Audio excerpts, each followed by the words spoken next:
agenda to control exactly what people think. And this is extremely dangerous to our democracy.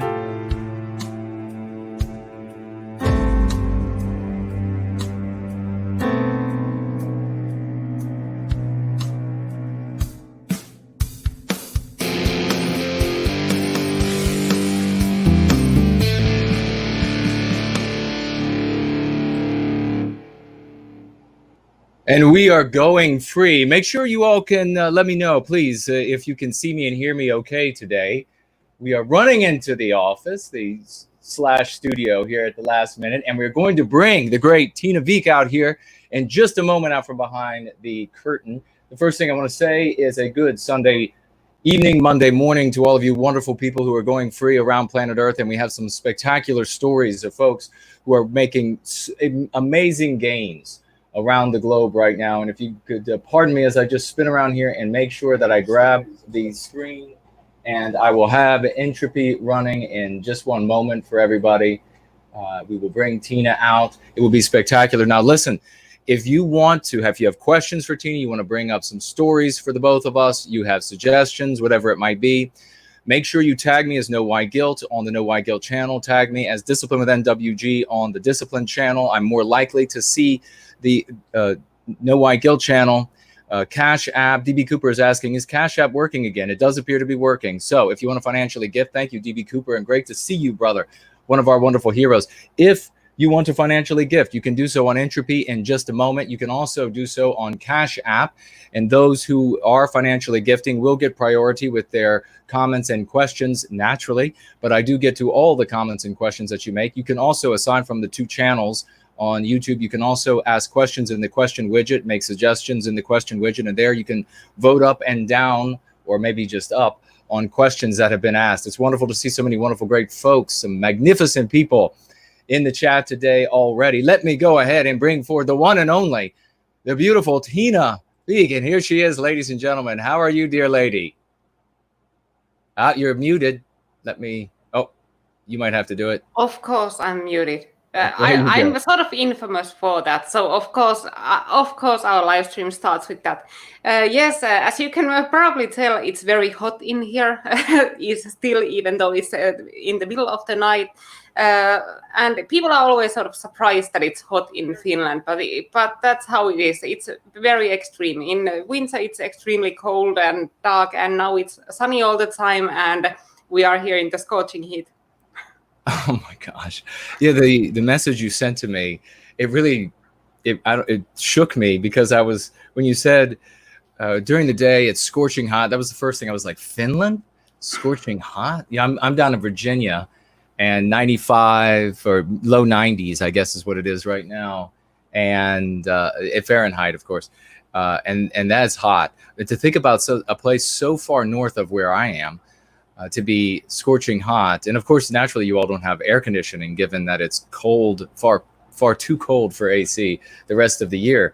But then you said the sun's doesn't really come through the windows like at night, like it does during the day. And I was just like, what is that? How does that didn't compute in my head at all. It's like the sun doesn't come through the windows at all here at night.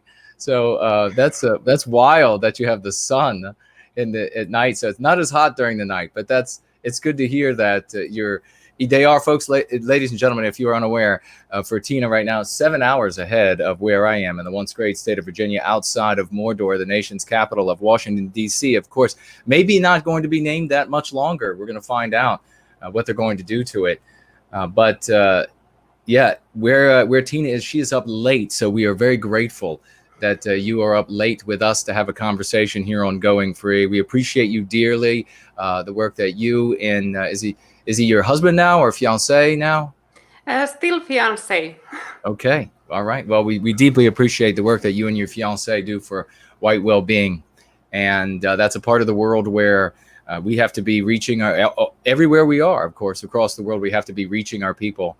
And Finland, not the least of those places. We have to preserve these wonderful, magical oases in this world where everything is succumbing to the darkness of anti-whitism and literally beginning to look like the movie set in Lord of the Rings, where it's the woods are being taken down, and sludge is coming up from the earth. Everything is ugly, and sludge in many ways, given that sewer systems are not going to work anymore as soon as we stop maintaining Western civilization. But as I am not in Finland, but I will be, I'm supposed to be, unless the EU decides to not allow Americans to travel to the EU countries, unless they make this decision, I should be allowed to make my way over there. I should be able to for the Awakening conference. And we don't know exactly if I guess the poster was released, so it is public now, right? We can say when it will be. Yes, it is released. What date is it? I don't have it on my. October 17th. Yes, I also had a little bit of trouble remembering that at first, because we have had to change it a couple of times because of the coronavirus. But luckily, we managed to set a new date so that all of our planned speakers will or should be able to arrive, and all the people who already have bought tickets will get their money's worth. So I'm very happy that things worked out in that sense. That now we just hope that the situation stays such that we don't get new restrictions. Right. Yeah, exactly. We don't need things to get worse. Cases are climbing, or at least the reporting of cases are climbing in the United States, and some states quicker than others, especially since people have been going back to work. And we know this is of course, everything the WHO says about coronavirus is the 100% truth. So if they say that it is the worst thing ever to hit the earth on Monday, we'll say okay, and if on Tuesday they say it's the second worst thing, then we'll say okay to that too. We just agree with whatever they say. So Ms. Wojcicki is happy. But what exactly is going on over there in Finland? I'd like to know. I think everybody would like to know. But I certainly would like to know, given that I'm going to be traveling over and seeing all of you wonderful people. So what's it like on the ground in Finland right now? Well, Finland usually is a bit boring place politically when you compare it to places like America. Our politics isn't as, I would say, aggressive and as showy as it is in some other countries.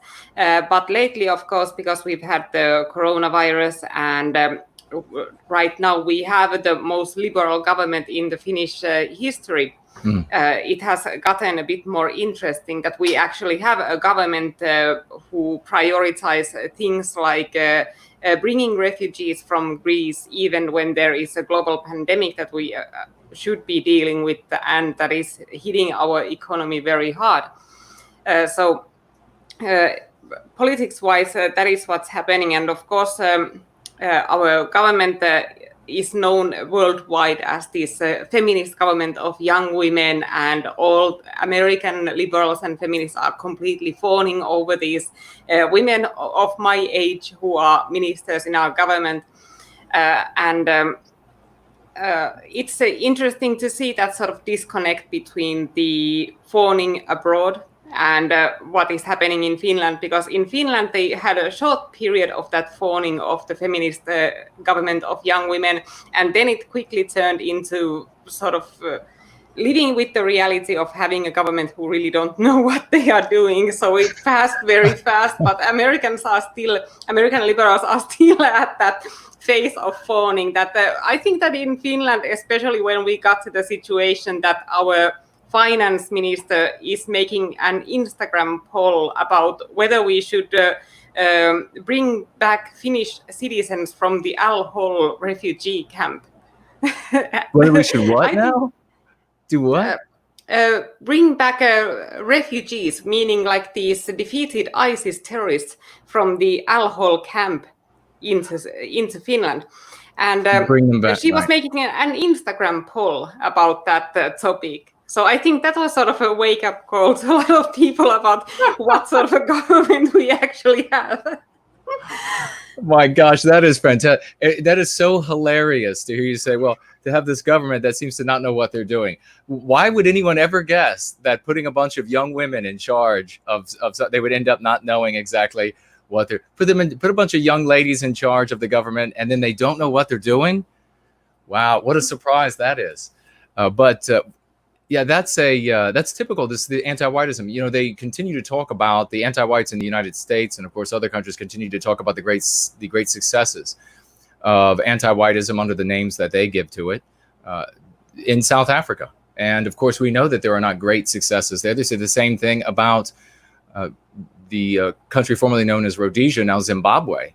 They say, well, what a great success this was. And then they'll talk less and less about it. The same thing happens on a smaller scale in our individual countries, when we see that they'll talk about a white area, and they'll talk about how there is no energy in the area. They'll use all of these sorts of creative words to describe a white area as plain, as uninteresting, as boring, as missing some vibrancy. And then when they begin to introduce anti-white, non-whites specifically into the area, well, now it's becoming diverse. And then once it has achieved virtually zero white people, percentage-wise, in the area, now it's been enriched, now it's diversified. And then for some strange reason, they stop talking about it. I wonder why. I wonder why that could be. But then they do come back and they'll say, oh, it's hellish in that area, and it's all white people's fault. It's all white people's fault because they're not paying enough for the police departments. And that's what you're going to see, ladies and gentlemen. We talked about this 2 weeks ago, I think it was, where I said that, you know, they're calling for the defunding of police. And now what's going to happen is, and I'm happy to go on record with this, is that they'll be saying in 6 months or so from now, well, the reason why it's hell in these areas is the white man's fault. This little black or this little non-white girl of that race or that race was harmed. And it's because of the white man. It's because he gives plenty money in his areas for police departments, but not enough for the police departments in our areas. So that is absolutely coming down the line, and it will prove again how right we are in the white positive sphere, and specifically going free relative to conservatives and the rest, who will say, look at the hypocrisy of these people. There's no hypocrisy. They achieve anti-white ends in both directions. But is there... are you seeing yet? I mean, gosh, I can't believe they're even talking about bringing the ISIS. I guess I can believe it. All things to harm our people. But are there any statues or monuments that people are creating movements to have pulled down or changed, or the erection of other monuments that are anathema to Western civilization in Finland? There is the statue of the war marshal and President Carl Gustav Mannerheim, who is pretty much the greatest hero in Finnish history. He was the leader of Finland during the continuation war and led the Finnish war efforts. So he is a very respected man, and there is a statue of him in Helsinki that is very famous, and the youth section of the left-wing party tried to sort of suggest that statue should be taken down because Mannerheim to them somehow represents colonialism and oppression, because he also was a leading figure in the Finnish Civil War, which happened earlier, and the communists are still sort of bearing a grudge for losing that civil war in 1918, and they still bear a grudge for the winning side not treating them very well and executing a lot of communists after the war and during it. So that's why they wanted to topple the statue of Mannerheim, but it didn't really get any resonance from the people. That's one thing I like about Finland, that in comparison to other Nordic countries, it has a much healthier atmosphere, that you cannot really push that sort of nonsense and get widespread approval for it. That you always have that sort of margin of these nut jobs, but the general population is pretty much against them. That Finnish people are very down to earth, very, very practical, so it's not easy to get them to play along with that sort of nonsense. And here we at least can have serious discussions about these things. That, for example, in Sweden, even suggesting that you limit the amount of immigration is something that you cannot simply say in politics, that it's completely out of bounds, that the Overton window has been shifted so far in the multiculturalist liberal direction that you cannot talk about it, that only you can only talk about, okay, how many refugees should we take more? How should we integrate them? These are the questions you are allowed to talk about. But in Finland, you can actually be in mainstream politics and be completely against immigration, so and against feminism. So I think in that sense, Finland is a lot healthier country and sort of reminds me more of Eastern Europe than other Nordic countries.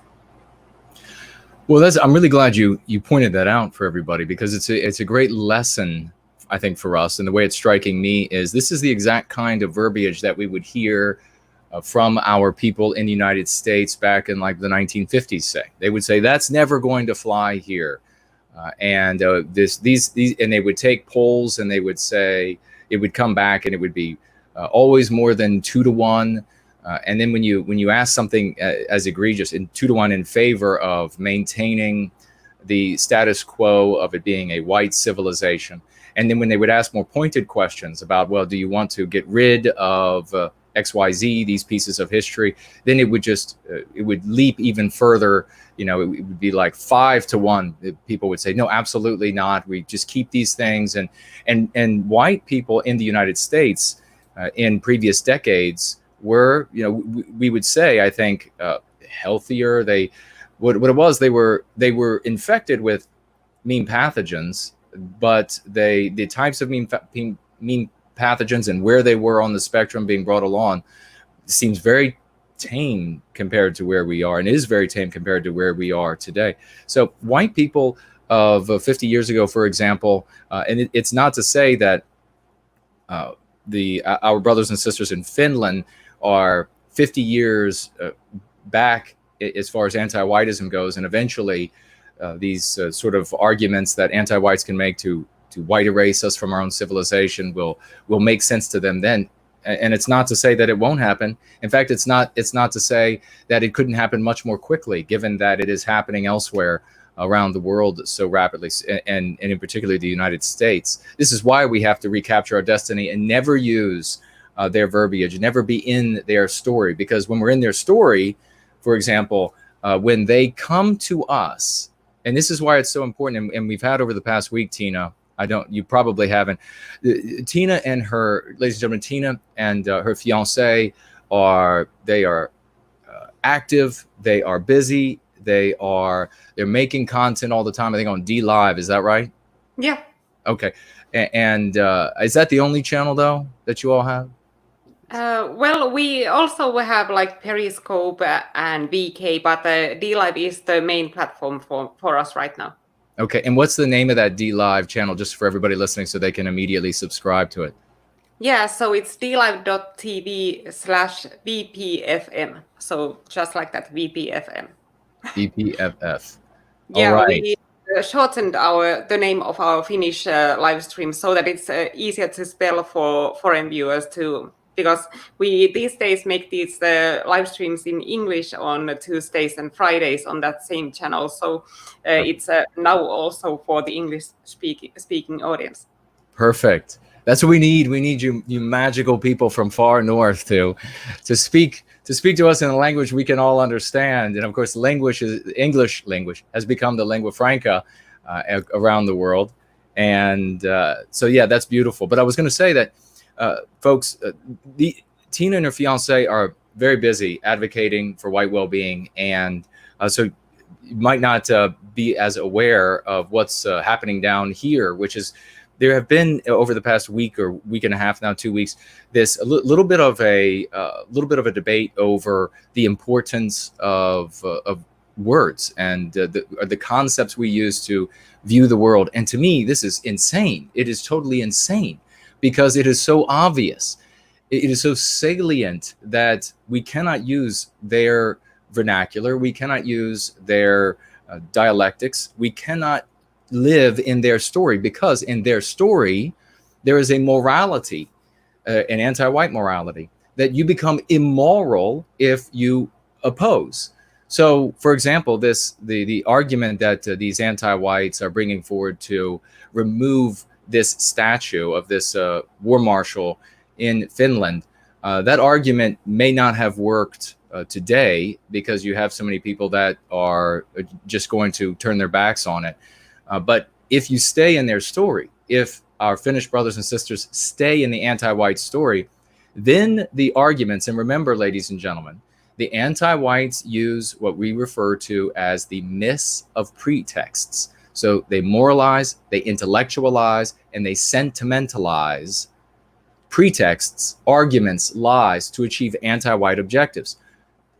Eventually, they will come across the sort of intellectualized arguments or the sentimentalized arguments, or whatever it might be. They're going to come upon an argument that our white Finnish brothers and sisters are going to say, well, just like in the United States, there was no way you were going to get the United States to throw its borders open and to bring in people from the third world. But they started with the MPs, the meme pathogens, these ideas, these anti-white ideas that they infect us with and that undermine our natural inclination to survival. And they infected us with this idea. The whites of that time, the anti-whites, said, well, these peoples, now if you can believe it, that they used to use this MP, and you can go back and watch old media and find it in the old movies and the old books and everything, the old TV shows. They actually said to the white people of the United States, and they did this in the UK as well and some other places, they said, these non-white peoples are somehow not as bright as you all. They're somehow backward. They're somehow inept. This is certainly not no white guilt talking. This was anti-whites of decades ago talking. And they said, and because they are so backward, you have to take care of them. You're not going to just let them suffer, are you? You're not going to just let them. And the white people at that time said, well, yeah, that actually, we should, since they are XYZ, we should really coddle them and take care of them. Now, naturally, that MP has been allowed to die. It's no longer useful to them.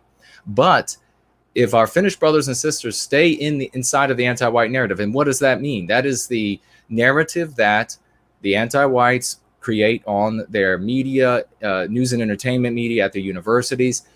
And then they take facts, they take reality, and they either bury the facts because they contradict the anti-white narrative, they twist them, they manipulate them, they torture them to mean what they need them to mean, to prove it, or something actually happens that they can say, hey, look, this thing happened, and so therefore our narrative is real. If you stay inside of that story, then what happens when they bring that argument of, well, the war marshal has to go because of feelings are being hurt, or whatever it is, whatever it might be, then what's going to happen is the Finns of that time will say, oh, no, that can't be because, and then they'll engage them in their argument, but it's too late. You've already lost because you've accepted their narrative. So if you accept our narrative, the white positive, the going free narrative about what's going on in the world, when the anti-whites come to our brothers and sisters in Finland and say, we have a host of arguments that say, you know, this war marshal needs to be removed from our midst.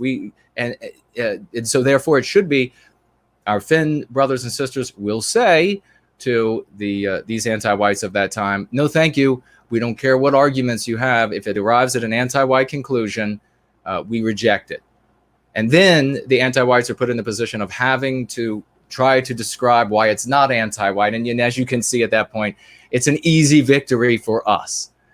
So that's what I hope we could spread. When I go to when I'm there, if I need to run up and down the streets, streaking to get everyone's attention, and get them all going free, we'll do that because we're going to save our people one way or another. I don't know if you have any thoughts on that, but we have some financial gifts that have come in and potentially some questions, and we got to get to these stories and get your opinions on that. But the floor is yours, my dear lady.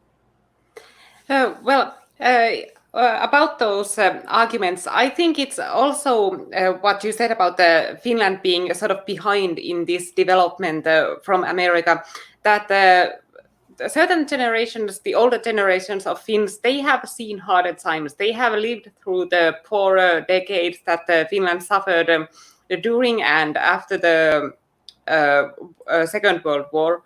So when they were offered to offered these refugees in the 1970s, let's say the Vietnamese refugees, they said like, okay, maybe a handful, but then they need to follow the law and they need to behave well, and then they need to go back when at the earliest possible time.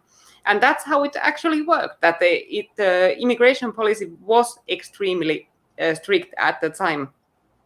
But as soon as we got to the point that the generations who didn't really remember those hard times that Finland had been through, then when they started making the decisions, suddenly it was completely open borders for everyone, because these people didn't realize that, okay, no, we need to take care of our own people first. The older people realized that we are struggling ourselves. This is something that we have built. This is not something that we have just been handed, but we have built this from ground up. So this is ours and we need to protect it.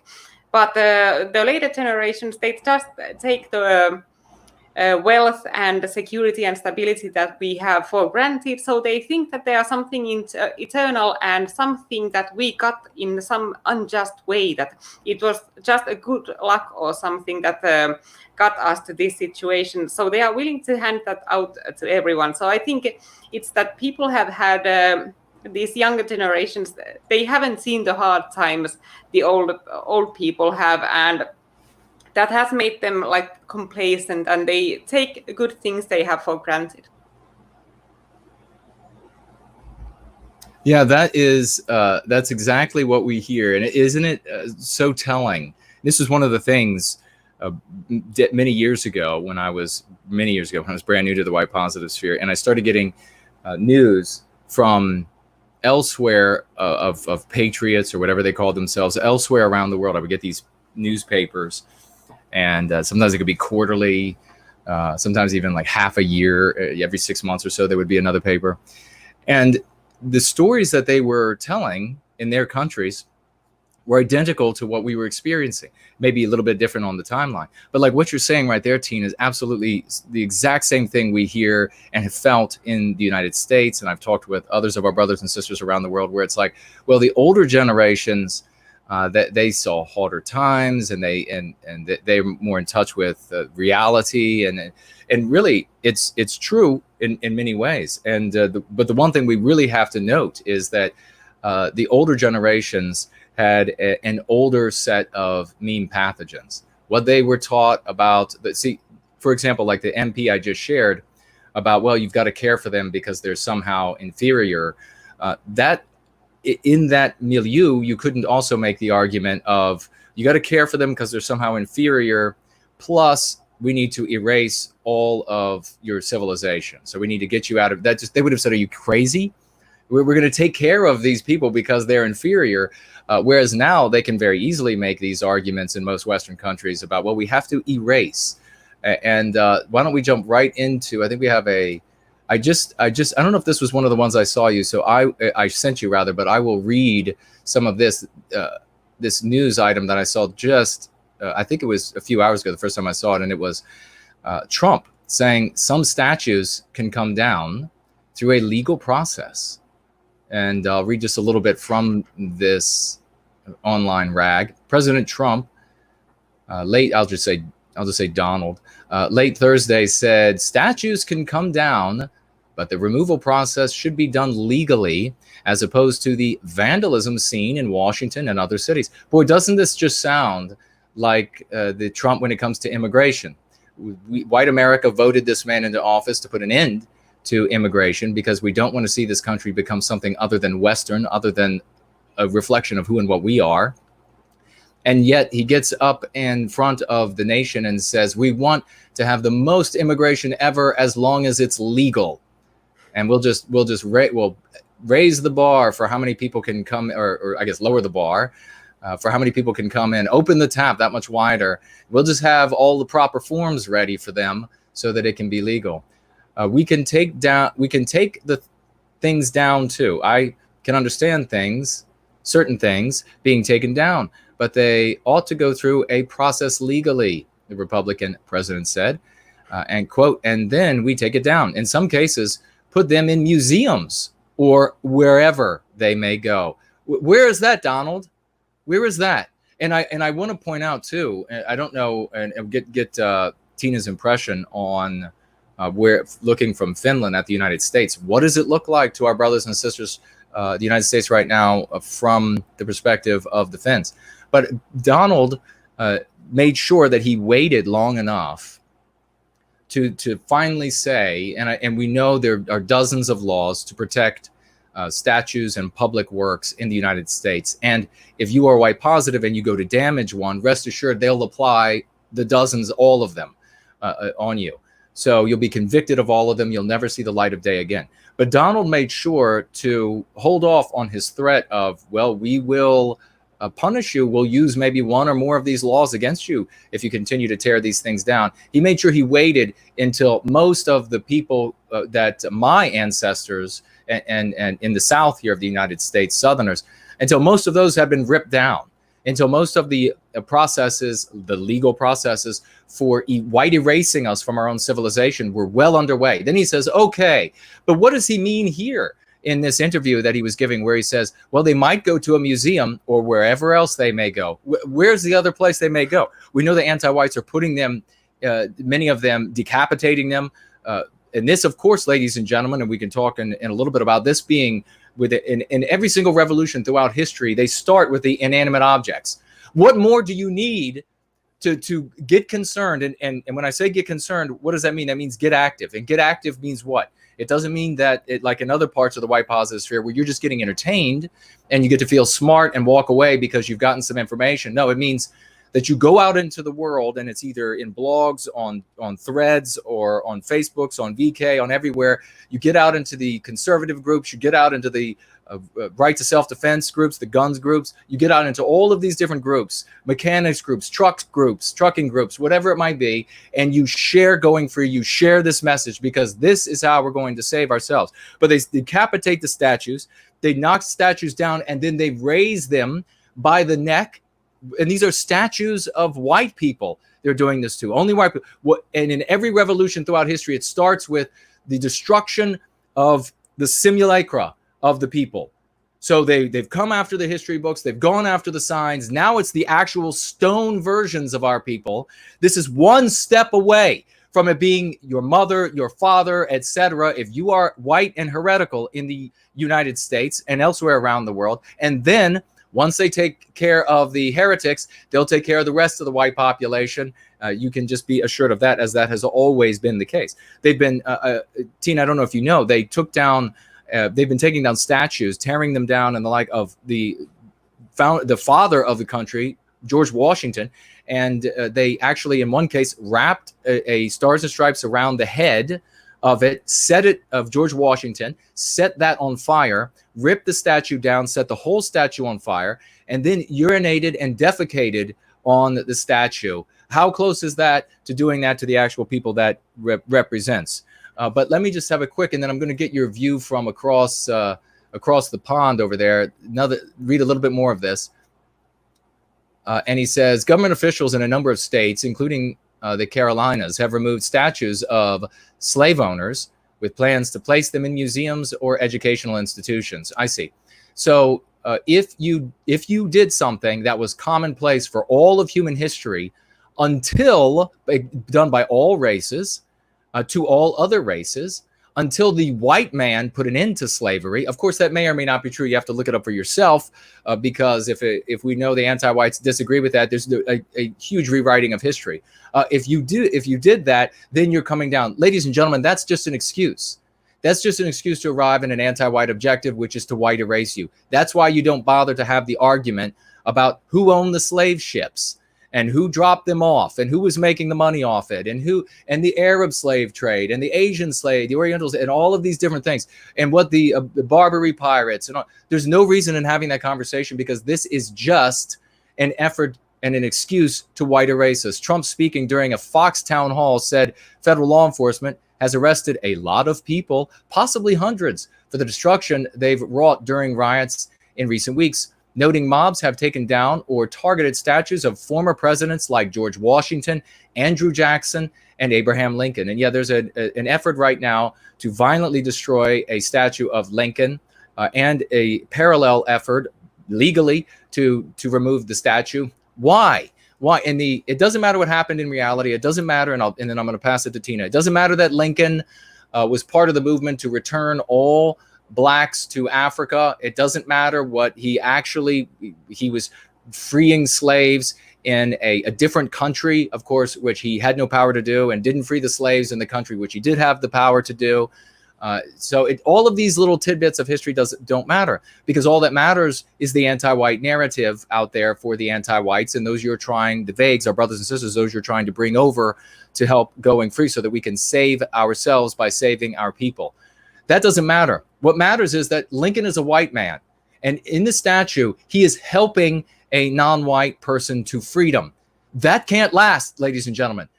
Anti-whites are not going to permit that. That might have been okay previously as far as anti-whiteism is concerned, but it's not going to be okay for the future of anti-whiteism, that the white man freed non-white people.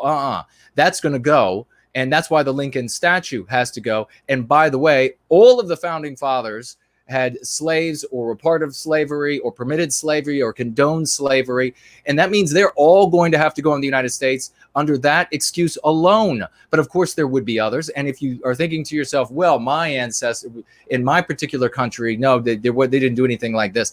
Anti-whites will find other reasons. They condoned colonialism, they condoned XYZ, and it's not going to be the colonialism that the non-white people in Africa, for example, say, thank God my country was colonialized because we still have running water because of it. We have low infant mortality because of it. They're not going to be saying, that's not the colonialism they're talking about. It's going to be the wholly fictitious one. So if these statues don't find their way into private collections of billionaires or whatever, just so they can, I don't know, maybe melt them down for fun or whatever it might be. If they do find their way into any educational scenario, it is going to be in the center of a frame of anti-white narrative about how absolutely evil the white race was on planet Earth. What does the United States and the hell that's taking place across the United States right now look like to the Finns, Tiina?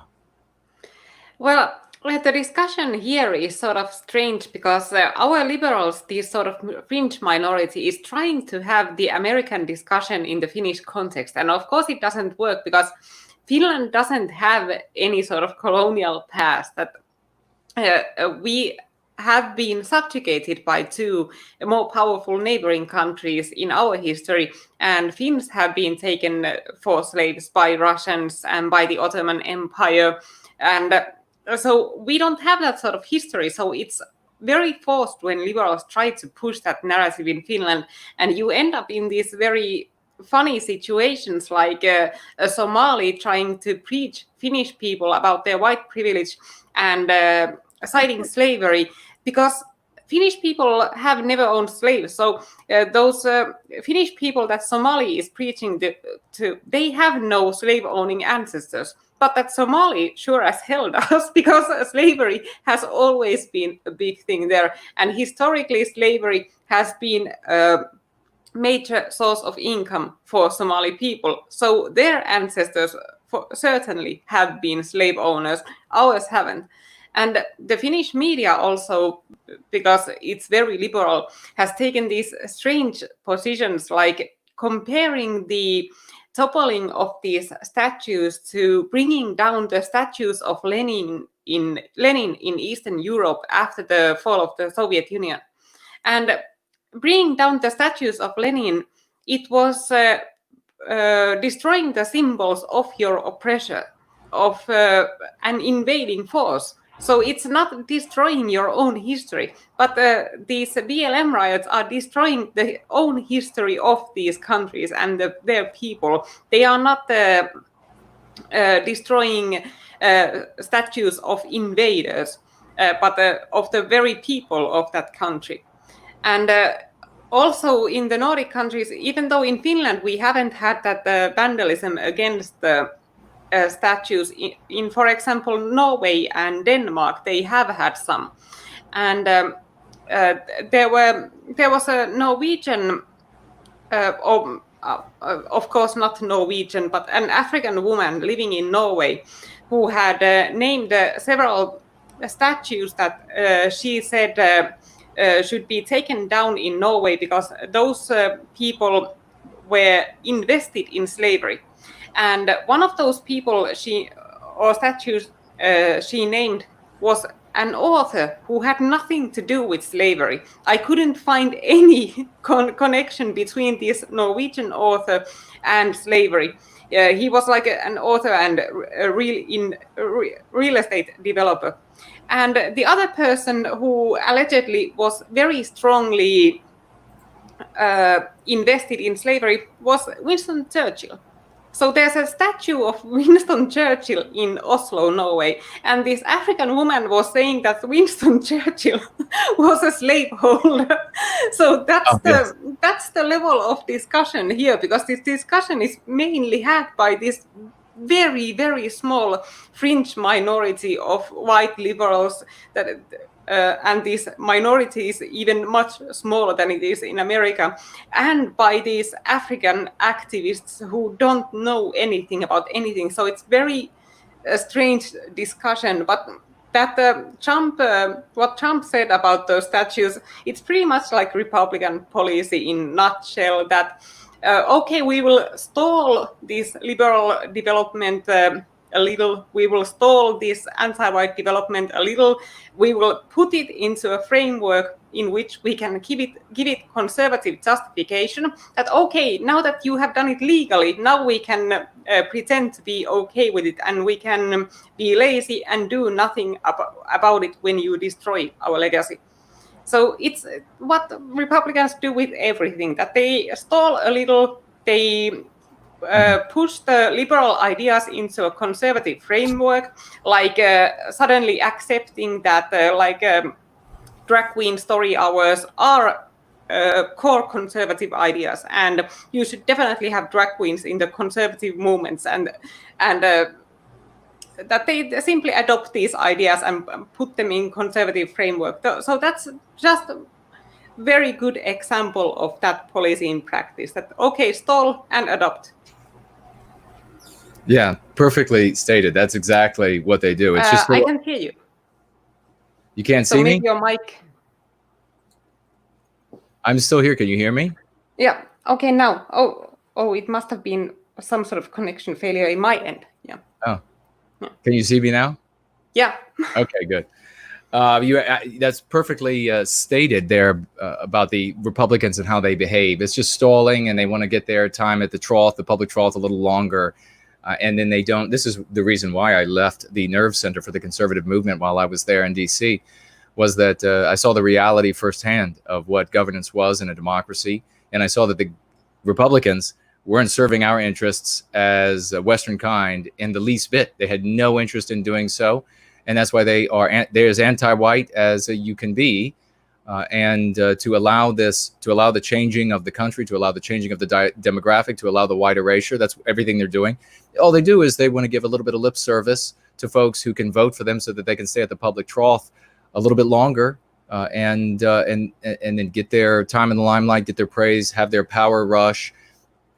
It's so typical and so disgusting. And what you were talking about there, when you were talking about the anti-whites came to the folks in Finland, and they said, well, you tore down the monuments built by your invaders.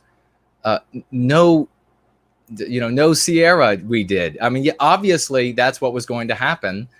And what they're doing there is they are trying to use, and this is the same sort of thing that they have used on our brothers and sisters around the world, depending on the period in history, depending upon how white guilted they are. And that is, well, you have to be fair. We're going to hold you to this standard that you've created of fairness and treating everybody by the same rules. And so if these statues, if you could take these statues down, then you have to take those statues down. So we see that the anti-white will come to you. I mean, we've had you on the show, hasn't even been an hour yet, and you've already articulated half a dozen reasons anti-whites have given the Finns for why statues have to come down, why things have to change in Finland. The reality is that they're just anti-white. They're going to keep coming back and making arguments and making excuses and giving reasons until they find something that works with enough people. That's why we have to inoculate everybody in Finland as quickly as we can with going free, so that they realize something as simple as this, ladies and gentlemen. And if you are unaware, just say to your interlocutor, if you are going to arrive at an anti-white conclusion, I reject it right now. I don't care what your reason is. I don't care how many non-white children are crying. I don't care how bad you think X, Y, or Z person was. If it's an anti-white conclusion, it's got to go. I reject it, and then force them to defend being anti-white. Let's see. We have let's see over on the Discipline channel, Tommy Bobinson saying hail over there. And I'm looking for, ladies and gentlemen, if you have questions or comments directly related to Tiina and things that she can speak to while she is here. We did have Hansa wanted me to mention to you, Tiina, that in the United States, earlier, I guess in the show, I said I would if I had to when I'm in Finland, I would streak down the streets. And the streak is used as slang in the United States to mean run through a venue naked. So I'm not actually going to do that. But I guess it's warm enough probably in Finland now. But yeah, I'll do whatever short of that than getting arrested for public nudity. But thank you for pointing that out, Hansa. Let's see. Red Eagle's saying that I got to put the poster that's up on the wall behind me for sale so that everybody won't riot. Yeah, that's I think Groundhog Fury is here. I thought I saw his name. Yeah, he is the great artist and talented newcomer to the white positive sphere, going free, serving white well-being, created all the absolutely magical artwork, professional artwork that you see on the cover and on the wall behind me. Very happy to have him with us. Sakis asks, is Tiina a fan of the Finnish metal band Amorphous? Yeah, I saw some other people too ask if I listen to metal. No, I don't listen to metal. I know people always have that expectation that Finnish people should listen to heavy metal, but no, I haven't never been really into that. I think it's more like a guy thing. All right, well, there you have your answer about that. Let's see. Finland sold tar that was used. Okay, Red Eagle's just pointing out the fact that at some point the anti-whites will find an excuse to link our brothers and sisters, the actual Finns, with the slave trade by saying that Finland sold tar that was used in slave ships. It'll be something that ridiculous. They have already used that. It's a sort of a running joke in Finland because that has been used as some sort of lame attempt, but it didn't really sink, so it turned into a joke because everybody thought it was so far-fetched. Your use of tar. Yeah, they'll have to go another direction with the Finnish people if they're going to make any headway that way. Yeah. Now, let's see over here. We have Weirdos Unite, financially gifted $3 and said the Finns are loved in the UK. Thank you so much for that. And he came back again with another $3 financial gift saying, Tiina, you cannot get migrants to uphold your values. Tiina, I want you to speak to that for a moment. And of course, when he says migrants, he's obviously not talking about other white people with the biospirit of the West, because that would be very easy to get us to acclimate to another white hue of Western civilization. He's talking about non-white people because they have different biospirits. And so they simply can't, a value is, where does that come from? And where does the culture come from? And we teach in Going Free, it comes from your biospirit. So you cannot get people that will uphold our values because they don't have our biospirit. Now, that doesn't mean that there can't be individual non-white people out there, because there certainly are, who say to themselves, boy, I really think the way that Western kind does X, Y, or Z results in the kind of environment that I would like to live in. And so I'm going to do my best to imitate that, even though that's not normal for me, or even though that's not necessarily what my people create when we are gathered in sufficient numbers. So you will find those kind of people. But yes, in general, you're not going to be able to get other peoples, non-white peoples, to adopt the values that emanate from our biospirit. Do you have in Finland? And what else might you like to add about what you see from Finland taking place across Europe, insofar as the non-white peoples coming into these countries, coming into your countries, and gaining what we call numerical courage, or achieving numerical courage, and beginning then to force themselves, their ways, their customs, their values on the people of Finland and across Europe? Well, in Finland, the foreign minority is still so small that they cannot really use those numbers yet against us, that they are pretty few neighborhoods in Finland where you would actually have a migrant majority. And of course, in countries like Sweden or France or UK, the situation is much worse in that sense. So that's also why I think Finns should be so active about this, because it can be reversed here, that we aren't so deep in this yet that it would be impossible to fix or even difficult to fix. The solutions would be pretty easy, they would be humane, and they could be quickly implemented, and we could save Finland for Finns. So I think it's in that sense also especially important that that Finns are active. And for those people who always say that it doesn't matter where you're from, and people are individuals and they can all take part in the society. Everybody can be Finnish if they accept our values and if they accept our lifestyle. And I have always asked the same question from these people, that, okay, could you name me like one migrant neighborhood in Europe, or one black neighborhood in America that lives like the white majority does? And okay, how many black neighborhoods are there in America? How many migrant neighborhoods are there in Europe? Like, if you cannot name one that has succeeded on the level of Europeans, how strong is your argument? Where are these magical migrants who are living just like us? Well, beautifully said. You're absolutely right. They don't exist.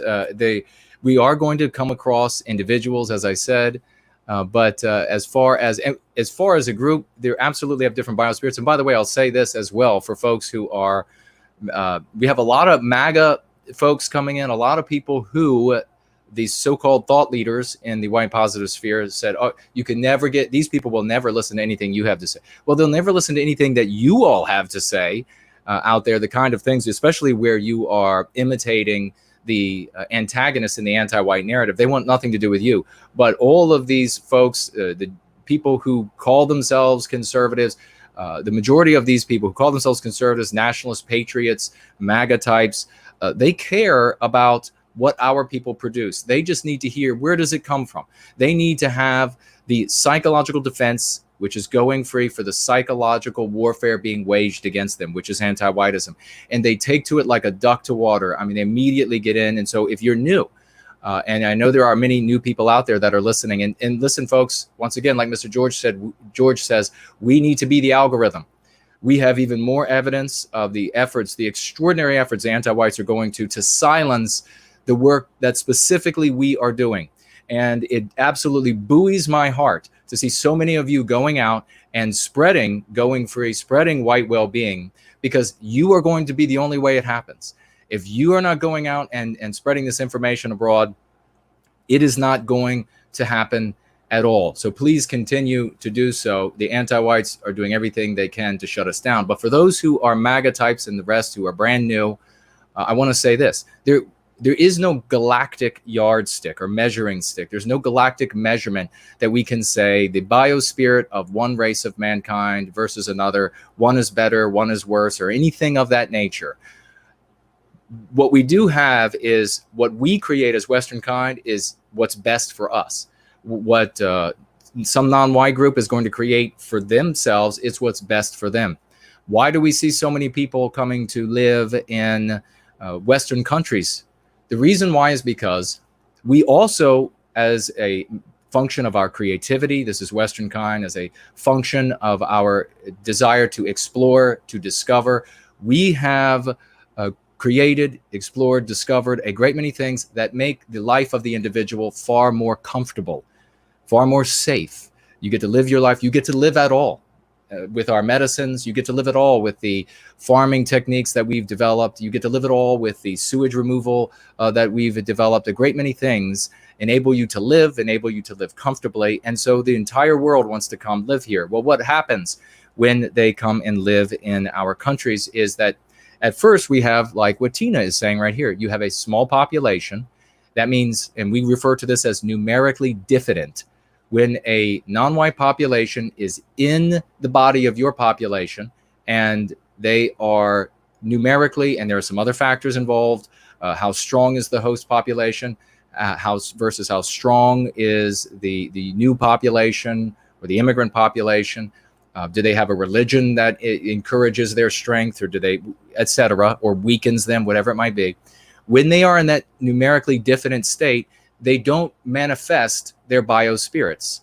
They try to hide their biospirits as much as possible. They try to imitate as much as possible. That's why all of these meme pathogens that speak to these efforts by these groups to imitate us are so effective, is because when they are numerically diffident, they are. But we knew, we were sensible, like in the South in the United States, we said, look, it's not going to always remain this way. When our people went out and said, no integration, it's not going to be the seven, brightest of whatever that group is, and the most polite, and they're numerically diffident, and etc., that is going to hold true for the rest of time. Once enough of their people are here, once enough of their people are brought into, and by the way, this integration, it's like the anti-whites they can't see. These people were being integrated. They had to force us at the end of a bayonet to integrate, but yet somehow these things that we are integrating them in are not ours. Of course, that means we built them. If we have to integrate, if we have to bring others into it, of course it's ours. Of course it's our creation. So what's happening now is these people in the United States, not yet in Finland, thank God, and elsewhere across the West, we see they have graduated to numerical courage. And they now say, I want the environment that I'm in to resonate with my biospirit. And that means wholly erasing you. Now, this sort of environment where you have numerous groups that have numerical courage always ends up in a cultural Cold War arms race. And throughout all of history, it then ends up in balkanization, sanguinary war. And this is what we are trying to avoid. And if we can get the lexicon and dialectics into the mouths of our brothers and sisters in Finland, and it will the anti-white doctrine will never work in Finland as a consequence. But is there anything, Tiina, that stood out in particular for you? And I know I'm asking you to speak for all of Finland, but anything in particular that has stood out for you over the previous couple weeks of the destruction by anti-whites of Western civilization? And I want you to hold that in your head for a moment, because we also have a question by No Guilt, Only Pride, and that is, ask Tiina, how did the Finnish public take the fact that the government spent over $1 million on the, quote, "Don't touch my no square" video? Oh yes, I did hear about this. So please speak to that. That was ridiculous. How did the Finnish public take the fact that the government spent over $1 million on the "Don't touch my no square" video? Well, not too kindly. And of course, the makers of the project and the video were quick to say that, well, we didn't spend all of that money on this video, and we have all of this other stuff that is very useful. And then when we checked out what was actually that other stuff that they were talking about, it was even worse. It was much worse. Like, the video was just silly, it was stupid, but it wasn't actively harmful. But what the other materials there was like a sex word game for school children between the ages and 13 and 15. So it was a game that was supposed to be played in classroom, and in that the children were supposed to stand in front of the class and explain porn vocabulary like BDSM and squirting. And that's how they say they prevent rape, that they make these sort of lessons for school children, and that's somehow supposed to prevent grooming gangs from raping girls. So the rest of the project, it was even worse. Yeah, this is the exact kind of thing and the nonsense that anti-whites come up with, and it's because these people are really misfits. We need to accept that there are many white people alive today whom we do not want to pass through the eye of the needle with us. We'll be fine with them going off into the darkness of biological white erasure and just leave it, or not having children whatsoever. It'll be fine. It'll be a healthy thing, a healthy pruning for Western kind to go through. So that's a reality that is hard to stomach, that that many unwell people in our race now, and it's due to even if warfare didn't kill off so many of our good brothers and sisters, and we should always remember, never again a brother's war, never again a white person war against our brothers and sisters, unless those are white anti-whites out there. But never let this happen again. But the bottom line is that our geniuses have created so many luxuries, so many necessities, so many conveniences, that we have had an absolute explosion of misfits reproducing, and their children have survived, and then those misfits have reproduced, and that is how you get to these outcomes of anti-whites who say, well, we just have such a poor understanding of the human animal and mankind in general, and of the different races and their differences. And by the way, again, for everybody who's new, biospirit can be understood simplistically, not fully, but simplistically, as instinct. So just as you have different breeds of dogs or horses, the word also race applies to breed, and they have different instincts, radically different instincts. In fact, the races of man have different instincts. But you have to ask Miss Wojcicki at YouTube if that's true, ask CNN, because they are the ultimate arbiters on truth. I could be completely wrong. Fraulein Dresden says here, Tiina is the kind of gal I would like to have as my best friend. I'm sure, I know Fraulein Dresden. She's a wonderful lady. Tiina, I'm sure you love her. And we have K-Max McDonald, financially gifting $5. Thank you, brother. Tiina, can Jason be a speaker at your next Awakening conference? We need young American speakers to be there. Well... Well, Jason is a speaker there, so we stroke preemptively here. That's how quick Tiina can make things happen, Kevin. Yeah. I mean, that's they don't fool around in Finland. You ask and it happens instantly. So, thank you so very much. I will be there. I will be speaking there, and we're going to make it grand. Let's see. Simon JJ, financially gifting €10 and writing, thank you, brother. A great guest, Jason. Hail Finland. Always enjoy the shows. Always an inspiration. Isn't it an inspiration that we have such lovely ladies like Tiina and like Fraulein Dresden, part of this community? So we have more women in service to white well-being, specifically going free, than has ever been in the white positive sphere, bar none.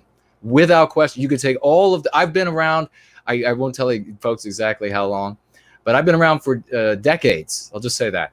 And none of the groups that I saw, witnessed, read about, or were part of had the female participation remotely close. You could combine them all, and you still would not have as many ladies as you have in service to white well-being. And the reason is obvious. It's because we focus on us and loving us.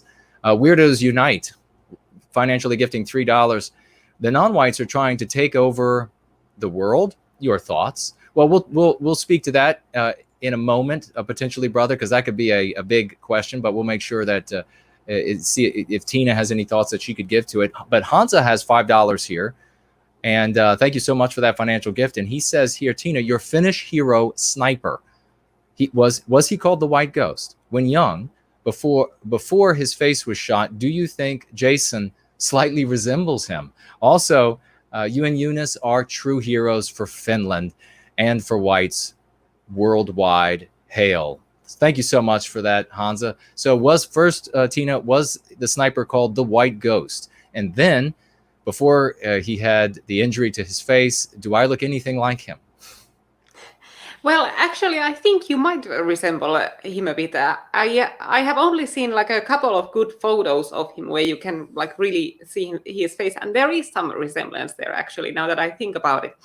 And I think it was something like that. It was White Death or something like that the Russians called him, Simo Häyhä, and he of course was a very efficient sniper during the Winter War until he got wounded, but I think he still holds some world records in his craft. Yeah, he was an absolutely amazing example of the heroism of Western kind. And ladies and gentlemen, this is what I discovered when I was in 7th grade, that I suddenly hit me. I was proud to be a Southerner first, and then I was proud to be an American. And I was realizing I really should be proud to be a white person as well. And then it hit me that, wait a second, I can be proud of all of the great achievements and accomplishments and heroes and etc. of all of Western kind. And then the moment I had done that, the moment that sank into me, this great power just felt like it reached into every pore, vein, vessel, and sinew of my body. The same will happen for you. Don't look at this great, the White Death, or whatever his nickname was. Don't look at him as just some Finnish amazing man. His blood runs in your veins. His blood runs in my veins. Those great heroes from all of these countries are in all of us. We are a single people with many countries, rather than many people with many countries. So never forget that, folks. We have Althea writing here saying hello to me. Hello to you, dear lady. She's a great participant, Tiina. If you ever get an opportunity to speak with her on Twitter in service to White Wellbeing, and she says to me that I am a Virginian of the Valley, and that's actually a poem that I'm going to read into a video sometime soon. Let's check out another. Oh, and no guilt, only pride. Thanks, you, Tiina, for your response there. I think we'll take a quick look at another piece of news, and then we will have a short musical break, and then we'll be back with Tiina, so don't you go anywhere. But let me see, and this is from Althea supplying the news for us. And looks like here, we'll go ahead and hit upon this story next. This was David Marcus on the Tucker Carlson show, but Carlson wasn't actually present. And at this show, I think it's Brian Kilmeade was hosting. David Marcus on Tucker Carlson, quote, "First they topple the statues, then they start killing people." Regrettably, he didn't specify white people because it's not going to be just generally anybody. Last night on the Tucker Carlson show, hosted by Brian Kilmeade, David Marcus explained that the escalation from statues to killing people has been a universal trend. Quote, "This is not new in history. We saw this in Russia. We saw this in China. We saw this in Venezuela. First, they topple the statues, then they start killing people, and then they take your rights away." Well, they're already on a widespread scale, killing, raping, maiming, murdering. And I say this because there isn't a time that an anti-white person, either white or non-white, commits a crime against a white person without, to some degree, more or less, justifying in their hearts and in their minds the crime, be it murder, rape, theft, maiming, etc., on the basis that their victim is white and they deserve it. So that has always been the case. This warfare against our people has been going on and has always been going on. Now, the difference that I think Marcus is talking about here is like the wide scale where the government officials, and we're seeing this now, the officials, these anti-whites, are stepping forward and they're saying, no, we are siding with the anti-whites in the streets because they are as anti-white as the anti-whites in the streets, where they will condone or they will connive with or rather collude with the anti-whites, or they could also connive with the anti-whites in the streets and say, yeah, those killings were deserved because of, and then there'll be some sort of anti-white pretexts that are given to the actions. BLM protest, and let me just, since I did use the letters BLM together, I will say that they are wonderful people and that we absolutely support everything they are doing, Miss Wojcicki, and don't harm us.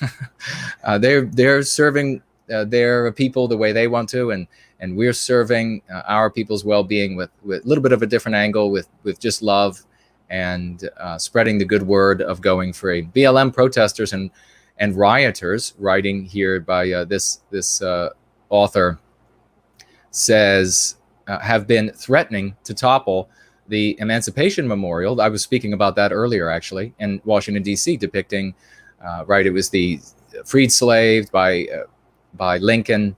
Kilmeade asked Marcus what he thought would happen to the statue that night. Marcus confidently stated that he did not think the statue would come down.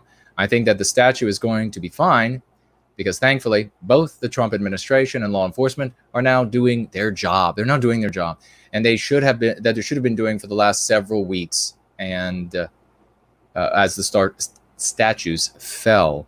But what do you think? What do you think, Tiina, is that we are going to see? Since we are seeing the statues torn down, we're seeing them decapitated, we're seeing them strung up, set on fire. We do already see this in our brothers and sisters in South Africa, the ritualistic torture, murder, rape, etc. of our brothers and sisters there. What do you think is going to come next, if you had to give any thoughts on that, or any thoughts to what this Marcus is saying here about the history of how revolutions take place and how the statues are the precursors to the actual bodies of flesh and blood?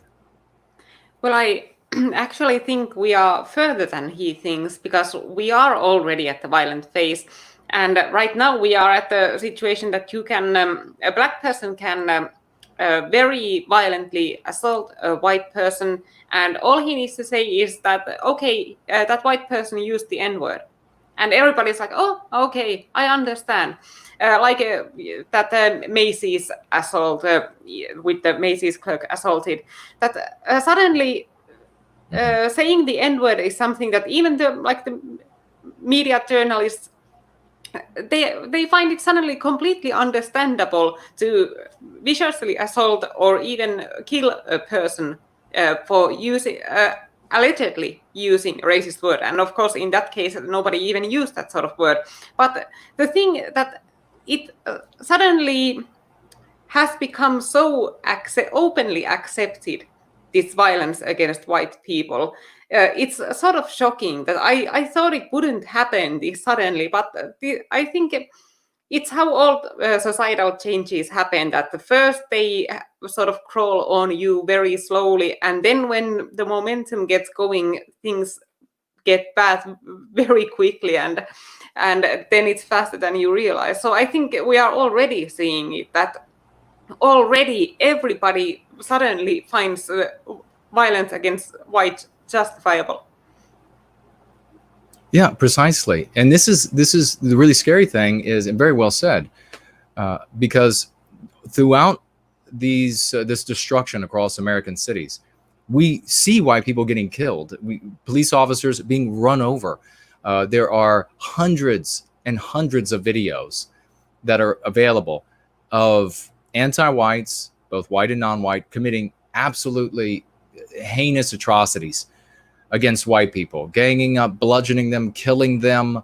And if there are hundreds of videos, then how many acts of this anti-white on white people violence actually have occurred? And it's all hush crimes.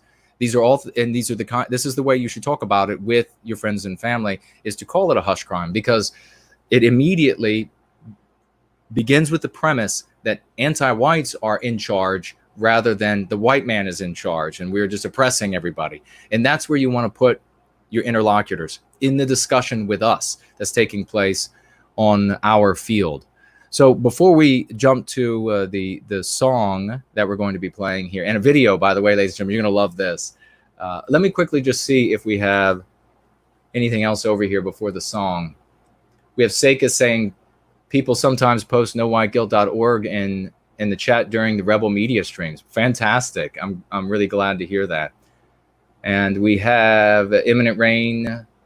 Where was it? My screen just left. Writing, Jason Köhne was born in a log cabin he built with his own hands. Thank you. That's hilarious. Imminent Rain, a magnificent musician. And we're going to be hearing from Imminent Rain's newest addition to his album, telling the story of Prometheus Rising, a little bit later tonight. And we have with somebody called the Bastard of America wrote here that it says, my Hispanic a gangster cousin abused me because I look white.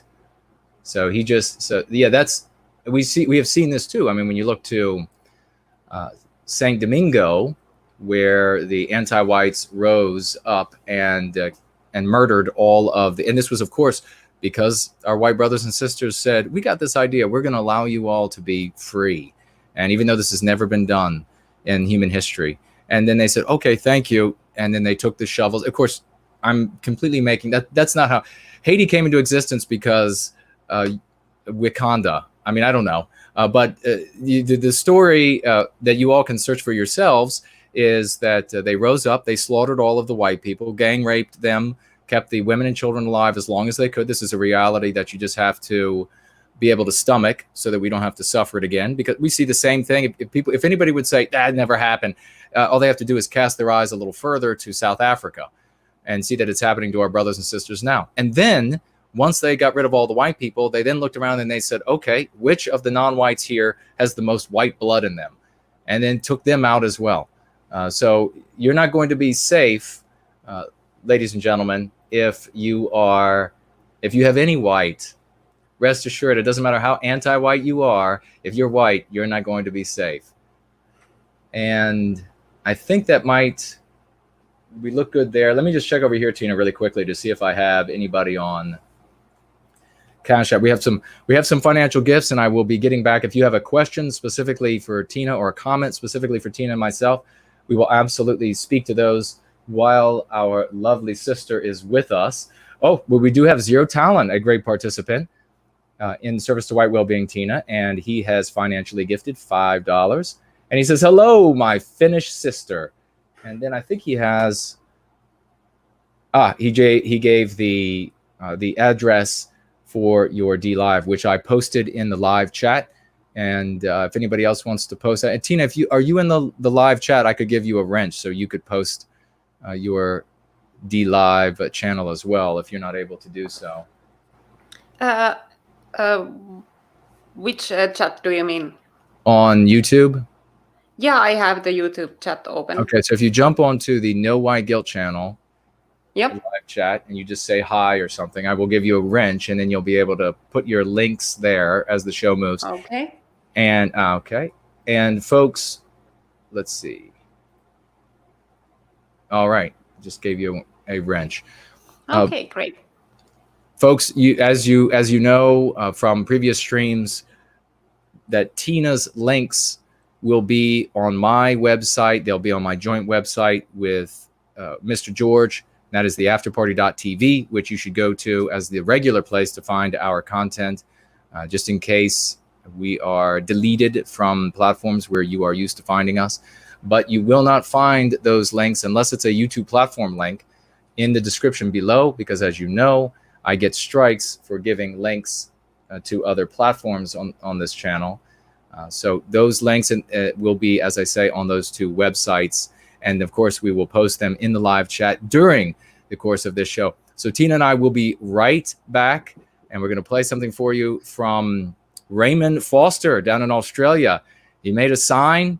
It was a No White Guilt sign. It was glorious. And he also has been putting together these magnificent songs where he takes a song and then he takes some audio from some of these Going Free streams of myself and then tacks it on there, and it's superb. Please share those kinds of things. This is the way to get people interested.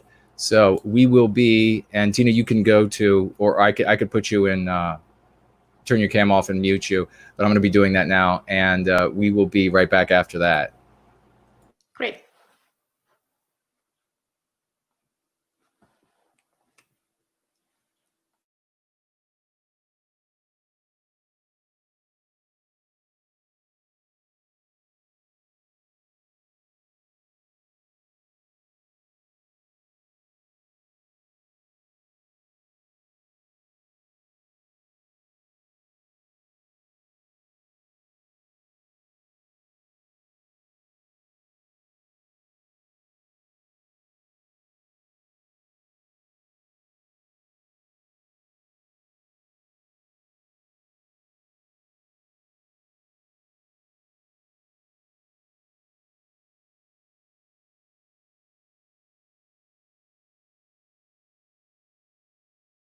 Hey, how's it going?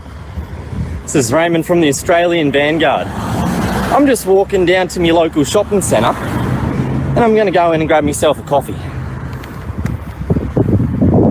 With this. Let's see if I get some good reactions. Take it easy. G'day. Reactions have been freaking awesome. I've got old women smiling at me. I've got people running up to high-five me. I've got old men and women driving past like grandmas, beeping and like sticking their hands out the window, giving me thumbs up. Like every second person's giving me a thumbs up and smiling. People are saying, good job, mate, good job. I'm saying, love yourself. And they're like, that's right. It works. It works. Know Why Guilt was right. It's about time people start listening.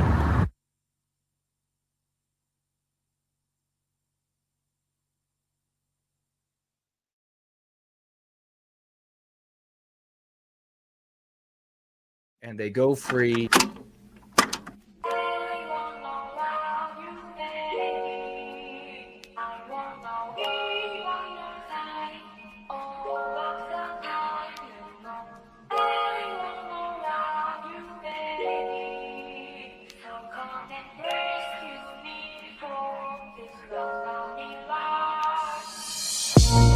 We want there to be homesteads and neighborhoods and blocks in cities and the like that are going free.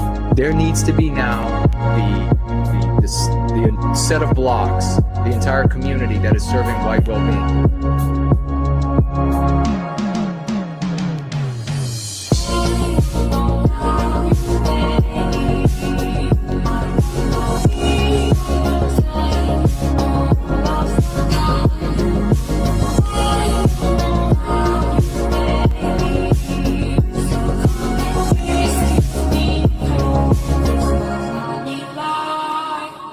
That old church that was abandoned, that is Gothic, it's beautiful.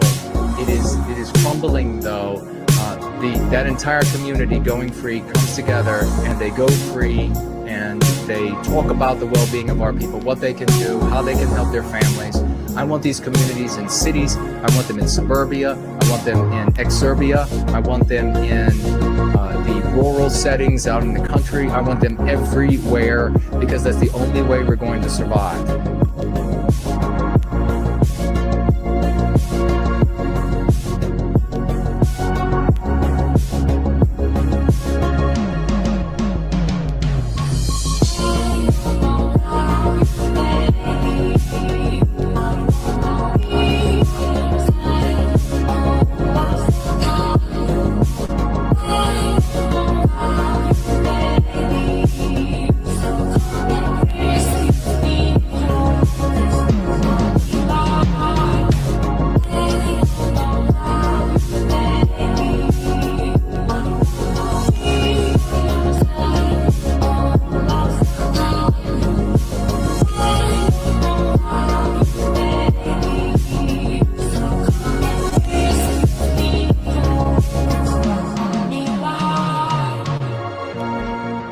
There to be homesteads and neighborhoods and blocks in cities and the like that are going free. There needs to be now the set of blocks, the entire community that is serving white well-being. Make that old church.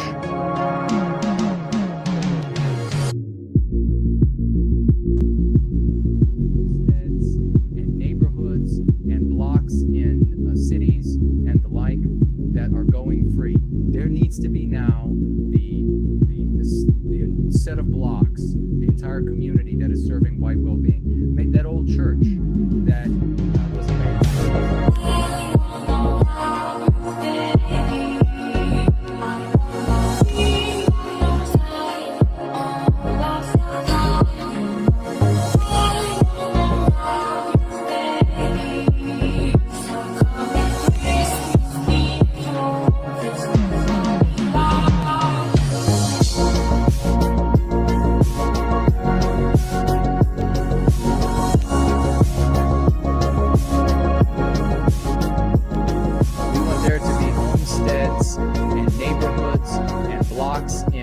Cities and the like that are going free.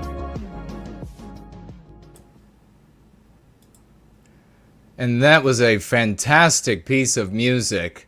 Raymond is doing some amazing things, ladies and gentlemen. Let's Let's give that guy a round of applause for all that he's doing. Get some wild emojis. He's really come onto the scene, and he is rocking for Going Free and White Wellbeing. We could not be happier to have somebody of his talents and dedication in our community, helping all of us help our people.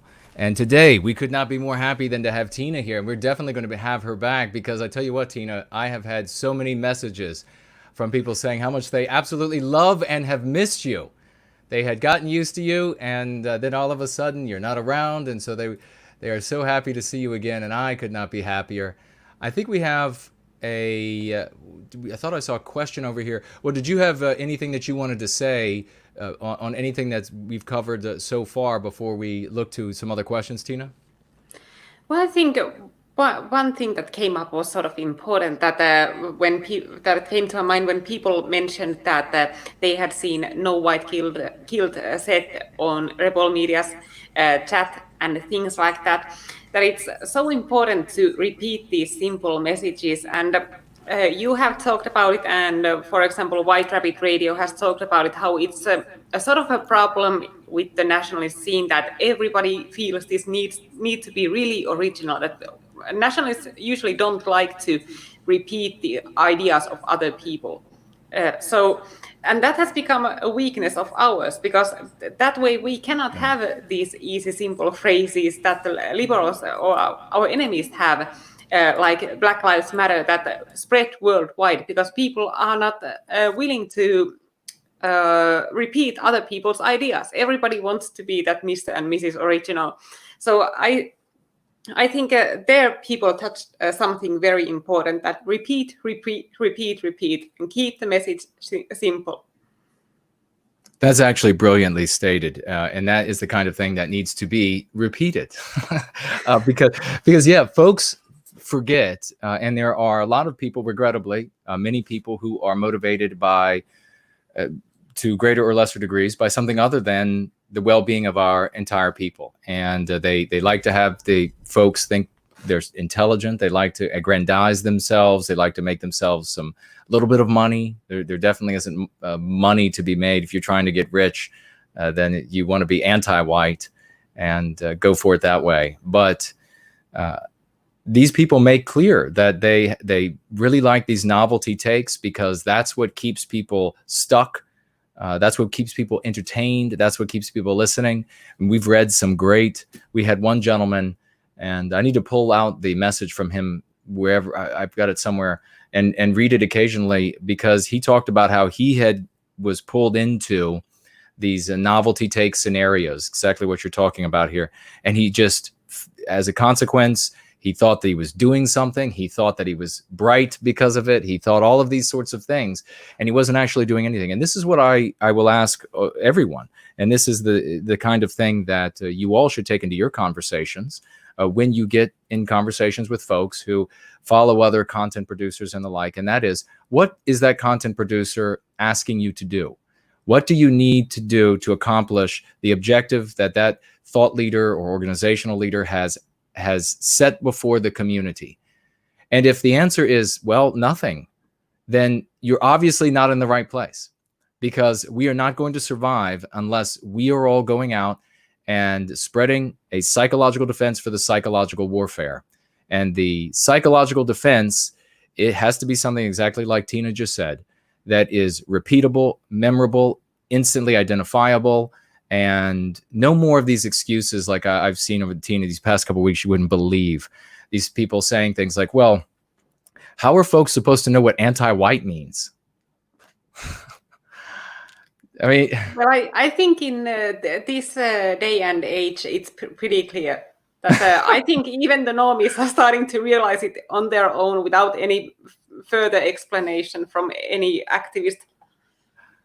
Oh, yeah, it's crazy. The other thing is, I'd like to get your thought on, is this idea that, well, I couldn't possibly learn what a meme pathogen is, an MP, and remember that, when the same people who say they can't learn what an MP is and remember what it is, that they easily adopt every new phrase and every new argument that anti-whites give them. If the anti-whites come along and they say, well, we have a whole new doctrine called communism, And then all of these white people victimized by it easily adopt it, the verbiage, the dialectics, all of it.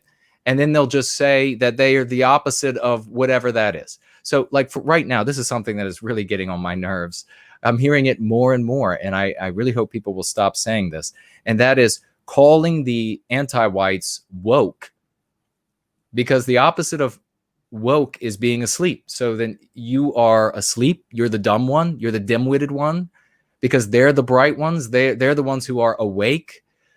I've said it before, and I'll keep saying it, and that is that we can pretend as a little community that the word tree means something different than a tree, but it doesn't stop meaning a tree in your head.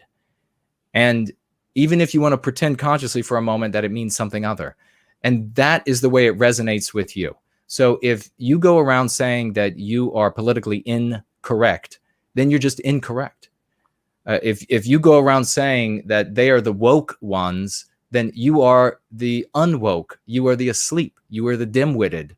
It's just your mind. And I don't know if anybody else has talked about if there's been any research, but the mind has two hemispheres. This is how I've always looked at it.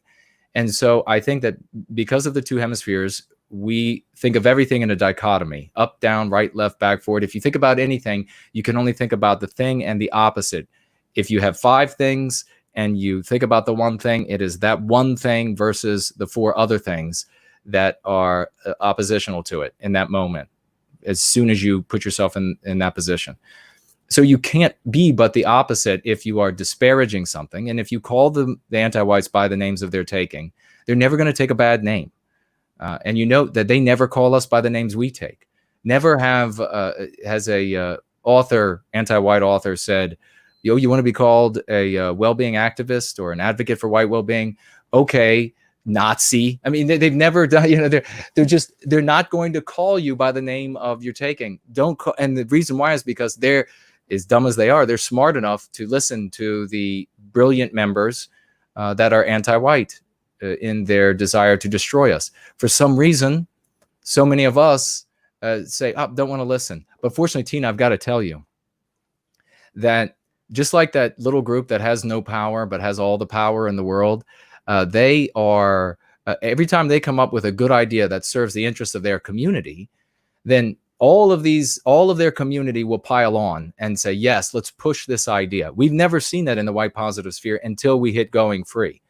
Because now we have people like the brilliant Imminent Rain stepping forward, Groundhog Fury, so many others, people who don't want to be named, brilliant people coming forward, and they're saying, whoa, psychological defense for the psychological warfare waged against us. That's something that makes sense. That's something that we can make hay with. Rather than just, like you said, the endless cycling of some new take again and again. I'm so happy to hear you actually say that, because it's something that just doesn't hit. What do you think? What do you think is going on in people's heads when they want to continue with this another new idea, another new take, another novelty take, what do you think is going through their minds, and what do you think might wake them up? Well, I don't think everybody can be waken up. That I think this white trauma that all white people are coping with, even the nationalists, it's sort of like a trauma of abuse for a dog. That you can have a rescue dog, you can treat it very well, but out of all of the rescue dogs that have been abused, that have faced trauma, there always are some who will never be house trained again. They will never be safe to be around because the trauma runs too deep. So it's not the dog's fault that is the situation.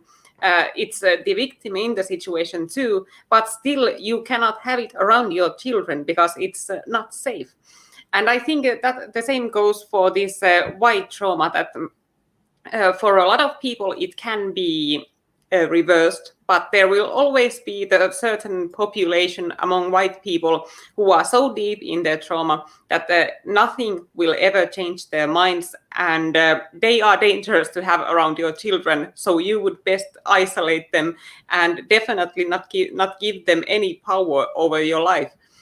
So I think that would be a pretty apt comparison. But I think for most normies, like the average person who isn't that active politically, who still find themselves sort of believing these things. I think it's simply a matter of not thinking things through. And I know this firsthand because I have been one of those people. Mhm. I started as a sort of liberal young woman who said all of those same anti-racist things that I now hear these people saying, and that I now laugh at.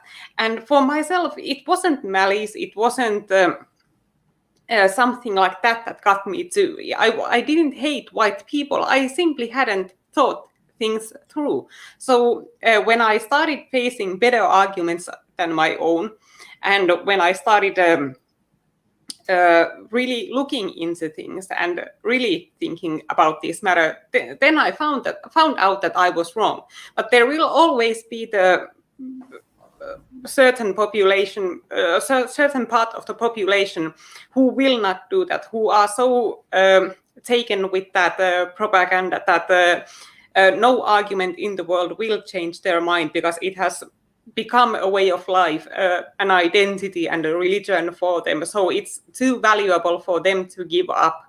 So if they face realities that go against it, they ignore the reality instead of changing their views. So I think that's something that we need to accept, that not everybody is going to be nationalist. That's not realistic.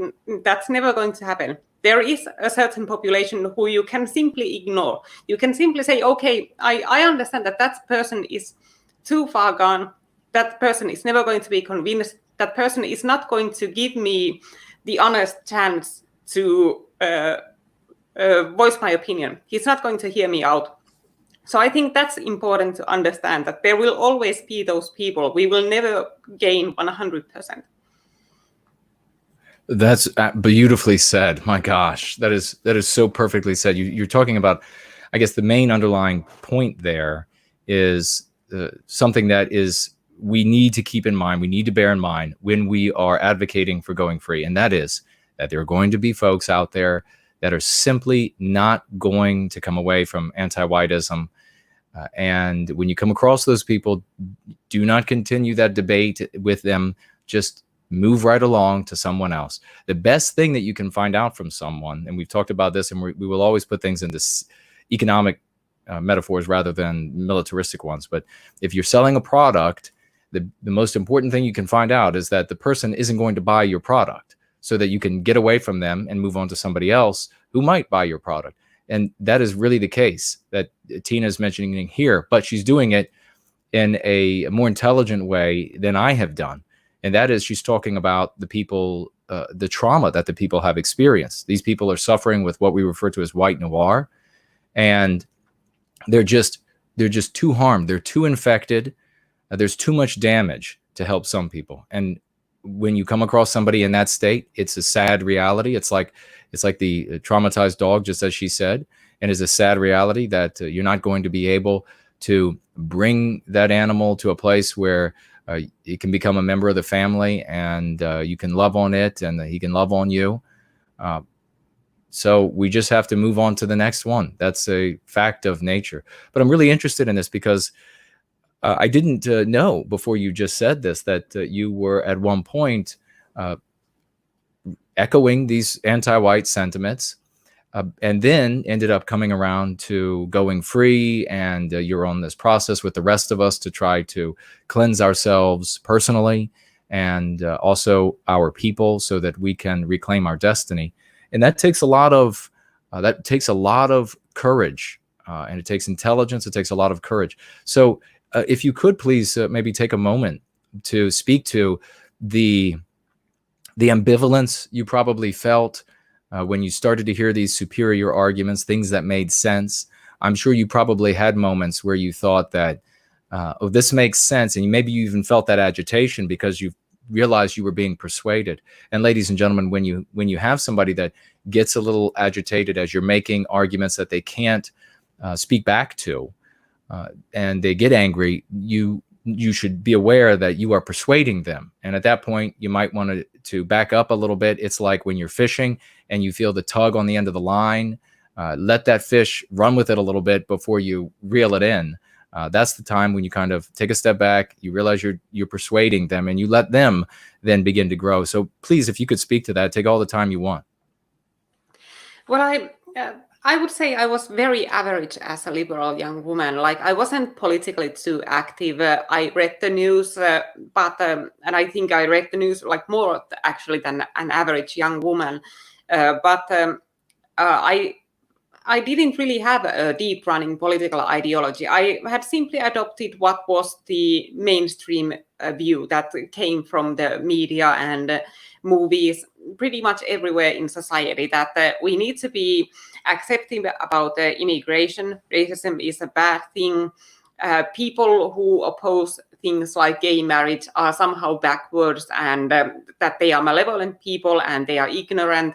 And all these negative stereotypes about conservatives and this basic liberal propaganda, I would say these days, that I started noticing later on that what I had adopted wasn't even an ideology. I couldn't really call it an ideology, because ideology is something that is whole. It's like a multitude of ideas that you have actually thought through and that you sincerely believe in. But I realized from myself that most of those liberals, those white liberals that you see in like Black Lives Matter demos, they are people who don't really have an ideology. They have simply adopted a set of statements, a set of beliefs, but I wouldn't really call it an ideology, because it's not something of their own. It's not something that they formed, and it doesn't form any sort of coherent concept like an ideology should. It's simply like learning phrases by heart. That's pretty much the depth of it. And for me, the big change only came with the 2015 migrant crisis. And then when I had already before that become more critical of, for example, Islamic immigration. And this had to do with my background as an atheist, because atheists usually are very resistant towards Christianity, but there are always some atheists who also extend that to Islam, and who are also willing to criticize Islam based on the same criteria that they use against Christianity. And I would say that I was lucky that I was one of those people, because that was the one thing that sort of started the development for me, that I started seeing the problems that Islam is bringing into Europe. And then when we got the migrant crisis of 2015, and I realized how badly we were being lied to, like how blatant the propaganda was. And I literally saw it with my own eyes, that in our media we were told that we would be receiving these children and women and families from Syria, and they would be people in desperate need. And then I went to the local shopping mall one day, and a bus stopped in the yard.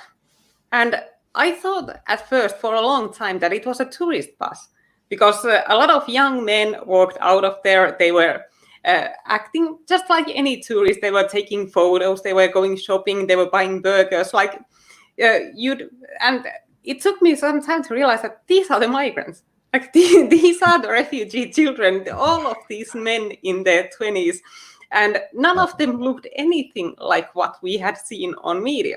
And that was sort of what triggered me then to get into more of the activist side of things and start my own blog. And then from the blog, I moved on to having a YouTube channel and taking part in the weekly podcast with the guys in Monokulttuuri FM, which is our Finnish podcast.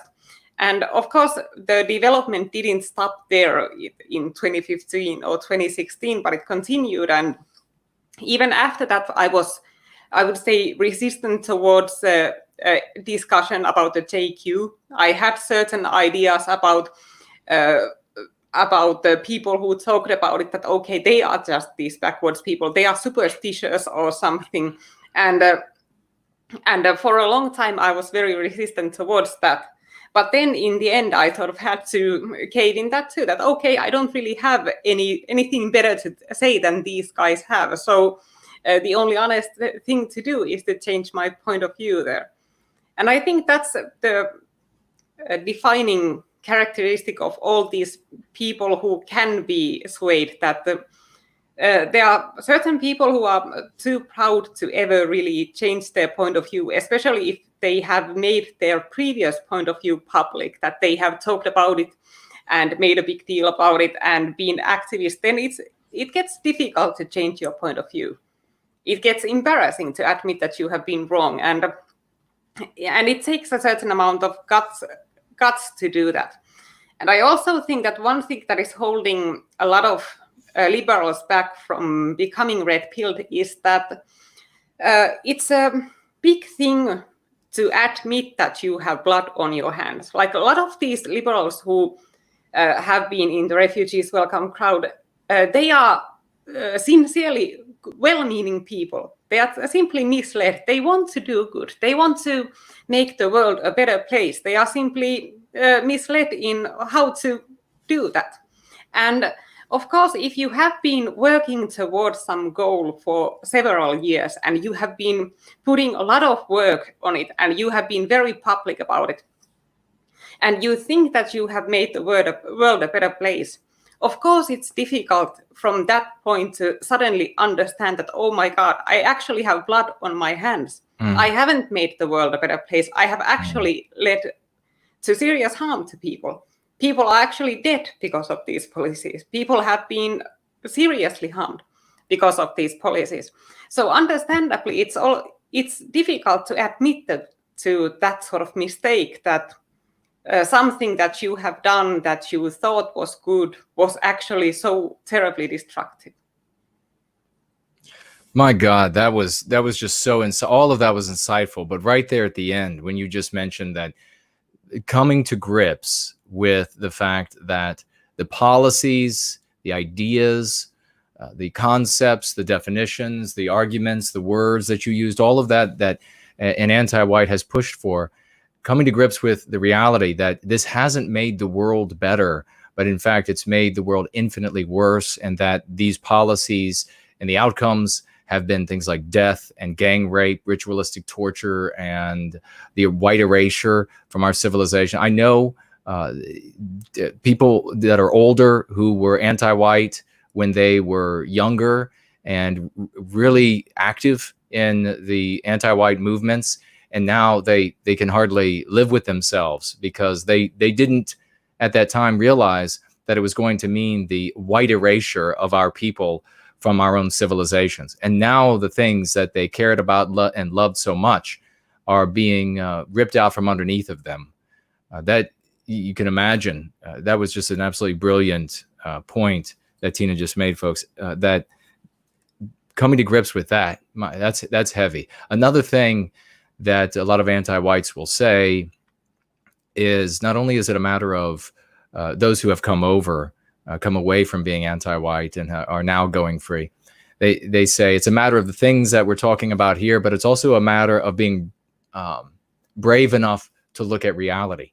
And that has struck me so deeply every time, because it's so common that the anti-whites who come away from being anti-white, the white anti-whites who come away, say that they had to develop the bravery to look at the real world. And that says so much about the mindset of anti-white, or specifically of white anti-whites, of many of them, certainly not all of them, but it says so much about their mindset that they are afraid to look at the world as it actually is. So they put their faith in this childish fantasy, and they would rather live in the fantasy, these anti-white narrative, ladies and gentlemen. And that's why you don't talk to them in the terms that they want to use, but in the terms that we use. That's the place they want to stay, so they can stay in this comfortable, cozy little place where everything will end up good in the end. And I'll just ignore all of the bloodshed and the police officers being driven over and the statues being set on fire before the actual white bodies are set on fire. Really, thank you so much, actually, for saying that. I mean, just so folks, we only have Tiina for about another 15 minutes or so. So if you have any questions or comments for her, please make sure to make them now. I received a message, Tiina, a few moments ago that says, Tiina is the most beautiful woman in the world. We need to use her as a prototype. So that was from another woman, American woman, and we thank you for saying that about. So you are widely lauded and loved here in the United States. And I know I saw a question somewhere, or if I said something that that you thought you wanted to speak to, please feel free to do so. Or if you have any news that you wanted to mention before we let you go, then please use the opportunity to do that as well. And I'll see what other questions we have available.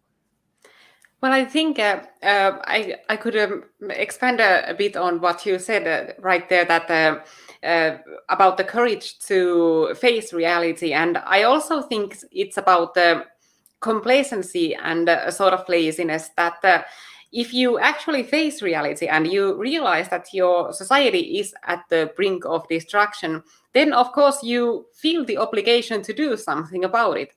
And to not do something about it would be wrong.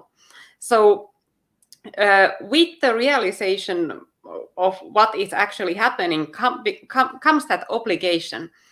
And that obligation isn't easy these days. People face a lot of hardship for trying to fight these developments and trying to speak out for our people. So I think it's also that sort of resistance in people, that they understand that, okay, if I give into this reality, then I would have to morally do something about it. And Right. I wouldn't want to face the consequences of having to do something about it. So I just pretend that I don't see this. So I think that's one factor in it. And I think also nationalists who are already red-pilled are somewhat guilty about it, because they also have these lazy fantasies that they resort to. Like, you must have seen people say things like, one day people will run out of patience, and then there will be a revolt, and people will take the power back, and people will set things right. And that also is a sort of fantasy that people resort to, that I don't need to do anything right now, because sometime in the future, some people other than me will handle this situation for me. So I think it's also something that nationalists need self-awareness about, that they also can carry this sort of delusions that they make up to feel better about not doing anything. That's absolutely. You are amazing. we absolutely love you. Yeah, that's exactly right. And we're talking, I put in the title, and we're speaking directly to this, stopping white erasure. And one of the ways that there's been actually a spectrum here of items that we have discussed over the 2 hours that we've been together, that we can take that information and we can implement that in our efforts to help our brothers and sisters go free around the world, particularly this, among other things. And that is that you have, for example, as you're pointing out, the responsibility to act. And a lot of folks would rather not have that responsibility. They, just as you said, echoing exactly what you said, they would rather just sit around and wait for that invisible army to come around. And in the meantime, they will be entertained by writing up a new constitution, observing somebody writing up a new constitution, or an amendments to the current Constitution of the United States, or a declaration of this or that, or any number of things, educating themselves about the philosophers or political periods in history, or militaristic movements at some point or another. And then we will be saved. The army of the undying will rise up and recapture for us. So when we do come upon people like that, we can tell them gently, if you want to bring them over to Going Free, ladies and gentlemen, exactly what they're doing. And I've come across plenty of people, Tiina, just like you said there, where they have and are putting their faith in some invisible group. Somebody else is going to come along and reclaim our destiny for us, and all will be well. And they just, in the meantime, they just need to tread water. If we say that gently, that's exactly what they're doing. They can't escape it and then just move on. And I've had cases where those people, that's all they want to do. They don't want that responsibility. And other cases where after some time alone, some time to think about it, they come around and they say, all right, what can I do to start making a difference? And part of that is letting them know that no matter how small they perceive their effort in regard to recapturing our destiny to be, that it is just a portion of all of our efforts put together. And that if we have enough of us doing small things, it is tantamount to the biggest of things. It is tantamount to the richest of individuals on the planet. Do you have, let's do this before we, I'll look for any final questions or comments and then get your final thoughts. But before we do that, please make sure for those who will not be able to see anything written like in the live chat, but for those who will be listening later on Spreaker, to say exactly where they can find you. I think you have a blog. Of course, you have the D Live and anywhere else. You have a Twitter as well. Please let folks know about all of that.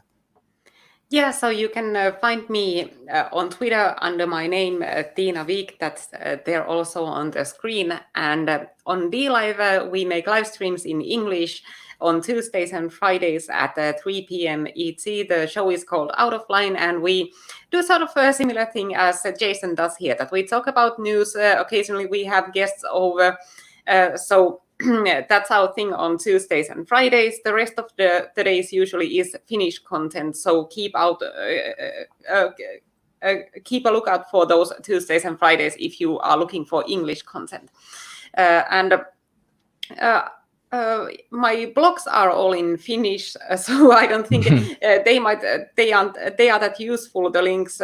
I have a political blog in Finnish, and I also have one where I post baking recipes and craft ideas and all that sort of homey stuff. So, so I have a lot of things going on. But the Twitter and dlive.tv/VPFM are what the English-speaking audience can find me on. Splendid. Now let me jump over here. We did have the very big conversation starting question here. And I will just very briefly say, speak to it, and then if you want to pass or if you want to say anything or add anything to what I say, you can. And then we have a couple other here that we will get to you before you leave us in a moment. There was the Weirdos Unite with the $3. Thank you so very much. Non-whites trying to take over the world. Your thoughts? ? I would say Weirdos Unite that. There is non-white people are not trying to take over the world. What we have is a phenomenon where human beings, quite naturally, when we're young and then we grow into it begins when we're very young and then grow into young adulthood, we look around the world and we see people who are better looking, wealthier, healthier, whatever it might be, and we feel jealousy and envy for them. And there's a healthy response. Most of us choose the healthy response, which is that, well, there are always going to be people who are better looking, and there are always going to be people who are not as good looking. And if I want to make more money, then I can invest more time and in my training or whatever it might be, or also just accept that a big chunk of that is aleatory, just chance, these sorts of things. But what happens when you have multiracial societies, or what has happened certainly when you have a multiracial West, is that folks look out into the West, and whether they're white or non-white, and they see that white people are inheritors, not all of them, because some white people, and these are the anti-whites, don't consider themselves inheritors for whatever reason it might be, of our great dignity, of our great talents, of our great whatever it might be. And this is why very often you see, as certainly for the longest of time now across the West, that the white people who participated in the anti-white movements were less attractive, they were less healthy, they were a lot of things like that. Now you do have, to a degree, some whites now that are better looking in the anti-white ranks, but that's not a result of where they would have started, but a result of the power of anti-whiteism and them feeding and being fed by that monster. But these people, they look out into the world and they decide that they name themselves victims of chance, victim of God, a victim of whatever. And they direct their ire to those who make them feel inferior This is why multiracialism just can never work. And one of the main reasons. And then you have this whole ideology in place. Now, the question of what came first, the ideology or the human beings with the sentiment, the human beings with the sentiment. But once you have somebody come into that environment, they say, wow, I can avenge myself against these people who make me feel inferior by their mere presence. That's why they got to white erase us. And then it is just the death by 1,000 cuts of anti-whites inflicting harm on Western civilization and Western kind. They can't get to the wealthiest. They can't get to the healthiest. They can't get to the most powerful whites. And they certainly can't get to the whites of the past. So they can get to the avatar of Western kind, which is the computer programmer who lives at the end of the street, or the carpenter that lives 2 streets over. Those are the white people they can get to. So definitely a matter of anti-whites inflicting harm on us. Tiina, I don't know if you had any thoughts on that question. Well, I pretty much agree with you that I don't think there is some grand plan. Like you could similarly say that the bees must have a grand plan to produce a jar of honey. And no, the jar of honey is the end result of what they do, but that doesn't mean that they are actively like conspiring to produce that jar of honey. It's simply a result of their natural behavior. And I would say that the Great Replacement is the same thing. And these people who are doing it, they also despise each other way too much to ever coordinate anything like that. Like Somali definitely doesn't want the Iraqis to take over the world, or vice versa, that they don't see themselves as some sort of brothers against the white man. They are looking out for their own interest. And I think a lot of them who live in Western countries, they realize that they are dependent on the natives, and that they realize that they would be screwed if the country was full of their own kind. But because just like all people, they are selfish and they are short-sighted, they still think, okay, I will have a couple of kids more because I want them. I will bring my relatives from Afghanistan here in France because I miss my mother. And when all of them do those selfish things, they also end up harming their own cause there and making the country less livable for them. But I think it's like just down to individual behavior, and also, of course, down to some ethnic and cultural group behaviors. But I don't think you could say that there is any sort of a plan between all of these minorities. Brilliant. Brilliantly said. My gosh, you've had so many great takeaways. I hope people that are watching today find a bunch of these and clip them out and make videos in and of themselves of what Tiina's been saying. Now we have quickly, I know we're going to have to let you go here in just a couple minutes. Hansa, financially gifting $5. Oh no, that was earlier. We have K-Max, $5. For Jason and Tiina, do you tend to read anti-white books to see what they think, such as Tim Wise or Robin DiAngelo's White Fragility, or do you find it too boring and predictable to even try and evaluate? I'll throw it over to you, Tiina. Do you read their books? I don't really read their books, but I try to stay tuned about what they write about in the media, what they write about in their blogs, what they talk about on their videos, because I think that way you can hear the majority opinion or the trendiest new phenomena better than you can hear in the books. And it's of course the same thing in the nationalist scene, that of course you should read nationalist classics like Evola, but you are not going to hear from Evola's book like what is the current state of nationalism and what sort of challenges are we facing right now and what the nationalists right now are thinking. So I think it has two sides that and I probably should read more of their philosophy, but I'm really not aware of what sort of philosophy they even have, because they never cite anything. Like I often hear nationalists citing like people like Evola and saying that that person's views have guided me, but you never really hear leftists cite anything outside of like Harry Potter or Handmaid's Tale.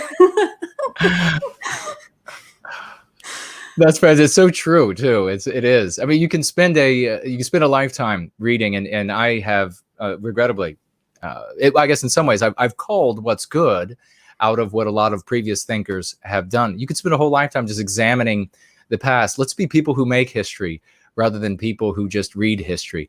Now we have casual cruising, financially gifting $3. Tiina, can you teach these Americans the concept of sisu?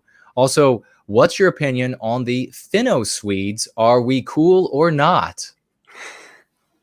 Well, the concept of sisu is a bit difficult to explain, but it means, I would say, tenaciousness or guts. That it means that you have strength and courage and follow through in your actions. So it is this good personality trait that Finns like to associate with being Finnish. And about the Swedish-speaking Finns, there are a lot of problems with that minority, and they are pretty much the same problems that Americans are facing with their certain minority, that these people are widely overrepresented in financial world, they are widely overrepresented in media, in politics, and that they are also widely overrepresented in these multiculturalist and feminist ideologies. So I will say they are a sort of problematic minority of our own, but I also know personally a lot of good nationalist Swedish-speaking Finns, so I definitely wouldn't have anything categorically against them. Very well stated. And DF writing here with $3. We like our women here and are happy we all get along going free together. Thank you so much, DF. I think that is everything that we have here question-wise, and we know it's very late for Tiina. And folks, let's give this lady a wild round of raucous emojis for staying up tonight and sharing her insights with us. I have been impressed more than a handful of times with you, Tiina. We love you and Eunice so very much, and we're so lucky to have the two of you serving White Wellbeing and working with all of us to help spread this curative contagion around the world. I cannot wait to meet the two of you when I come over there for the conference. It's going to be a hell of a good time, and I know we'll have video for everybody to watch who can't make it, at least of me, I hope. We'll get video that I'll happily share with everybody. But do you have any final thoughts before we let you finally go to sleep, because the sun is only slightly coming in this night than it normally comes in during the day? Well, what can I say? Thank you so much for inviting me. It's always a pleasure talking to you. As you know, I have always liked to invite you also on our shows when we have done something. So you are always a pleasure, and I'm very much looking forward to seeing you there then in Finland. Let's think of something fun to do, so like something culturally specific to Finland. I would love that. I would absolutely. So I got cut short in the UK. You know, we suddenly had this whole plague business, and everybody was saying, "Don't go, don't go." And but I had given my word, so I went and didn't come back with the plague. But I had to leave the very next day. I was going to be there for a week, travel around, but then Donald decided nobody's going to be allowed to come from the UK. So hopefully nothing like that will happen when I come over to Finland. Although if I got trapped somewhere, that would be a nice place to be trapped. Never seen the sun at night. That would be interesting. But we're definitely, are you going to come back when we ask you to come back on Going Free? Yes, definitely. Oh, that's splendid. Well, we look forward to having you back, dear lady. It's been an absolute pleasure. Please thank Eunice as well for allowing his lovely fiancée to spend some time with us. We deeply appreciate that. And we look forward to talking with you the next time we can have you on Going Free. Yes, thank you so much. And all right. Good night. Good night. All right, ladies and gentlemen, isn't that amazing? We just had Tiina Wiik on. What a wonderful woman, and how smart, how absolutely smart was this lady. I mean, she was just, this idea that some of these immature boys have in the white positive sphere, that we can't have ladies contributing thought to the work that we are doing, is ridiculous. Now, not everybody is going to be well positioned intellectually, maturity-wise, a lot of different ways to be able to contribute.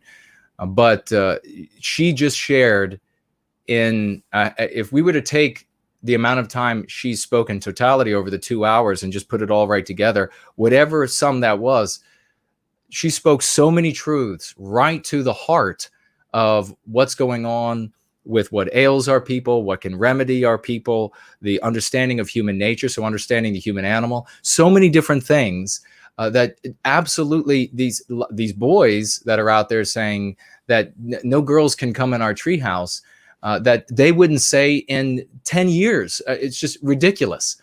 And so they don't have to, by the way, these guys out there who are still boys, no matter what their age is, they don't have to remain there. They can be redeemed. Step up and be as sagacious as Tiina, at least, and you will be welcomed with open arms here in service to White Wellbeing.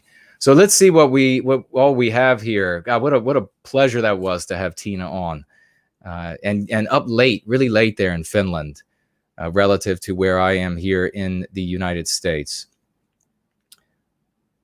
So let's do this. Let's go ahead. I have a Prometheus Rising promo video that I made, and right after it is, and this was on Chuck Martell's Garage Party, was the Imminent Rain's new piece. It was song number 5 in his album that he is making to tell the story of Prometheus Rising. Absolutely just inimitable, absolutely inimitable performer. We are very happy with him, so very lucky that he has come to service of White Wellbeing. And that is joined right after the promo, I believe. I guess we'll find out.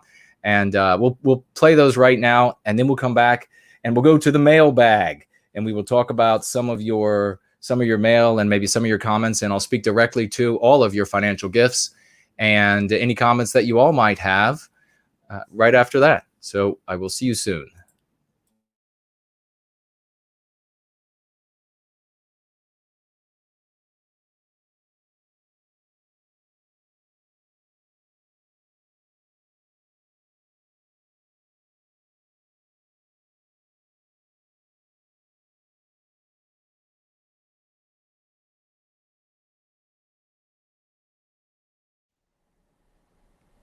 I am the fount of creation, the watchmaker of time.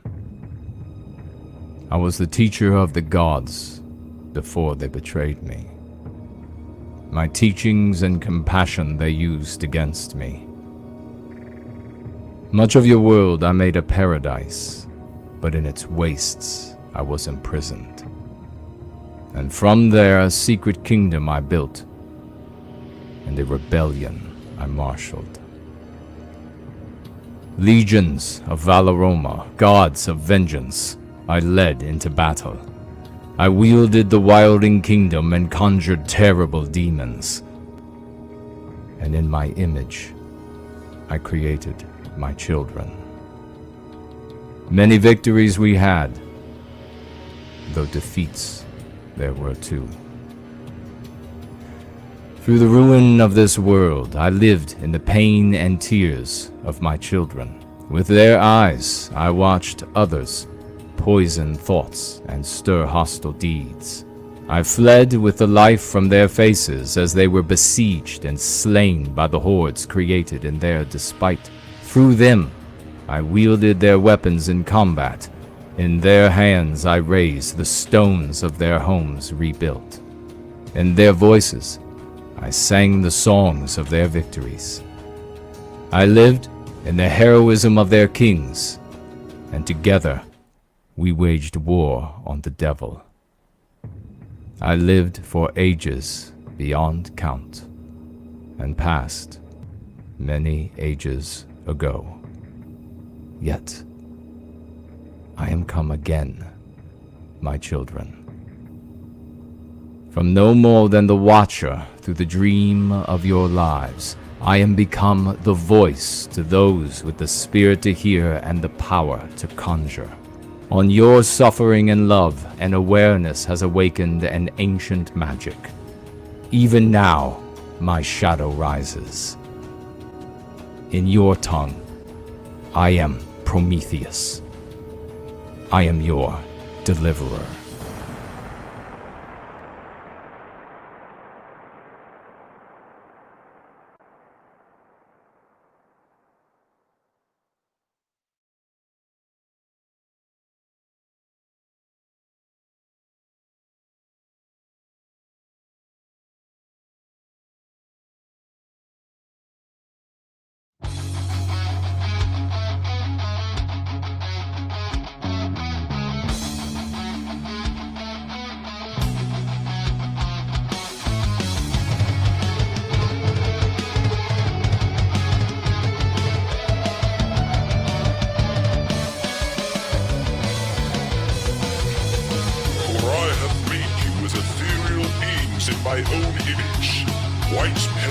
upon a subtle flame that once drowned in the mire cannot be reclaimed.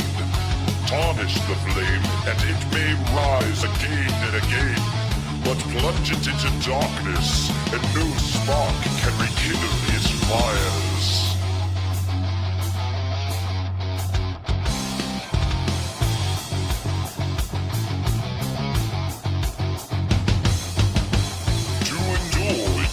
Master yourselves, and that journey begins by looking within. My soul brought a host of gods to celebrate and feast. Human flesh defiled by some human riding beasts. The horde began to march to war, grotesque were their desires. Burned in the earth to reports of skyborne. Captain summoned Embolden and called out for the Lord. He mustered the resort room and rode out to meet the horde. Redlock hailed his captain as he rode upon the plain. The pieces were in motion, but did they move in vain? Alindiel prepared himself to sound the horns of war. Prometheus appeared to manifest report.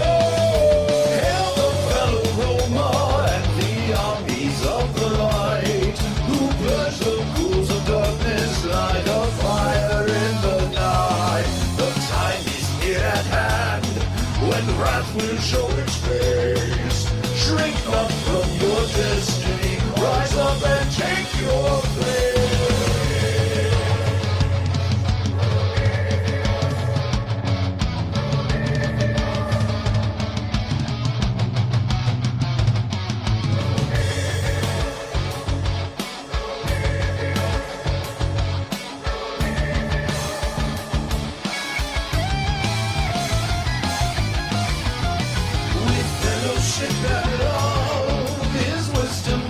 So he sent them into caverns deep to trap their haughty foes. Choking screams and desperate cries of men washed over the pitted fields of Arnelway.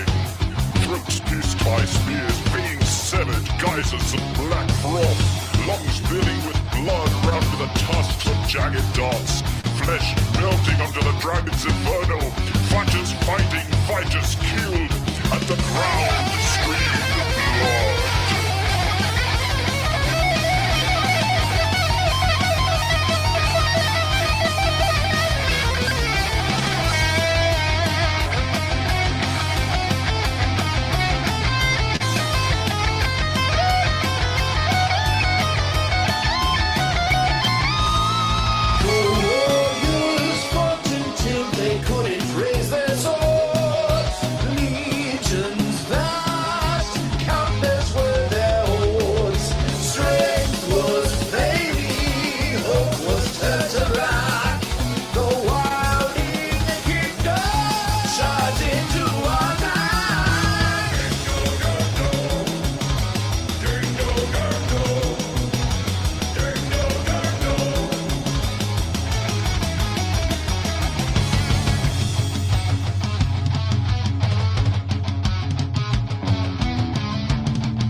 wrath will show its face. Shrink not from your destiny, rise up and take your place. Hail the fallow Roma and the armies of the light,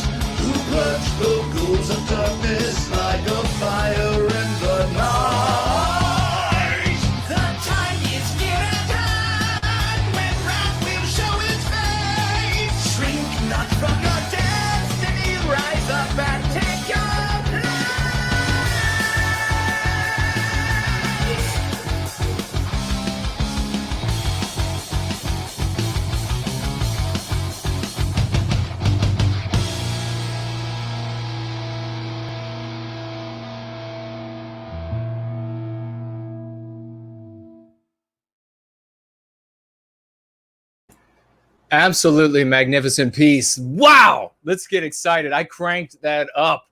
Eminent Rain is in the audience, ladies and gentlemen. And please give that guy a giant round of raucous emojis. Smash them together, headbutts and all. That was such a magnificent piece. And thank you for those who enjoyed my reading of the back of Prometheus Rising. That book is now available for you to acquire at NoWhiteGuiltCollectibles.com. And you can get yourself a signed version of it through that method, through that vein. So do so if you are interested. This is our story. This is not just about another novel, something else, some other little piece of fiction that has come along. This is our story. This is where you're going to be a hero, because this goes speaking to the spirit that is within side of every one of us from the dawn of time all the way up to the present, where we are still wielding that pin. Oh, let me knock that off, and we will keep rolling. We will move on over to the mailbag. Let me just see really quickly. We'll take a look at the live chat. And Hansa saying, yes, but the non-white anti-whites have been organized and weaponized and by some other anti-whites. Well, that the organization, and none of that's to say that they're not working together or in some other way congruently. But there is an appearance of unity where there isn't actual unity. We spoke about that last week. So no contradiction there, good brother. And thank you very much for participating. Misty is here. Yiz is here. Great to see you both. Nylena, Celtic God, Mike, the great DF is here. Wonderful to see you, dear lady. And let's see, Deniki's Ghost, Streaky Bacon, Nancy Drew, Nathan is here. Great to see you. JT Smith, so many heroes. What did you all think of Tiina? What an amazing woman, isn't she? Golly. Just hearing so much wisdom, so much understanding of the world and of human nature and what's taking place. That is so terribly refreshing and so needed these days, with as backward and asinine as the population has become of whites around the world. Let me see who else we have here. Evidence violates community guidelines. Great to see you. JK160, Spencer's Thoughts. Thank you all for all of the applause and kind words that you had for our wonderful guest. We will absolutely have that brilliant woman back with us. Southern Bloom is here. 41 BMC. Moy is here. Great to see you all. Bob White, Red Eagle, Golden Toothbrush, First Lady of American Theater. Monty is here. Great to see you. Big hello to everybody on all of the other platforms as well, and those who are listening or watching in replay. Thank you all for being here. Mrs. Jess Horst is here, ladies and gentlemen. Underhill, the great Underhill is with us. Nathan is here. Nathan says, Tiina is a white goddess. That she is. I absolutely agree. She is a white goddess, Nathan. And he says here, Tiina is one of your best guests ever. Brilliant and insightful and gorgeous. Her fiancé is a lucky man. Eunice is a lucky man. I agree completely. DF says, Tiina was great. Thanks. Well, you are so welcome, dear lady. Nancy Drew, we are stronger together. We are indeed stronger together. This is what the anti-whites hate. They absolutely despise that here in Going Free, we are joining hands around the world, and it is on the basis of who we are.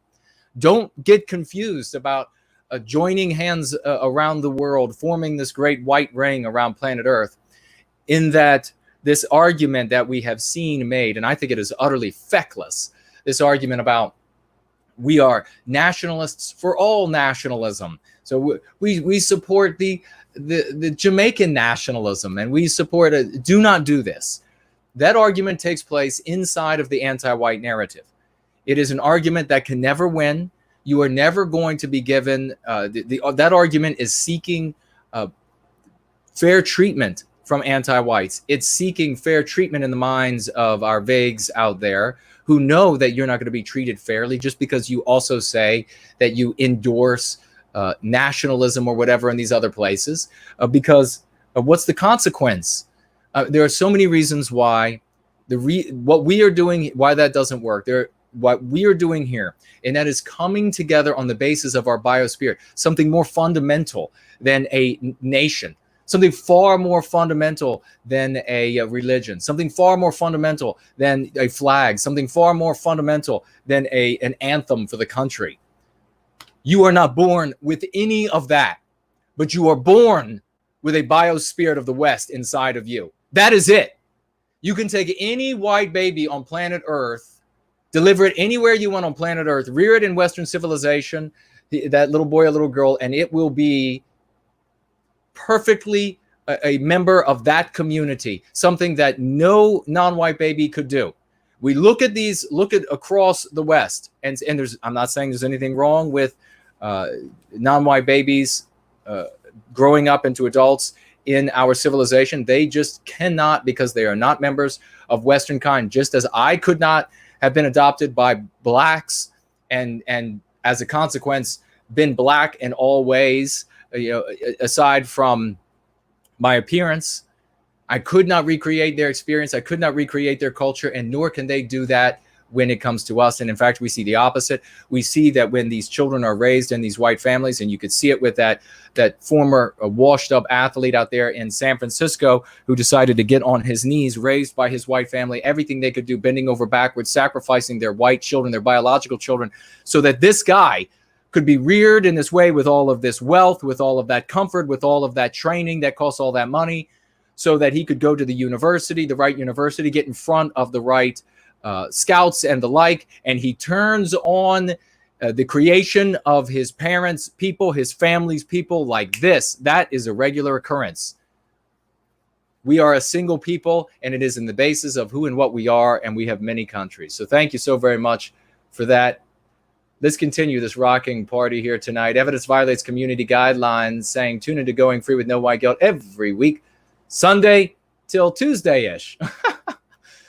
It does seem that long sometimes. Brand Danger is here doing great things with, generally speaking, in service to white well-being, and great to see you here. So is Zero Talon, both of them modding, but Brand Danger also working on the homeschooling for our children, which they are going to need more than ever in the coming months and years as this anti-whiteism is ramped up and continues to be ramped up. We've got stories to read here. We've got a story I've got to read you on the phone.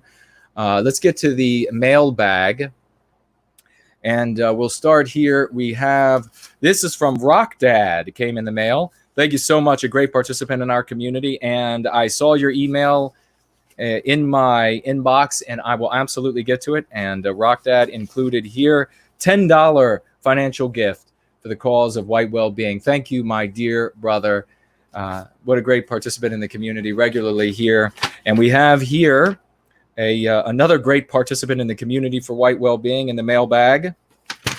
I'll make sure I do this so that we can take this back from Rush the Fat Limbaugh, who has failed us as a content producer, and in fact has continue to play the Pied Piper's pipe all the way to perdition.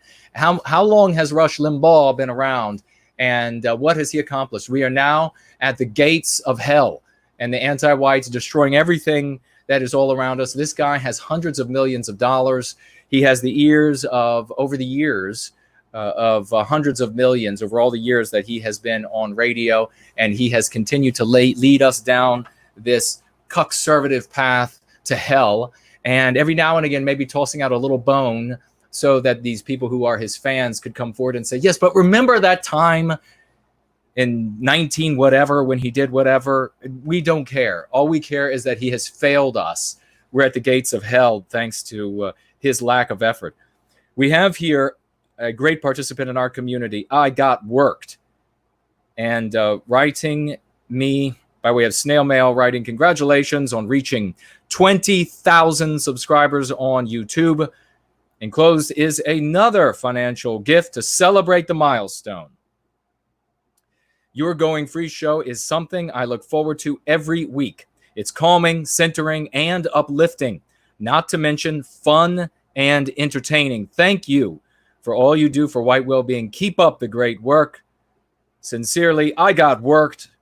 And let's get those raucous emojis going for I got worked, financially gifting $100. $100 to White Wellbeing. Thank you so much, my dear brother. That is very meaningful. And we absolutely cherish you being in our community in service to White Wellbeing. And we have another letter, and regrettably, I am not going to be able, I don't know if this is, dear lady, I will read your letter. And I don't know if I could say your name, but if you let me know next week, or if you're in the live chat right now, let me know, and I will then give a name for you. But I want to recognize, because this is truly magnificent. And she writes here, Dearest Jason, I hope this note finds you well. Please accept this token of my gratitude for all that you do and the impact it has had on my life. My yearly contributions will increase as my pay goes up and my debts go down. We have also decided to leave our church as the Southern Baptist Convention has become intolerably anti-white. It has, if I could pause there really quickly, it has indeed for so many. And for a while, many years ago, I also attended the Baptist Church, Southern Baptist. In fact, that's where I started. And one of the reasons why I left it and went to other ones and then stopped going to church altogether was because of just how anti-white they have all been and become.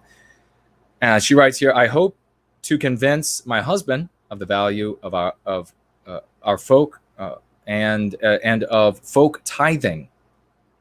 And I think we heard in this community folk tithing might have been from Althea Promethea.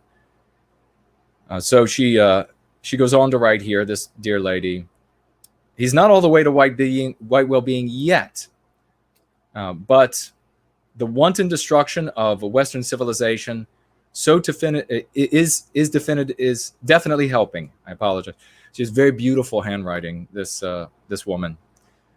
It's my silver lining during these troubling times. And thank you so much, dear lady. I don't know if you're here. Let me take a quick look over at the live chat and see if you said anything. I don't see it. So I will write you, and we'll see what kind of name I can give you, because we have to give you a name. And this is worth remembering many times, dear lady. This is worth remembering because this is the kind of testimony. And we heard when Tiina was just with us, connect these dots, ladies and gentlemen. That's one of the things we do in Going Free. Tiina said that she was echoing these anti-white sentiments, not really embracing the anti-white ideology, but these anti-white sentiments, these anti-white talking points, the mean pathogens. Until what? Until she saw what she referred to as the immigrant crisis, right? She saw what these horrible things are happening. And what do we say here? We say that our white brothers and sisters are looking out into the world and they're saying, look at all this horrible stuff that is happening. Let me look back at my conservative nationalist leaders, patriot leaders, whatever it might be, my alma mater, the government, the news and entertainment media, the places I've always gone to find answers, to understand what's going on in the world. Where is the description? What's going on? How is this happening? Where is it leading?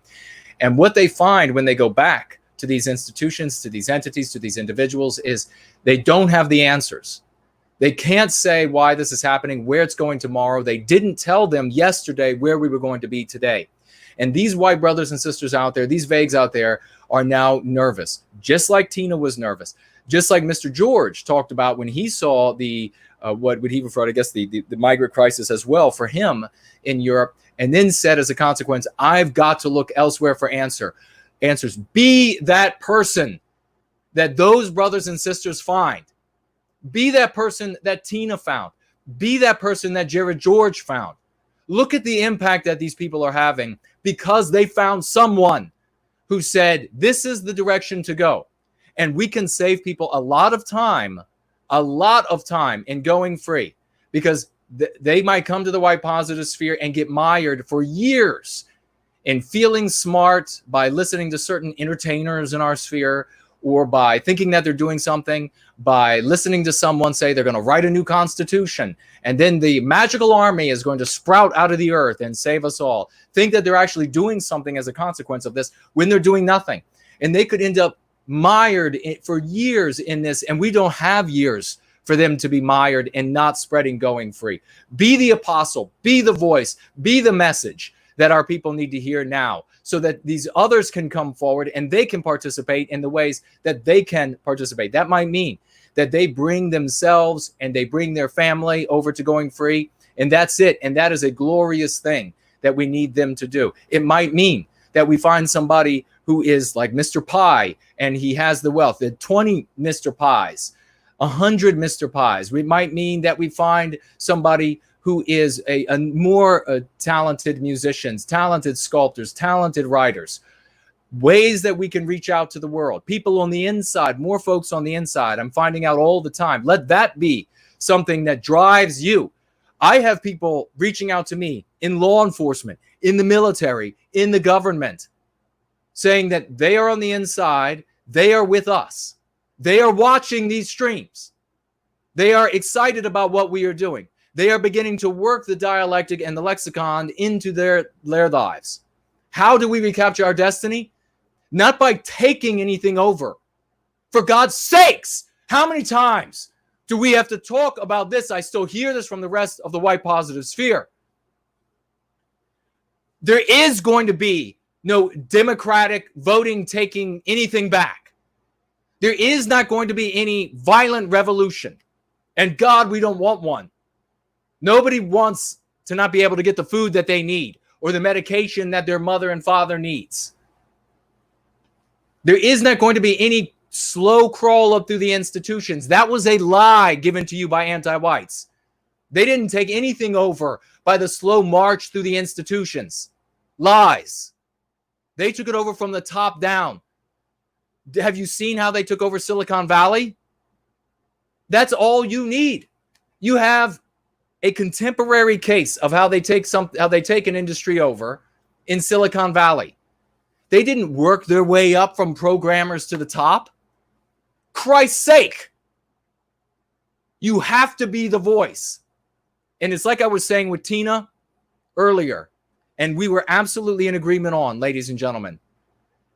You have to be the one that's getting out there and doing something. And if you're the person you're listening to, if you're one of those folks from elsewhere in the white positive sphere or from beyond it, and the thought leader, thought influencer, organizational leader is saying to you that all you have to do here is pay dues, pay some participation fee, pay to get behind the paywall, celebrate the intelligence or the insights or whatever of the thought influencer or whatever it might be, and otherwise sit back, wait for the revolution, wait for somebody else to come do it for you. You are in the wrong place. You are in the wrong place. There's no paywall here. Now, we absolutely welcome and we need the sort of support, if we're going to be able to make an organizational entity, if we're going to be able to bring that into existence, we're going to need people who feel the same way that the folks feel who give to the ADL, who give to the SPLC, who are like, here's the million there. We're going to need people, but we're just working class people. So $1, $5.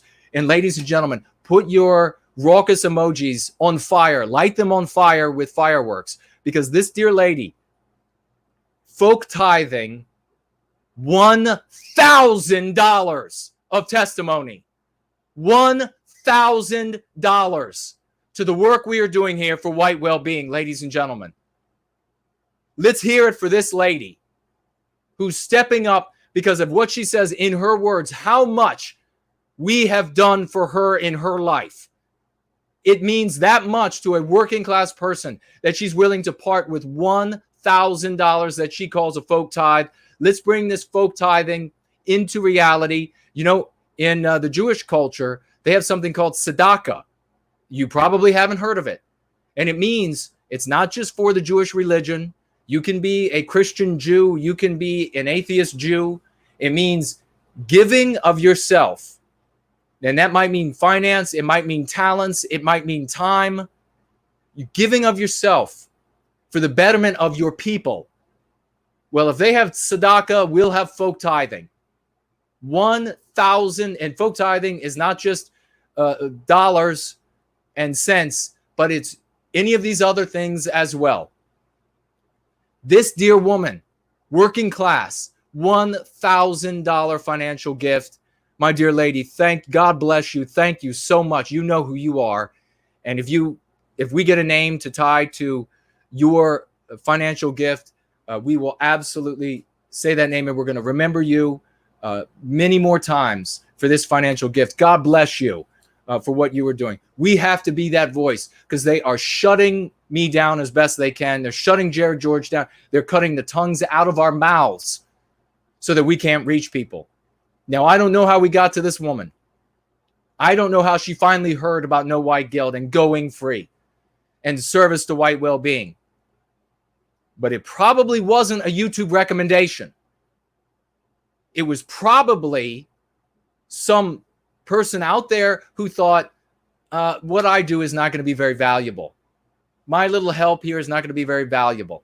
But you know what? I'm going to go ahead and type into this thread here. Maybe you should check out nowhiteguilt.org. It was probably something like that.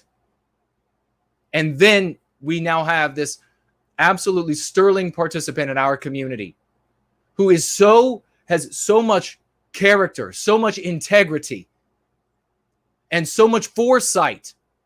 How many of our brothers and sisters out there have that kind of foresight to say that the only way I'm going to have my personal well-being is by way of our community's well-being, and that even if it's going to take me a month of doing without things that I enjoy, or 2 months of doing without things that I enjoy to support that, I'm going to do it. God bless you, dear lady. From the mailbag, let's keep moving along. Thank you all for those raucous emojis. Hello, Jason. This is from Right Wing Universe. Hello, Jason. I'm doing well.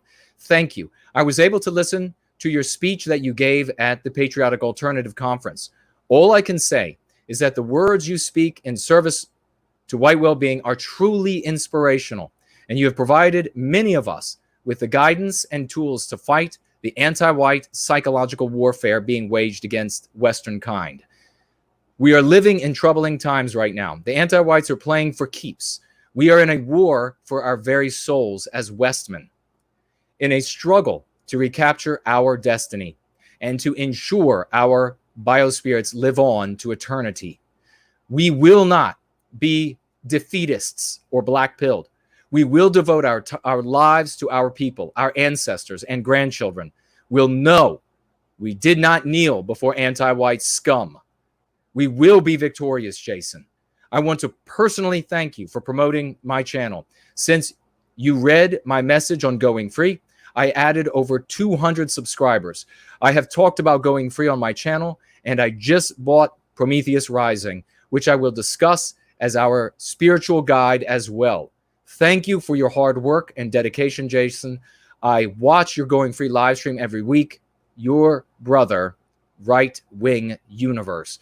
Ladies and gentlemen, if Right Wing Universe is here, please write your web address or your channel into the live chat in the way that it will allow you. I do want to point out that many of you, and this is the anti-white bastards at YouTube, and we have one more from the mailbag, and then we'll move on. The anti-white bastards at YouTube are censoring a ton of your comments on the threads, etc. Has nothing to do with me. I'm going in the background and trying to grab them out from what they're censoring. I have marked on all on the account, on the background, that I want all of these messages coming through, and the anti-white bastards are still censoring the comments, especially the really good ones. Especially the ones, all the testimonies that you read, those aren't even the best ones. The best ones are getting censored by YouTube. I wonder why. So I'm doing my best. The anti-whites at YouTube would love for me to spend my entire day combing through everything they're censoring out and picking things out to say, no, absolutely put this in the thread. I just don't have the time to do it. So please, if your comment doesn't show up, it's not yours truly. Just think it's some walrus at YouTube that is doing this. It's their fault that it's happening. Or if it's happening on another platform, Twitter is an absolute asinine joke. The anti-whites there. I get anywhere between like 20 and 40 new followers on Twitter a day, and the overall number doesn't change. So for some reason, other content producers in the white positive sphere, numbers skyrocket. And as a consequence, it has a lot of ramifications. People see, oh my God, look at all the followers this person has. I think I'll follow too. I think I'll listen to what they have to say. But the numbers are intentionally suppressed. I don't know why you idiots at Twitter continue to allow me to see people that are subbing to my account. I mean, I get, is it some kind of, is this, back to the Stasi psychological tricks where they're like, hey, look at all the people that's subbing to your Twitter, but we're going to let you see that, but we're going to make you go crazy by not letting you see that on the other end. Nobody else will see it. Only you will see it. I don't care. I'll just tell everybody the truth of what you idiots are doing. And then we are all going to act as a community, and you're not going to be able to silence all of us. For every one person that gets out, they're going to find 5 or 10 more to come to White Wellbeing. All you're doing is you're causing us to evolve and become better and brighter and smarter and more fluid and quicker, able to dodge your anti-white censorship and attacks. And in the end, we will be a former victim that you can't keep in the cage any longer. That's all that's going to result of all of your efforts, is we will be impossible to victimize in the future. Western Avatar writing, Jason, my brother and I see entirely eye to eye on politics. We also agree there are differences between the races and their societies, but he still thinks race is a social construct.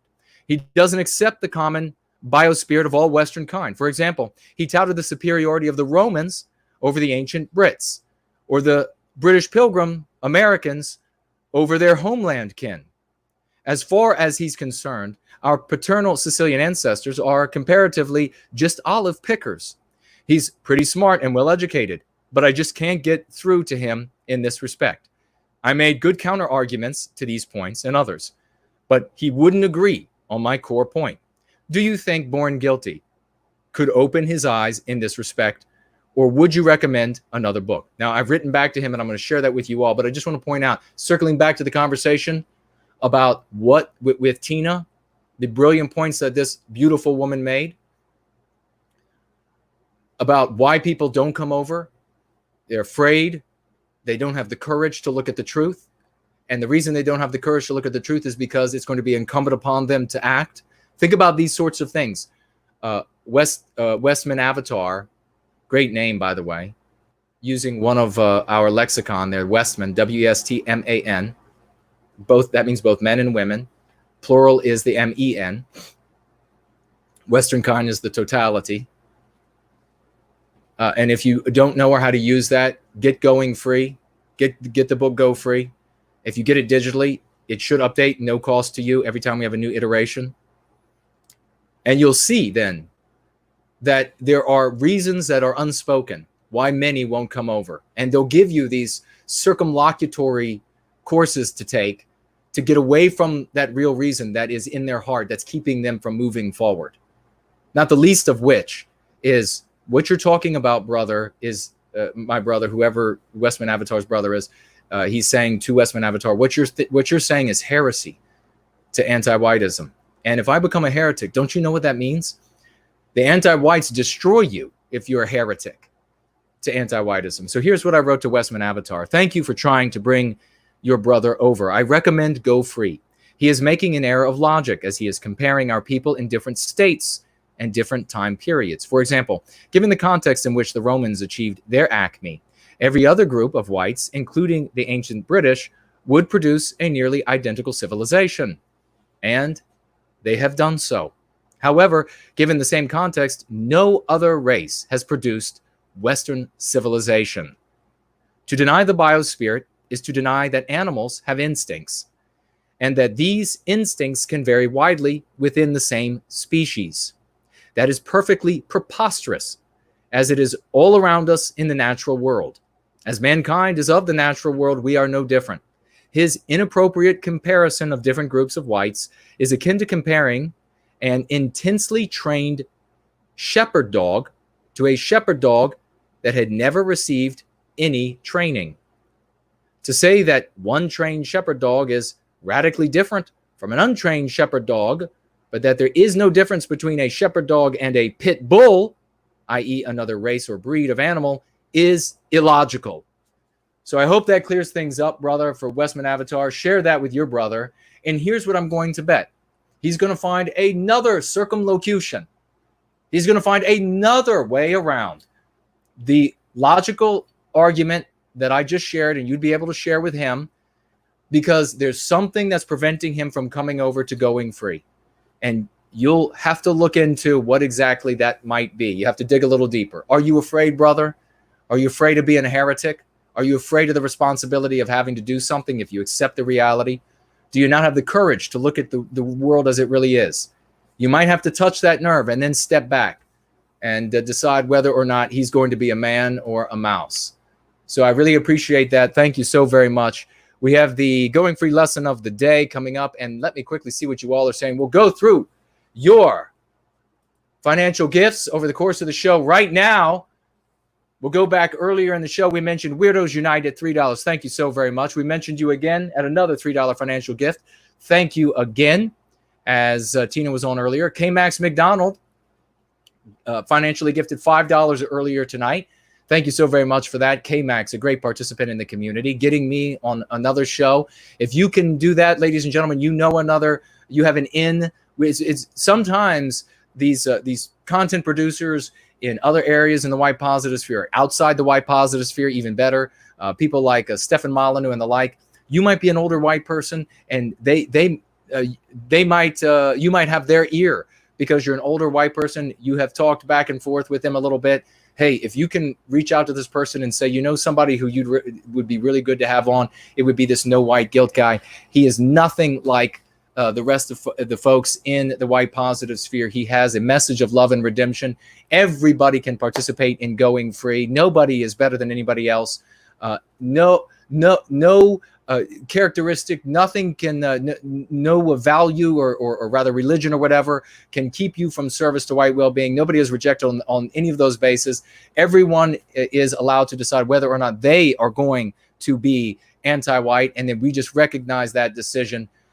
K-Max McDonald is a great example of somebody who did that. Simon JJ, earlier in the night, 10 euros. Thank you so very much. Weirdos Unite again with another $3. Thank you so very much. Again, with your question there. And we had Hansa with $5 earlier, and DF earlier tonight. Thank you very much, dear lady, $5. K-Max again earlier in the night. The great question about, and I didn't get to answer because I wanted to be able to let Tiina go. And this was $5 from K-Max asking about, do we read the books written by absolute vile scum of the earth, anti-whites, Tim Weiss and Robin DiAngelo, such as this book, White Fragility, which, by the way, ladies and gentlemen, you know, we seem to be having the conversation again about the word racist and the concept of racist. And you know my sentiment there on using enemy concepts or victimizer concepts. That is the central pillar of anti-whiteism, is this concept of racism. Having said that, we did a stream in the middle of the week, a Going Free stream last week, and I'll reiterate here, do not browbeat someone who wants to use the word or the concept racist because they think, in all honesty, that it's actually going to serve white well-being to do so. Now, others, such as Mark Collett said he's going to use it because he thinks that he honestly thinks that it is going to work for us in service to white well-being. So there's no need to go to him and say ever again, why are you using the word racist in any of your dialogue? Because bottom line is he is unimpeachable. It is no question that this is a guy who cares about us and that our well-being is his objective. So if he feels a tool is going to work, then more power to him. But when it comes to me in service to white well-being, absolutely never use this term, this anti-white term racist in any of your dialogue. It can only undermine you. So having said that, this book here, I just wanted to point out, this White Fragility is the #1 selling book in the United States by far, according to Tucker Carlson a few days ago. #1 selling book across the United States by far. This anti-white vile creature, Robin DiAngelo, is paid something like $10,000. Is that right? An hour to speak, and was paid that sum by the federal government of the United States to have her come in there and lecture and speak to the elected officials in the House. Absolutely disgusting. And the reason why I'm bringing it up in connection to the concept of racist is that when people use this concept of racist in the white positive sphere, whether they are closer to the center or further out in the periphery, they think they can, in most cases, they think they can redefine it. They think that it means something in the heads of our brothers and sisters other than what we believe it to mean. And what we can show, we can make a very strong argument that it means, and that is the exact opposite of what you read in the dictionary. So in this book, White Fragility, she defines racism as is defined in state and federal laws, in the codes of national and international companies, in all of academia, and everywhere you look, news and entertainment media, it is defined as pure evil that can only be exercised by white people. No one else can be racist. And in the United States, at one given time, they'll say racism is, and they'll define it in a way that it only means white people. And then at the exact same time, at the exact same time, wherever that period is, sooner or later in our tracking of history, you'll see the concept racist being defined as another way in another country to mean just white people. So it's always a weapon against who and what we are as Western kind. And that is exactly how the most widely selling book in the United States defines the concept right now accurately for everyone else. The moment you utter it, as far as we are concerned, you put yourself inside the anti-white narrative and there's no getting out of it. So, and in fact, I think we have a news story speaking to it as well. It seems to have really come up with a lot of these anti-whites who are, in fact, maybe I should find that really quickly right now. A very specific type of anti-white, non-white, that has started using this word again by connecting it to some of our verbiage. And it's because they're trying to revitalize their concept as it is losing its teeth with us. So I do not read, K-Max, their filth. I have seen all that I need to see of anti-whiteism. Everything I see since I have concluded and come to the understanding of all there is to know about the doctrine, how it's created, how the human animal engages in it, why it engages in it, what motivates it through the doctrine itself, and the context in which the actors, the individual units of people, how they act within that, and then collectively how they act within that context, which is slightly different for each Western country. Everything I have seen and continue to see confirms it. So if I were to open up anything that Tim, the filthy anti-white bastard Weiss would write, or the Robin DiAngelo filthy anti-white, every page would just be a waste of my time when I could be serving you all. So this is a problem, we were talking about with Tiina earlier brilliantly, and she was absolutely articulated herself. You're wasting your time if you're just reading history or hearing somebody else talk about history or hearing about the novel takes. If you're not also, if you want to do that for entertainment or whatever, more power to you, or just have a better, you feel like you're going to be more, au courant. But if you're not going free primarily and getting this to our brothers and sisters, because this is the psychological defense. When do working class people give $1,000 folk ties, financial gifts to something that isn't working? They don't. They absolutely don't. So it's changing lives. She specifically said, this woman who gave this $1,000, that it changed her life. Thank you very much for the question. Clayton, $20 financial gift. Thank you, my dear friend. I try to support White Wellbeing as much as I can. I'm glad I found your channel. Sometimes I feel alone in this struggle. Brother, don't ever feel alone again. Listen, it is okay to get down. That's normal. It is okay to look out and see how ugly things are, and that's normal, and to feel that, wow, that's really what the anti-whites are doing is so wretched. I mean, for me as a Southerner, it is far more poignant than for many of us.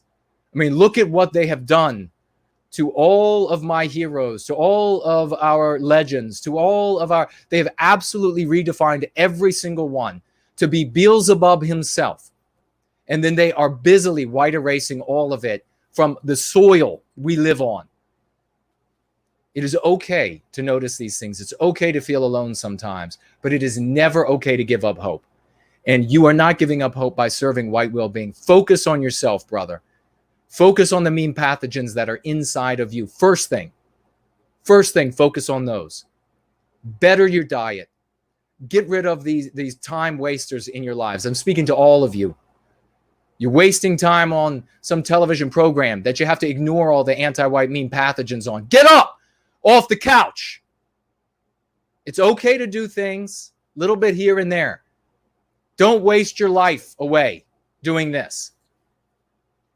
Improve yourselves. This is what we do in service to white well-being.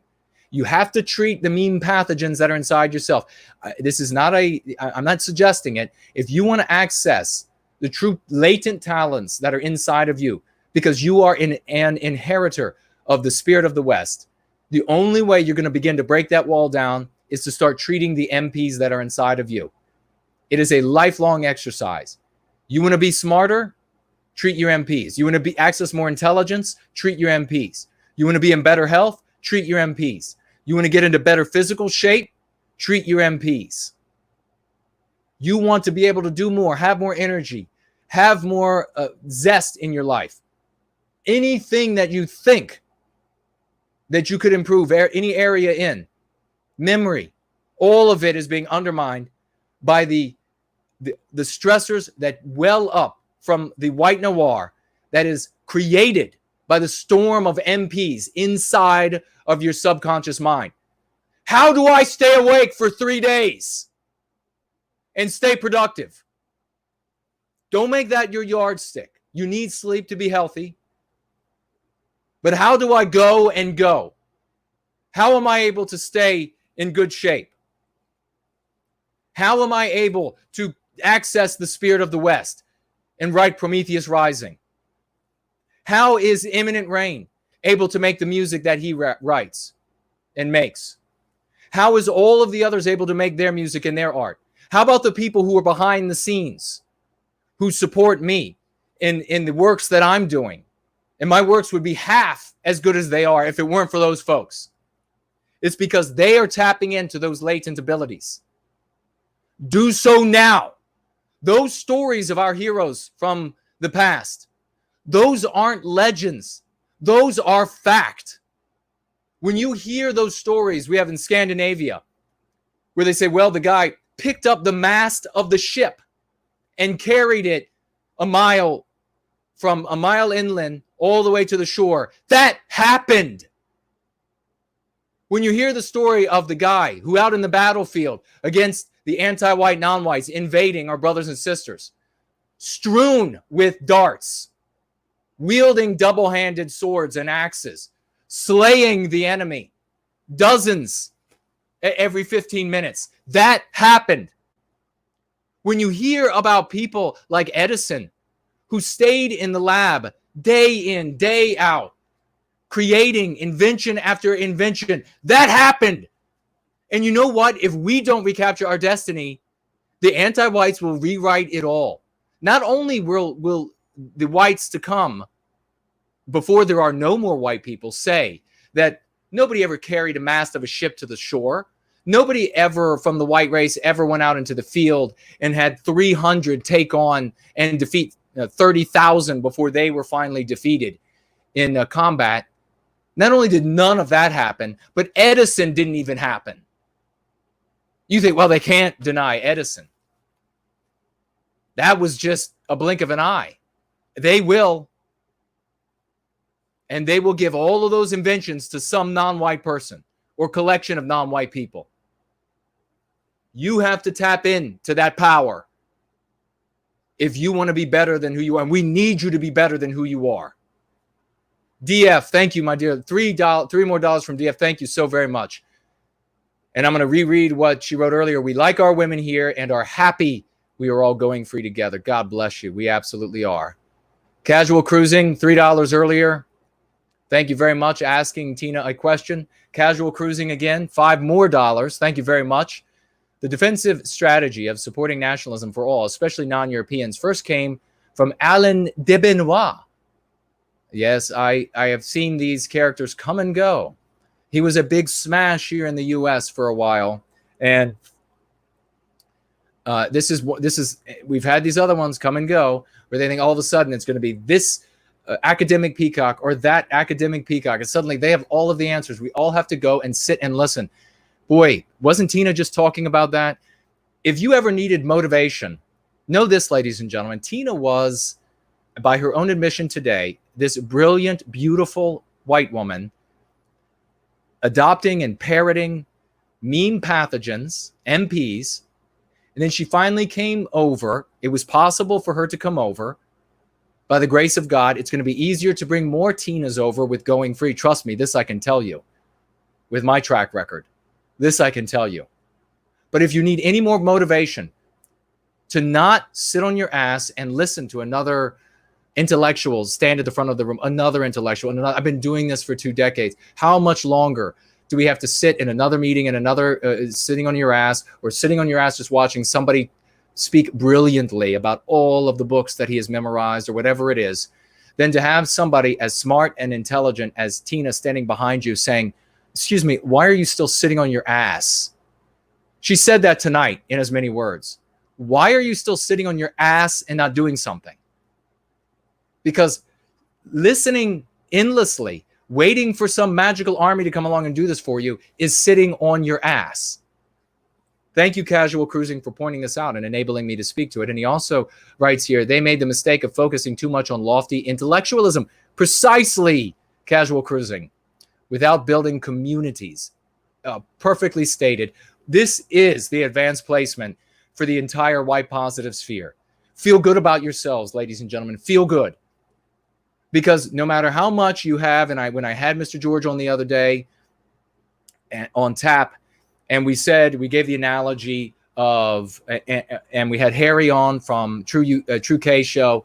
We gave the analogy of the work site, and you have the lumber, you have the nails, you have all of this, and then you have the lot, and you have folks standing out there by all of the tools and lumber and etc. and saying, look at those hammers are jokes. Those are not the right hammers. That other party must have ordered those hammers and probably paid twice as much money than they were worth. What a bunch of idiots. And then you have some others out there, and they're dressed in a very elitist way, and they're saying, well, to talk about construction, we can consult the great constructor Bob Vila and how he used to construct back in the day. And who wants to pontificate on Mr. Vila? Or, ladies and gentlemen, you can pick the goddamn hammer up and the nails up, the nail gun up. You can pick the lumber up, and you can get alongside of me and Tiina and Casual Cruising and the rest of us, DF and Clayton and K-Max, the rest of them. And you can start building the framework for the people that we are going to become that passes through the eye of this needle. Thank you so much, Casual Cruising. Higgs Boson, a great participant, 5. Hoppin' Dollars or Koala Dollars, we'll say this time from Australia, writing, I start my week listening to you. Best medicine for anyone. God bless you, brother. Thank you for saying that. We have some comments over here in the question widget. Don't delete them. I will be getting back to them. But I'm going to spin around here really quickly to take a look at Cash App. I will refresh it. And we know that those who financially gift will get priority for their questions and comments.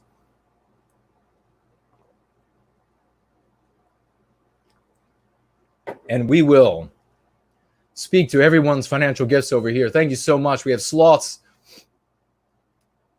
coming in at, was that yesterday or today? We had sloths, I think, over on, no, it says it right here. $20. Thank you so much, brother. Sloths financially gifting $20 over here on Cash App, saying everything that great gentleman needed to say with those $20.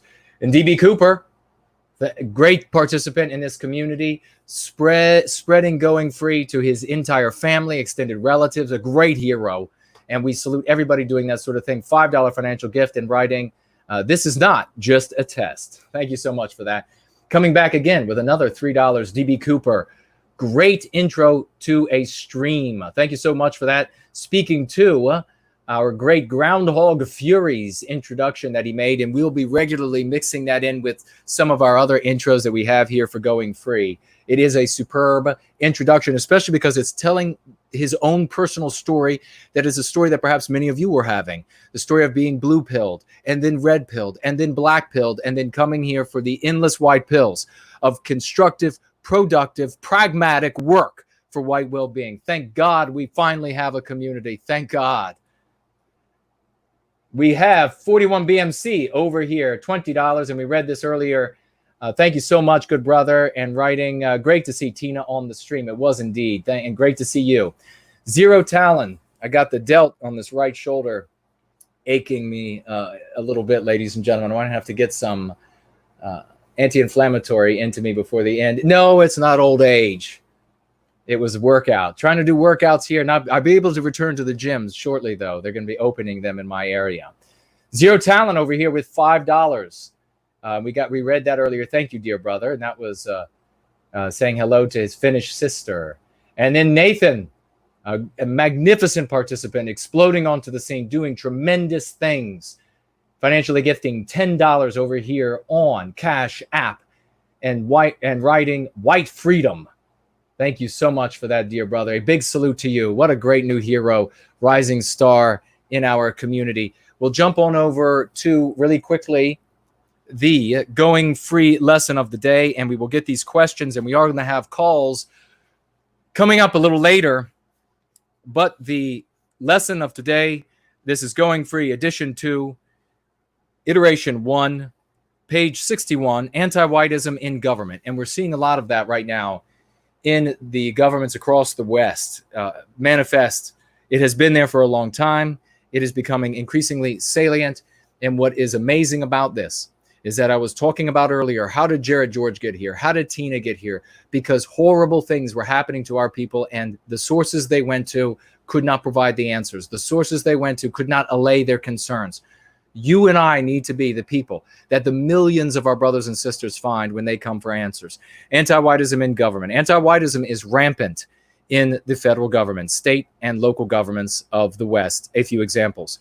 Affirmative action policies that legalize discrimination against whites for the advancement, enrichment, and empowerment of non-whites in educational, enrollment, hiring, promotions, government contracting, loans, licensures, etc.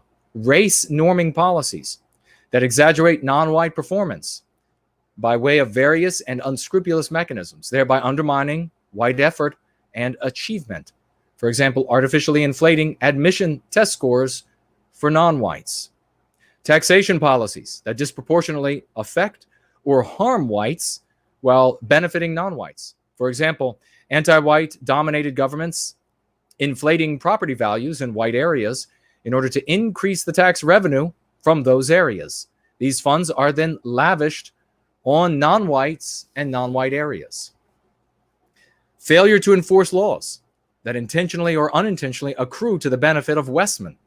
For example, laws protecting the nation's borders from illegal non-white immigration. Immigration and welfare policies that prioritize and fast-track non-white applicants while retarding and protracting the process for white applicants. I'm so sick and tired of hearing about white brothers and sisters trying to come from around the world, and they get nothing but the runaround from the government in the United States. And I learn from our brothers and sisters who are from country X trying to get into country Y, that's a Western country. They have endless troubles trying to get into those countries. And yet, when I talk to non-white people and that are new to the United States, and I say, how hard was it for you to get your citizenship? Easy as could be, they tell me. Easy as could be. Changing the names of roads, schools, and landmarks that honor Westmen to supplant these celebrated whites with non-whites and anti-whites, both white and non-white. So, for example, we see down in Richmond, Virginia, which is the capital of the state of Virginia where I live. I'm closer to the nation's capital, Washington, D.C., but Richmond, to the south of me, they have this Monument Avenue where it used to be, we put up statues of the men that we venerated who fought for the Southern Confederacy when we seceded from the United States and then formed a new country called the Confederate States of America in order to control our destinies. And we were defeated by the United States, and we honored these people. And they are busily pulling down those statues. And one of the statues they pulled down, they put up a non-white tennis player. Now, I don't know whether he was anti-white in his life or not, maybe. But even if he wasn't, he's just non-white. So having him replace a white person is going to be good in the anti-white narrative because that fits the anti-white morality. Selective application of rules, laws, exemptions, waivers, and subsidies on the basis of race for the benefit of non-whites and the detriment of whites. For example, the refusal of the regime to enforce laws when non-whites loot, riot, and commit hate hoaxes. By contrast, the regime has illegally shut down legal and constitutionally permitted rallies organized by advocates for white well-being. Ladies and gentlemen, I did not just write this. You see this all over the West right now, especially the last couple that I just read there, and I didn't just write it. This was written a long time ago, and we see these things happening all around us because this is the lens by which you can retrodict the past and understand. That means you look back, this is the opposite of predicting, and you say, does this formula make sense of the past? And if so, relative to other formulas, how well does it perform? This one performs flawlessly. When you use other formulae looking at the past, you do not get the same results that you get with this. So trust me, I've looked at them all. I've taken out what works and what's good from those and has been shown to work over time. I have gotten rid of all the rest. So I've gleaned what has been best. That is what going free is all about. Gleaning what is the best and getting rid of what doesn't work. And then we are left with an increasingly potent formula that works for our psychological defense. If you want to learn more about anti-whiteism in government, how it affects us, how it undermines us, you need to acquire Going Free. You can do that at Amazon, or you can do that at nowhiteguiltscollectible.com if you would like a signed copy. Let's see, what do we have here? I want to play for you, but before I do, I'm going to look at the question widget. And maybe really quickly, let me take a quick look at the discipline. All right, I don't see any. I saw, who is that? A lot of good people are over there. I Got Worked is over there. Great to see you, brother. We read your letter just not that long ago. Tim is over there. DH is over there. DF, Mosaic. A lot of great folks.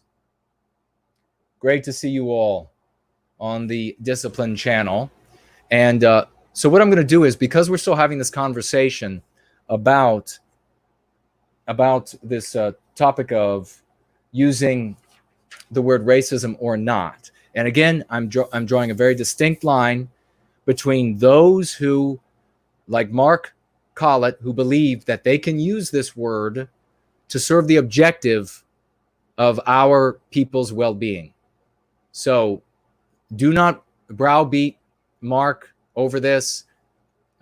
If he can make hay with it, then God, that would be fantastic. Now, over here, we're not going to use it. And I recommend you not using it in your conversations, because the moment you use it, you submit yourself to anti-white morality, you submit yourself to the anti-white narrative. And so somebody reached out to me. Where are the documents? I might have to go looking for them. Who was it? Oh, you know who I think it was? I think it was Fraulein Dresden on a comment on one of my old videos. When we were in a back and forth with a community that I don't know if they exist anymore. We pretty well destroyed them, called the skeptic community. They were really just anti-whites under a new name. And so we demonstrated that's all they were. And so it died, fortunately. Fraulein Dresden writing on the thread there, great lady. And she was here earlier. She might still be here. Brilliant, absolutely magnificent. Why? Because Jason dispels the lies and misinformation with irrefutable truth. In my many, many years in the white positive sphere, I've never heard someone speak up for our people quite the way Jason does. I thank you so much, Fraulein.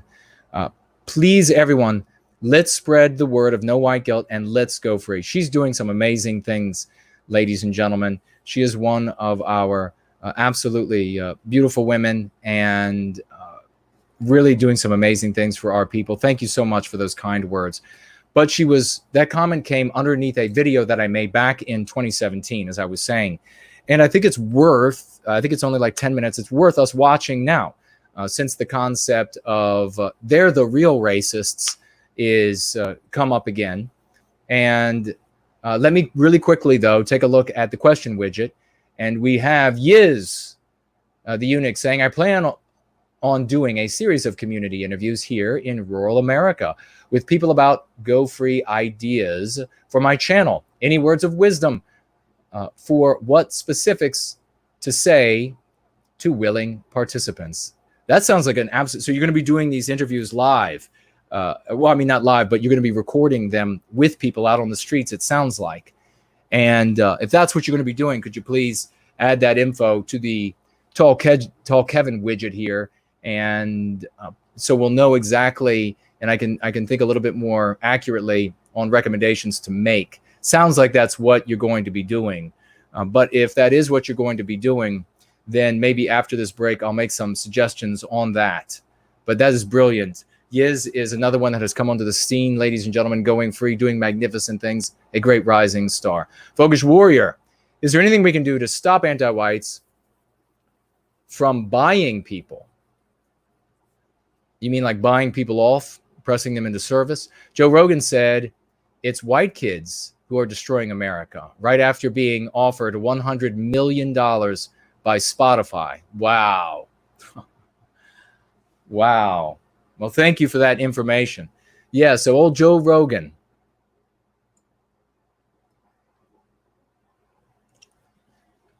Funny how $100 million can just change a mind and get it to say anything that the anti-whites with all the money want them to say. Yes, there actually is a method by which we can resist this. And I've talked about it several times, and we need to keep repeating it. And that is that we don't like anybody. We like all things that serve white well-being. And if a person is serving white well-being, then we like them. We like what they're doing. We like what they're saying. And the moment they change their position, we despise them. The moment they endorse something that serves white ill-being, we despise them. We can't buy Joe Rogan from them. We can't say, we'll give you 101 million. But what we can do is reject them, to despise them, to turn our ire on them by sharing the truth of going free, by mocking such people, by ridiculing them, by groyping them, by doing all of these sorts of things. So if on one day you can think of, and not only can we not outpay the anti-whites, but we are unlikely to be privy to what's happening in their lives. So somebody could, we've talked about before, they might have it all together. They might actually be serving white well-being. And then all of a sudden, though, they're doing something awful on the side, or whatever it might be. Or the anti-whites just come to them and say, look, we are going to fake that you are doing X, Y, or Z on the side. Or you could, and we could give you, or let me say, let you suffer with your bills or whatever. Or you could just serve our interests, and we won't tell the world about this thing that we've lied about. And we won't, or if you really were engaged in something horrible, we won't tell the world about that. And we'll make your bills go away, your mortgage go away, and all these things. All you got to do is just vector this off a little bit so that it goes off course and doesn't serve white well-being. That could happen to anyone. How do we protect ourselves from it? Because, and we can go to the Tommy Robinson example. If he is doing something that is serving, if a person is doing something that's serving white well-being day after day, and you like him and you endorse him, the next day that he comes out and he says something that serves white ill-being, everything he's done before is immaterial. You get in it metaphorically in front of his house with the placards that say, "You're a dirtbag." Not only are we not going to still like you because you have this reputation of you've done some good things, but now you're serving white ill-being. So we're going to ridicule you online. We're going to mock you. We're going to do everything we can to tell the world that you're a dirtbag. That is how we protect ourselves from the infinite wealth that the anti-whites have relative to us, and their willingness to commit crimes, to come in behind the scenes, etc., and manipulate those who are start off organically, or even people that they put in front of us artificially, which sometimes happens as well. More often than not, they select people that had an organic start, and then they use those individuals. And I'm not saying that the organic start was pure in service of white well-being, but as long as it was close or something and they can use that person to lead folks astray, that's exactly what they do. This is the only way we can protect ourselves. And not only is it the only way, but it is the way that works. Because if we already had this in place, if Tommy had been bought off behind the scenes rather than whatever is going on, maybe it's his real sentiment. Maybe he doesn't actually care for any of the things that people believed him to have cared for. I haven't followed him closely enough. But let's say he was pure of heart and he wanted service to white well-being. He wanted a beautiful future for white people. And then the anti-whites come in behind the scenes and they say to him, well, by the way, we know that you are doing this horrible thing behind the scenes that nobody knows about, and we're going to tell the world about it. And we know that you have these bills. We can make those go away. What do you want to do? Serve our interests, and you can keep your little hobby on the side there and your bills can go away? Or continue to serve white well-being, and then we reveal this and you keep your bills?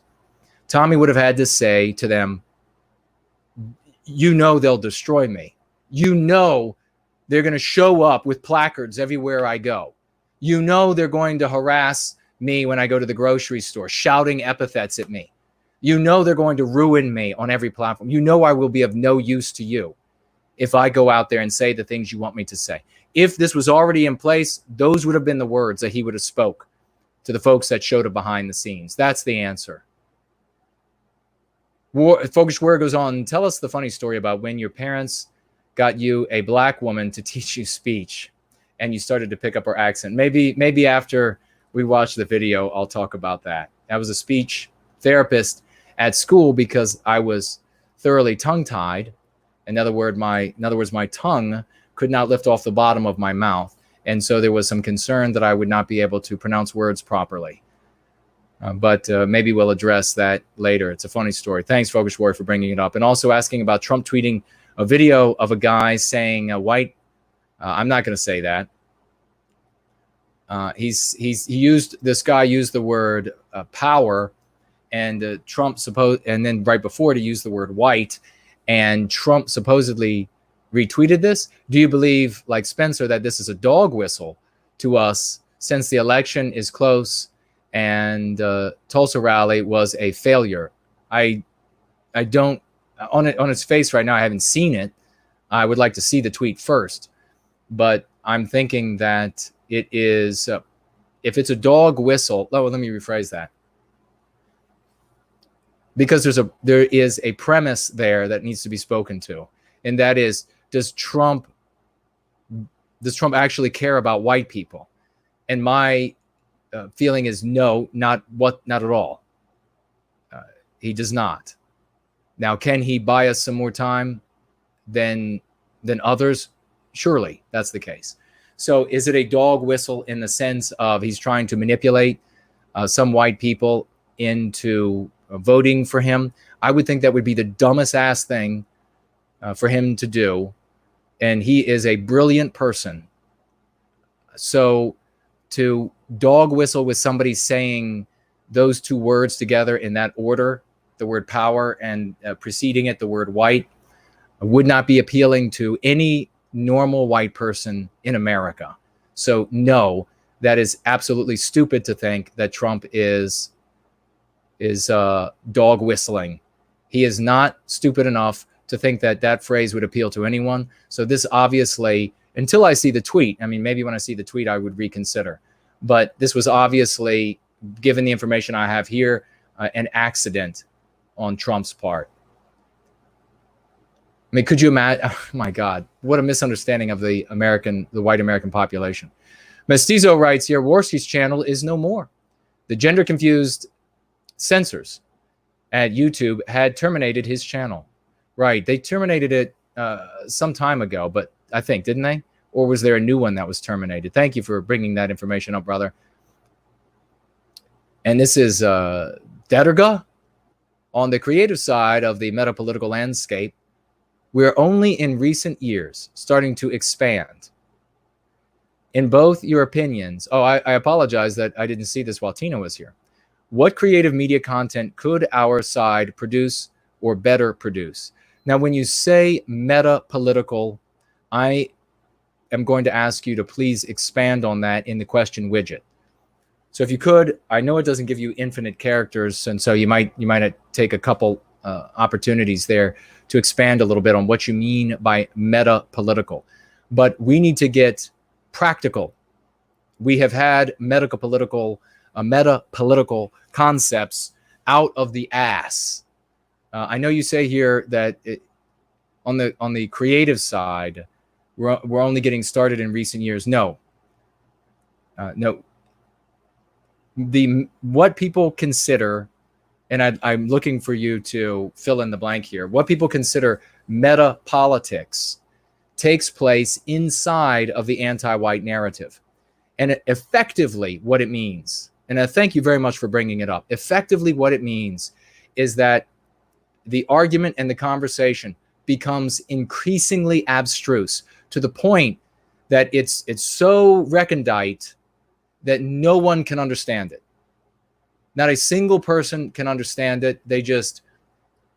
And then those who like to follow and read and insulate themselves in such communities, they then say, now we have something that is totally inscrutable to the masses of our brothers and sisters. So now we have something we can work with. Trust me, my dear brother, we have loads of that.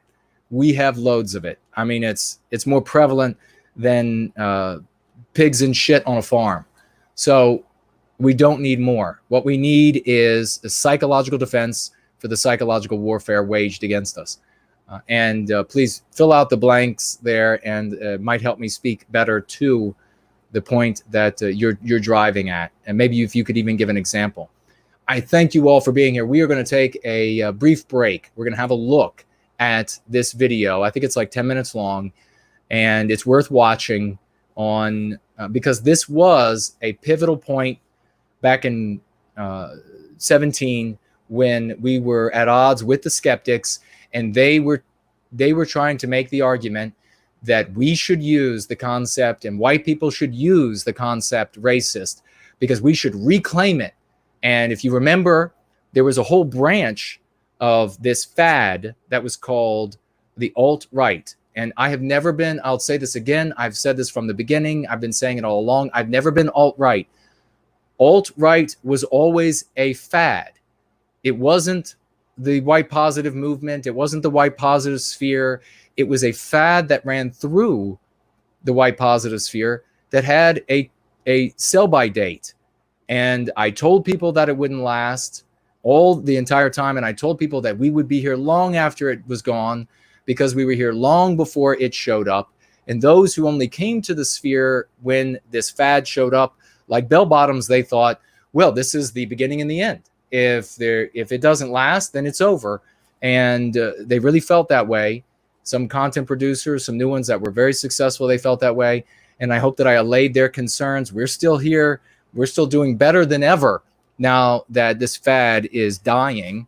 As I said, it was only a fad, but there was a part of this fad called the alt-light. Does everybody remember that? And the alt-light in their community that they were trying to pull ahead of, along with anti-white dollars and etc., trying to pull ahead of the fad that was the alt-right. They were making the argument that white people should use the word racist and that we should reclaim it, we should redefine it. And here's what it actually says in the dictionary. And those of us who are white positive went to oratorical war with these people, and we obliterated them. And the videos I made against the skeptic community and the alt-right played a role, larger or smaller, in the obliteration of those twits that were going to effectively lead our people down another blind alley. And so let's have a quick look at that. Thank you to Fraulein Dresden for putting a comment on that video just today and bringing my attention back to it.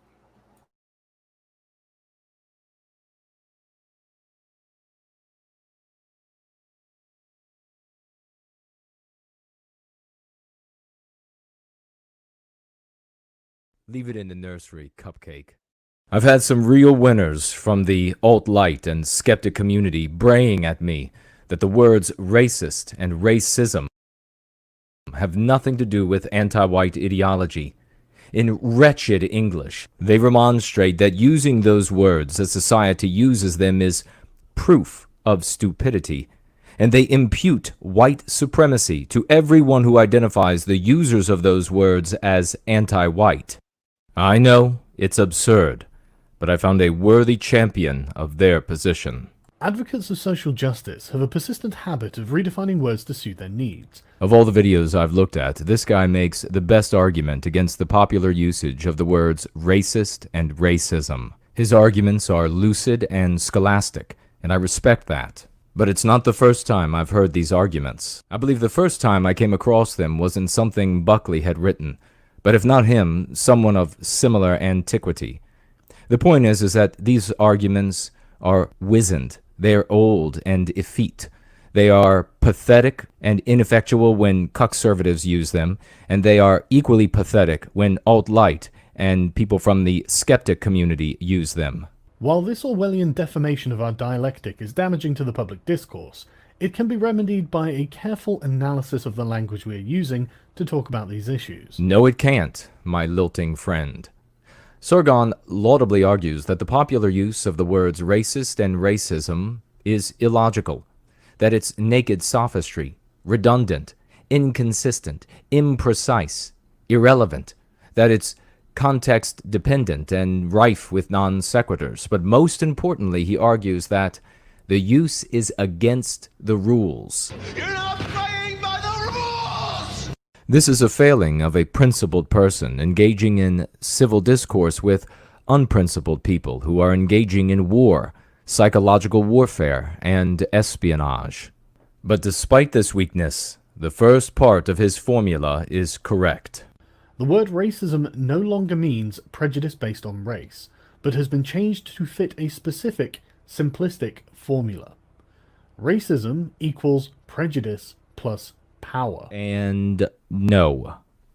What our punctilious friend has done is that he's accepted the societal use of the words. He's accepted the reality on the ground. And he has accepted the race-neutral theorem. What he fails to appreciate is that our victimizers are not bound by theorems. They are not bound by anything. Their definitions, motivations, reasons, they're protean, they're liquid. They take any shape that the anti-whites need them to take so that they can continue inflicting harm on Western kind and Western civilization. In America, racism equals prejudice plus power. But in South Africa, racism equals prejudice plus historical apartheid. And tomorrow, it will mean anything our enemies need it to mean so that they can continue inflicting harm on us. Every aspect of life that we can think about has significant forms of elements of structural racism. I'm going to introduce you to critical race theory as a tool. People took to the streets for a second night protesting the country's legal system and systemic racism. If racism is in our DNA, doesn't that mean it's immutable, unchangeable, but America has changed, and dramatically so. It's bad and bullshit, bad. Cooking up dope with a Uzi. Dope. Savage.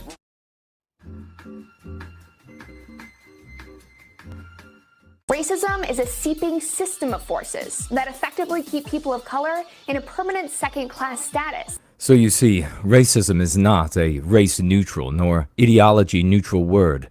It is used and will continue to be used by political, academic, entertainment, religious, and news leaders and professionals as an inseparable concomitant of anti-white ideology, i.e. opinions, positions, behaviors, etc., that undermine the well-being of whites. As an inextricable element of that doctrine, it invalidates everything that supports white well-being.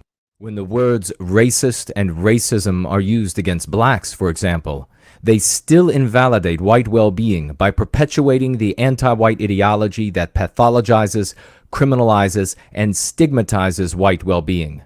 Racism is the main underpinning pillar and joist and girder of anti-white ideology. This fundamental precept has metastasized into dozens of forms.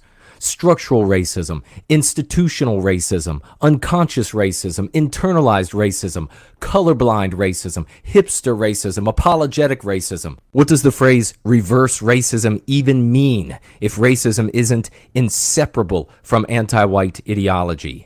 Moreover, racism is cited in state and federal governmental entities and in thousands of corporate doctrines as an excuse to give preferential treatment and special privileges to non-whites.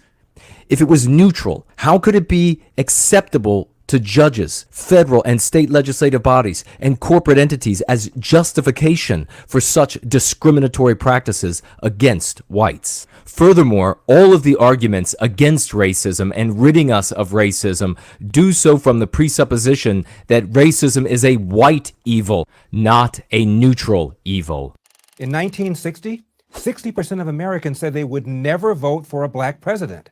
Almost 50 years later, the black man who said racism is in America's DNA was elected president, and 4 years later, re-elected. That's only the most obvious example of racial progress. There are many others. As you can see, from a conservative perspective, the eradication of racism is evidenced by plummeting white influence and fewer white children. Take interracial marriage. Black-white marriages were still illegal in 16 states until 1967. In 1960, of all marriages by blacks, only 1.7% were black-white. Today, it's 12% and rising. Let's see what these educators have to say. I'm sure it will be scintillating with insight. In the world we live in, some people seem to think that they are better than other people.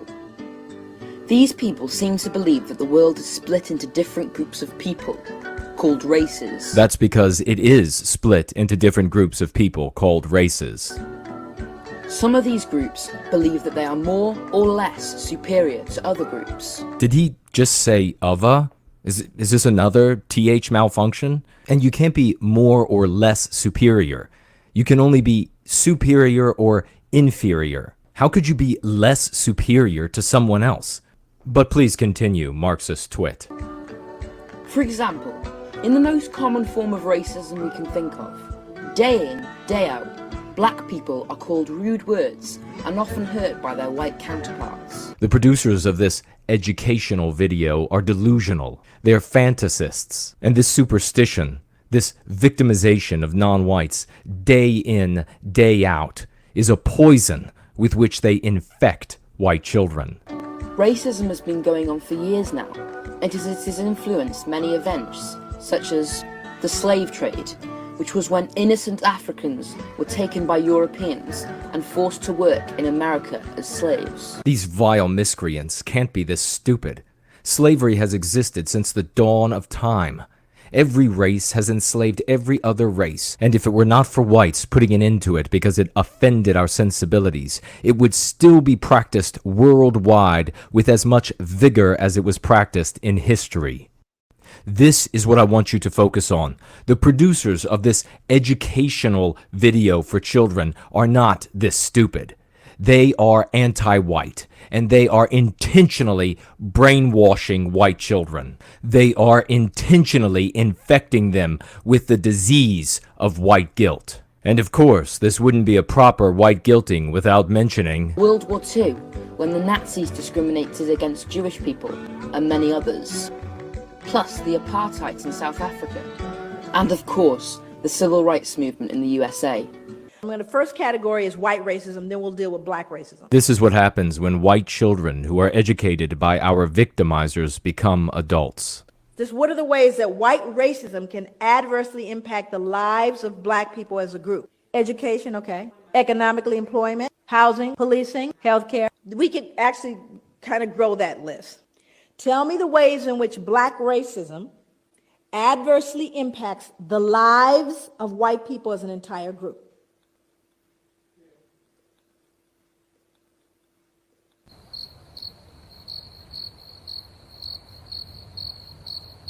The reason why you become silent. The reason why they become silent is because they're white guilted, and they know that she's about to pontificate some pseudo-academic claptrap to further white guilt them. Racism is like paying in only shiny pennies, even though the darker ones have an identical value. Even those arguing that non-whites can be racist do so from the anti-white supposition that racism is a white and Western evil, and they demonstrate that sentiment by shedding their identity. Ever seen y'all are at the top of y'all peak in racism. Y'all motherfuckers want to talk about Martin Luther King and non-violence when y'all were the ones that was violent against Martin Luther King. So first of all, I am not the people from back in the 50s and 60s that were racist towards black people. No, neither was I. We are not those people. So the fact that we are learning Learning what? To be less Western? To be less white? from Martin Luther King. The first step in combating racism, and often the hardest step, is acknowledging it. Acknowledging that the system is unfair. Racism is a powerful institution built by 400 years of slavery, 100 years of outright discrimination, 50 plus more years of covert discrimination. So covert discrimination, or racism, is invisible discrimination. There's no evidence for it. You can't point to it and touch it. We just have to take your word for it. Sounds a lot like white privilege. There's no evidence for it. We just have to accept it, or we're attacked as heretics. This isn't science or history. This is anti-white superstitions. And what's more, this is the palpable definition of racist and racism. This, if you're white, is what gets in your face and screams like a lunatic. It's what gets you ostracized from your friends and family, fired from your job, and bludgeoned by the leftist girls of both sexes. It's the foundational fabric of our society, woven with values and attitudes, stereotypes, policies, economics, laws. Sadly, this is all just the tip of the racism iceberg. And white women wonder why so many high-quality white males would rather game or hit themselves in the head with a hammer than date them and suffer a lifetime of white guilting. The system is unfair. It's not fair! The system is unfair. Leave it in the nursery, Cupcake. The jungle has crept back into our civilization because of such ethno-masochistic coddling myopia. And in the jungle, survival is survival of the fittest, of the brave and heroic.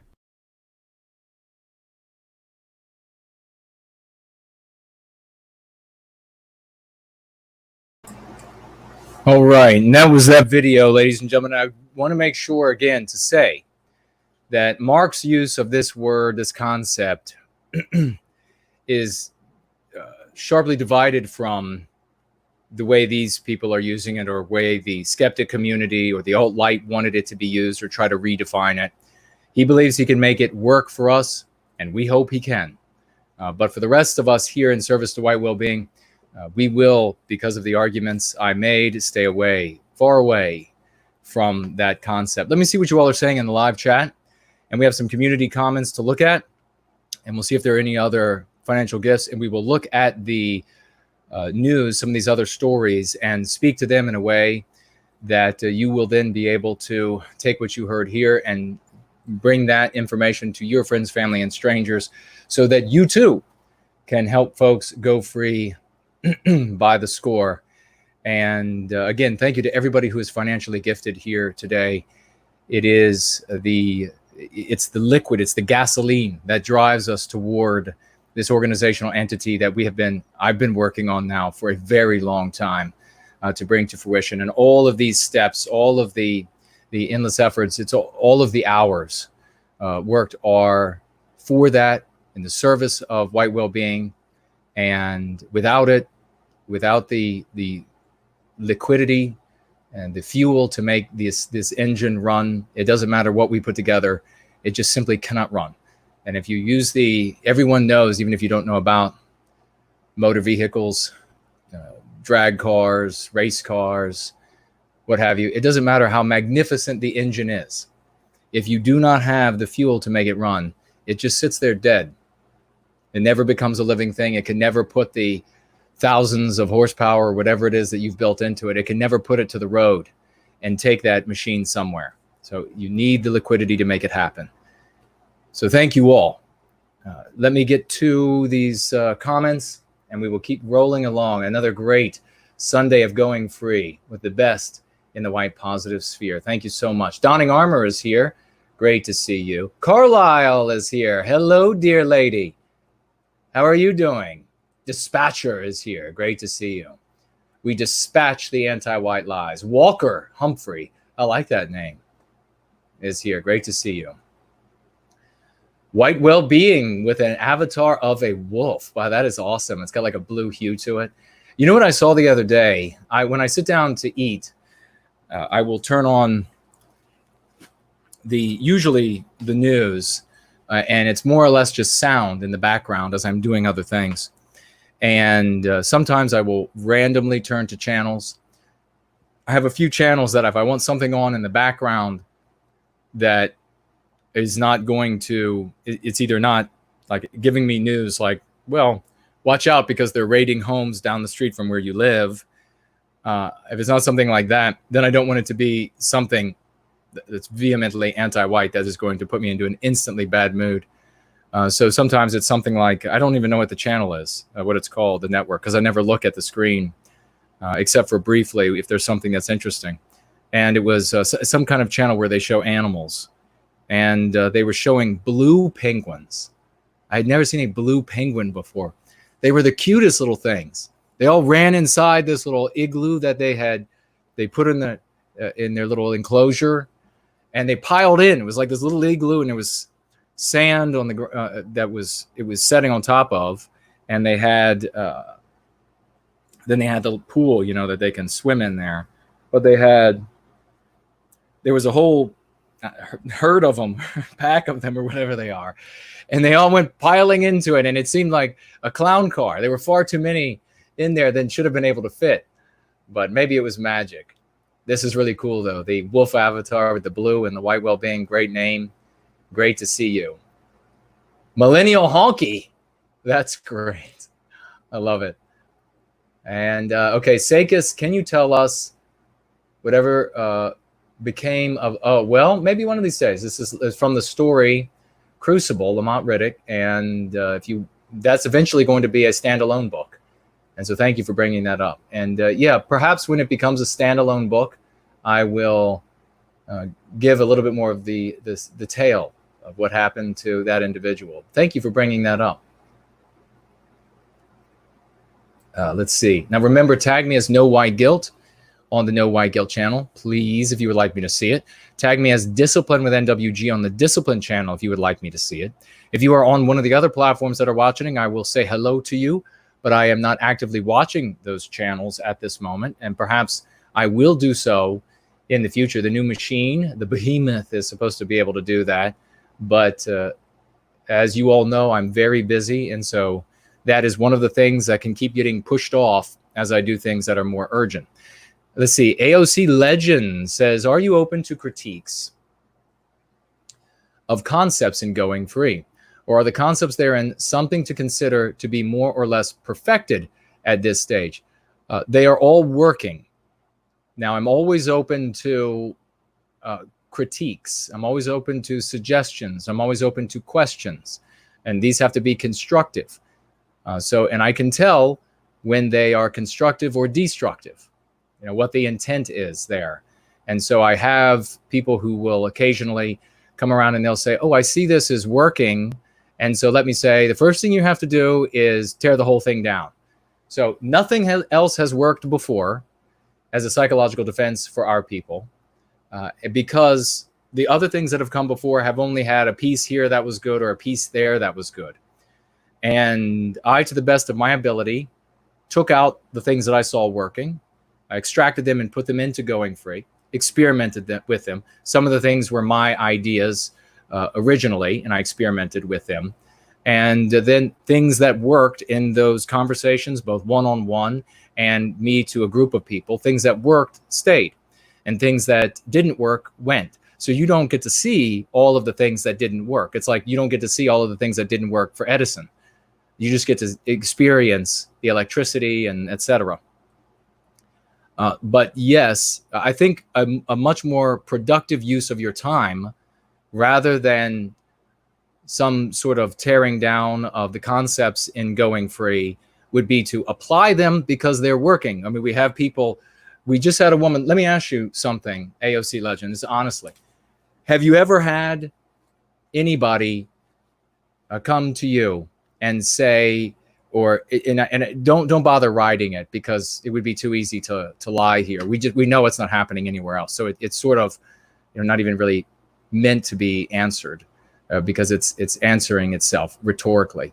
So have you ever had another part of the white positive sphere, and I've been in the white positive sphere for over 2 decades, where people came forward, not just once people came forward, but people came forward and said, what you're doing here has radically changed my life. You saved, I was able to save money. I was able to make money. I got off of illegal drugs. I reduced my recreational drug use, feeling better. I radically changed my life, my eating habits, and etc. I was an alcoholic, and AA didn't work, church didn't work, county programs didn't work, jail didn't work, but Going Free worked. I was on the path to suicide. That has happened 5 times now. People on the path to suicide totally changed their minds about committing suicide. People saying my husband and I have decided to have babies because of Going Free, not just because we met at some function that was white positive, but because they're Going Free.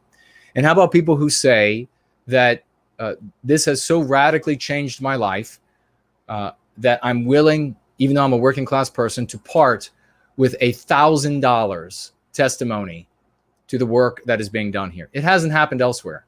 So if you want to be productive, apply what is working.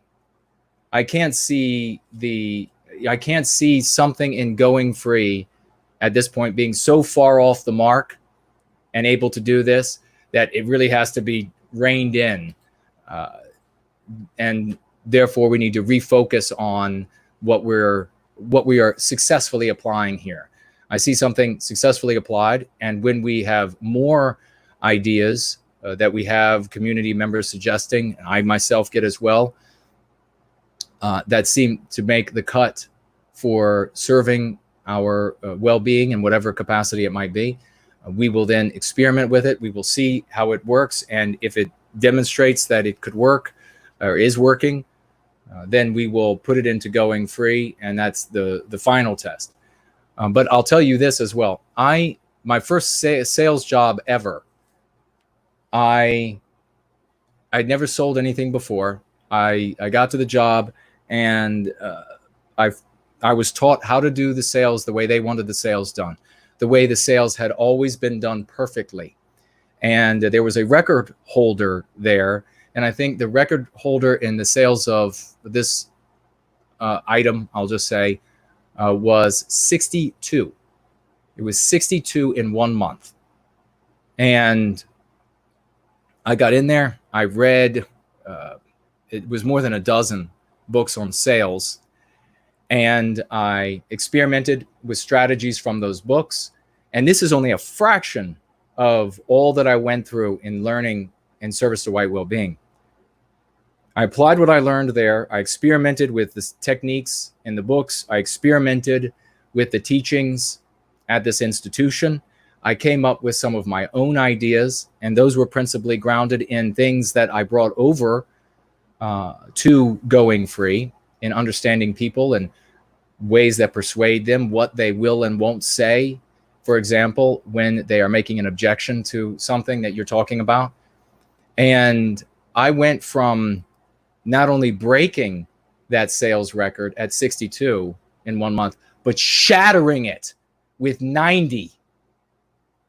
So the owner of the place, the guy who was managing me at the time, said, if you continue going your own direction, instead of doing exactly as you are taught here to do it, we're going to have to get rid of you.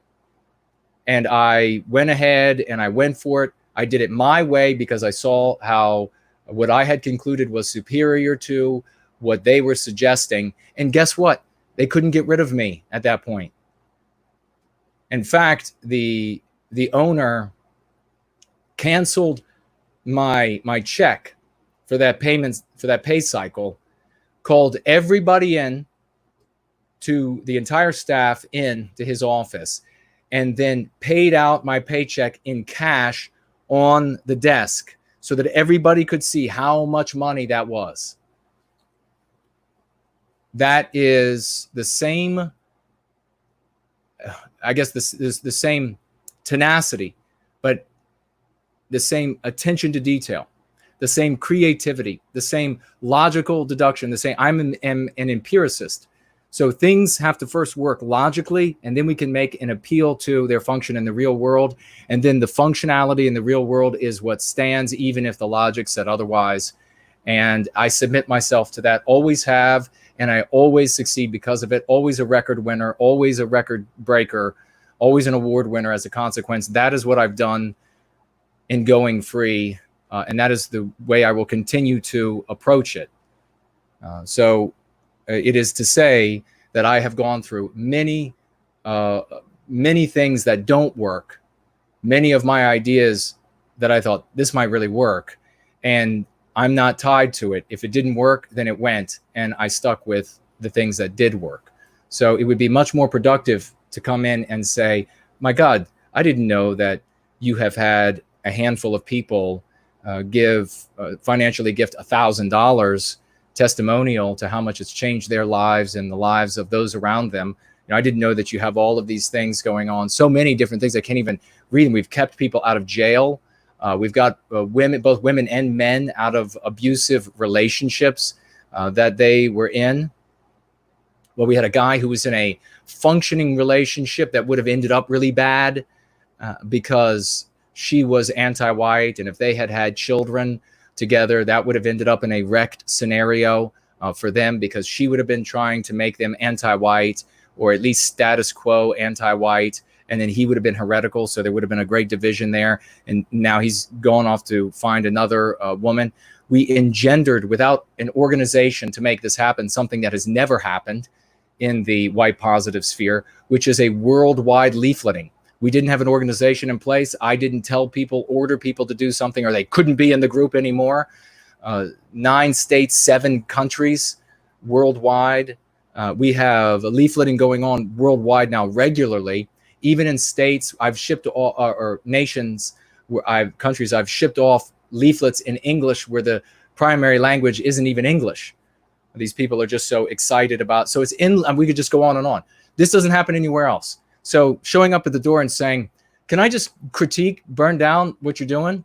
And I'm not saying that's exactly what you're saying, brother, or not. But if somebody does that, shows up, and the first thing that's out of their mouth is, wow, look at all the success. Are you open to me criticizing all of it? I'm open to creative and productive assistance. And the pillars that are in place, they need to remain in place. But if you have a suggestion for maybe how something can get polished up a little bit, or you have an addition, we always want additions. So yes, always open to that. Streaky Bacon says, I know you were in England for a short time. How did you enjoy the villages you were in? It was very, oh, you mean the other trip when I was there at a different visit. It was lovely, absolutely lovely. Seika says, Jason's video destroying Warski is the best video ever. Thank you. Yeah, YouTube took that down, the anti-whites at YouTube, but I'll be putting a like an edited new version of that up probably during one of our garage parties. It'll be fantastic. We'll have a bunch of laughs. William Runner is here. No White Guilt Lexicon is so right on the money. It really works in our favor. It does precisely. Seika says, but Jason, have you ever read Locke? Or no, it'd be Loki, wouldn't it? Isn't that what ended up coming out of that? I have, and I took everything good out of him that he had to offer and moved on. That's because that's what white men do. We build factories, we build countries, we build Western civilization, we build railways, we preserve nature, we find out, we discover, we invent, and then we go out there and we make it happen. That's what white men do. You can't stay forever in like this holding pattern of education and pre-season, essentially what it is. It's like this endless pre-season.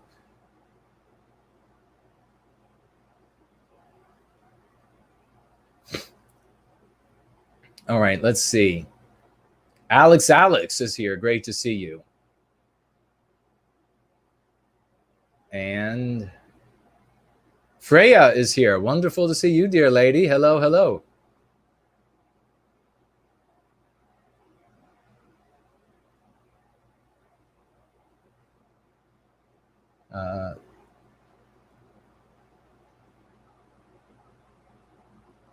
Decole says, no why exactly, no I guilt. Awesome.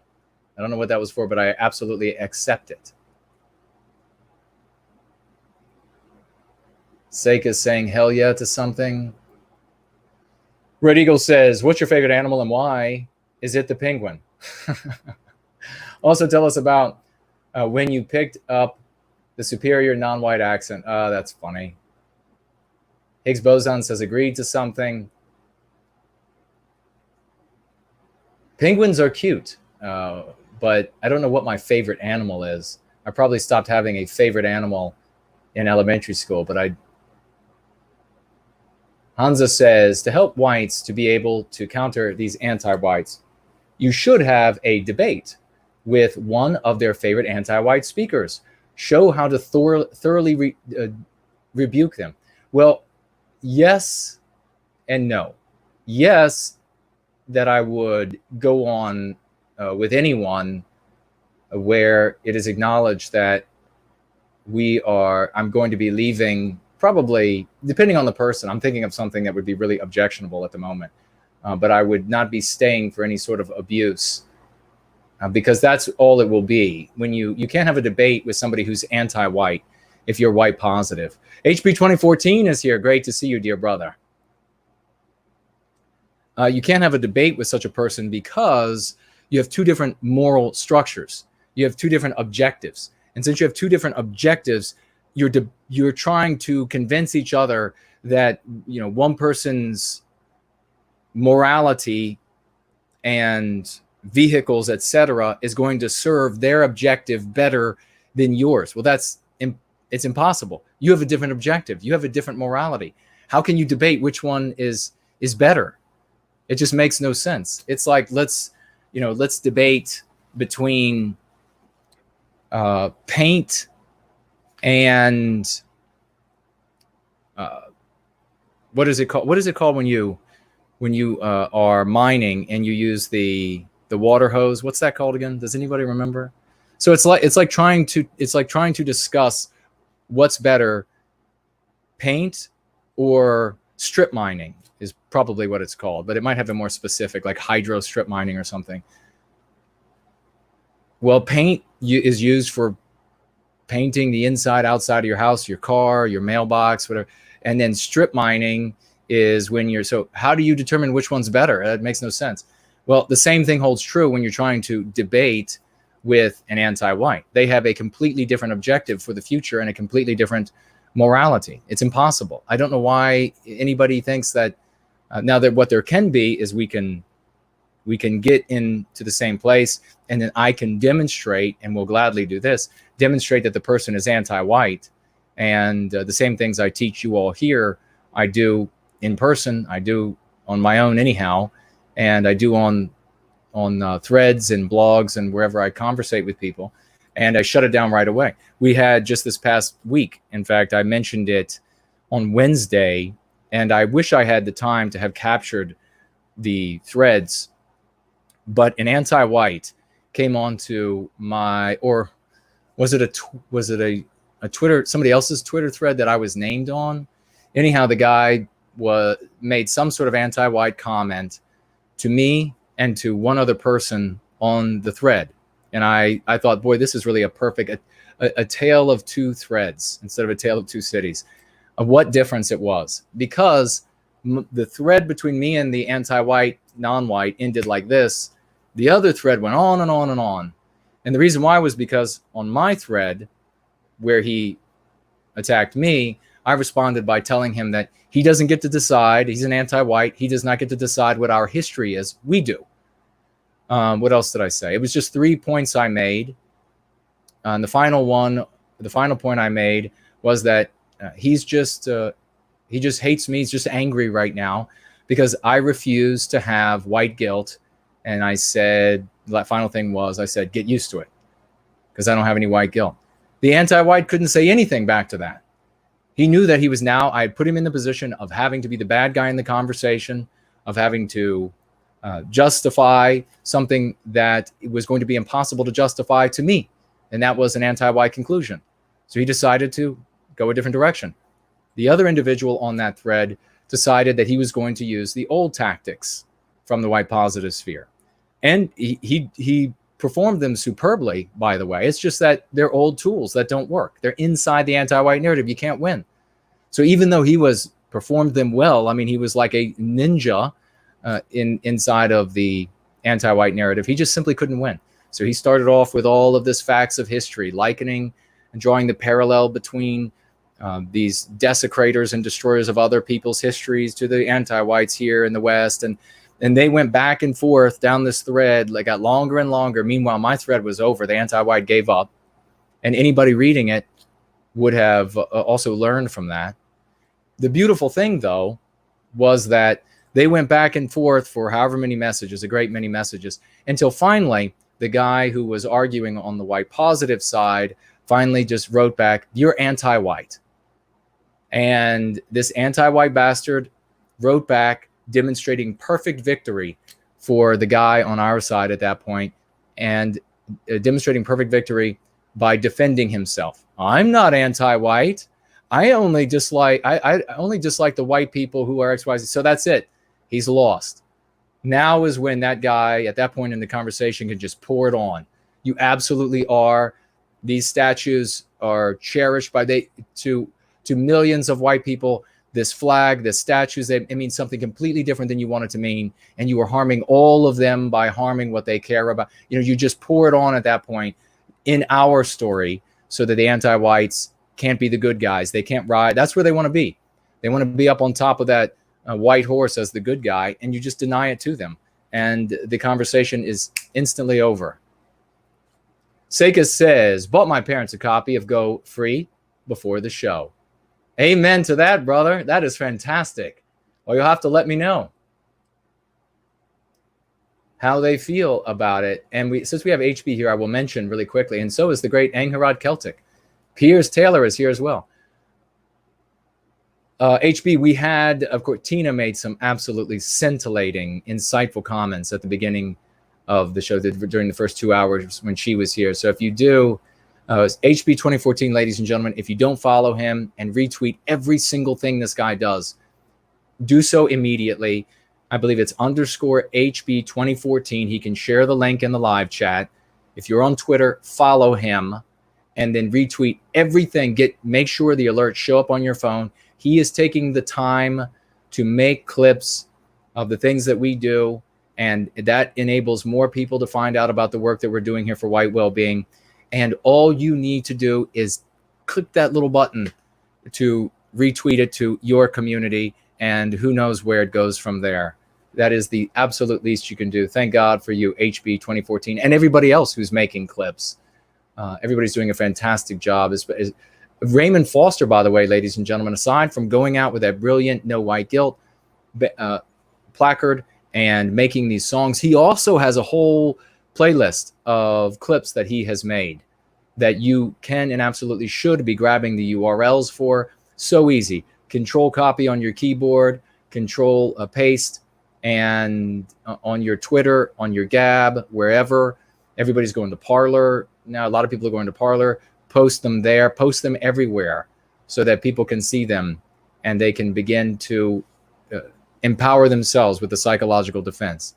I just had a question or comment and it disappeared. The screen leapt on me. And somebody who has done not as many as HB has done, because you would absolutely have to have divine powers. But Budapest Babe on her channel on YouTube, Budapest Babe, if you search, and I think we've shared the URL before for Budapest Babe's channel, she has over 90 clips that she has done. So make sure you do the exact same thing there. All you have to do is go over and copy the URL, open the video, copy the URL, post it into your Twitter, Gab, Canard, Parler, Steemit, Tumblr, VK, wherever you are. Post it on all of these platforms, and who knows where it will go. It takes so little. I know that elsewhere in the white positive sphere, you're asked to just listen. You're asked to just feel smart. You're asked to just feel included. You're asked to just feel special. But here you're being asked to take action. And that is because if we don't take action, no one else will. Ladies and gentlemen, I want you to realize the burden is on your shoulders. It's on my shoulders. It's on everybody's shoulders who are doing things in service of white well-being. HB's shoulders, everybody's, Brand Danger's shoulders. We will be the ones that for all of those folks who decide that they're going to be cravens and go dig some redoubt in the earth, we are the ones that are going to prevent those redoubts from becoming beautiful mausoleums to these people, elaborate mausoleums to these people, because we're the ones who are going to go knock on the door and say, okay, coward, it's safe to come out now. If we don't do that for those people, then the knocking on the door is going to be anti-whites coming to devour them alive. The burden is on us, and we have to be adults, and we have to accept that responsibility. And the very least we can think about all that our ancestors have gone through in adversarial times, in difficult times, privation, starvation, winters without shoes, threadbare clothing, with no rations. They have gone through hell and back to secure our existence on this planet. The least we can do to get started is to go and capture the URL and to read that's of videos that folks have made and put it on your platforms. Every one of those videos, make it 5 a day or what have you. Retweet the things that HB 2014 puts together. That is the absolute least you can do from your climated controlled environment that you're now wondering, am I going to be able to still have a safe climate control environment with food and the like if the anti-whites keep destroying society? And the answer is no, you're not. So let's get active. All right, so the story of the speech.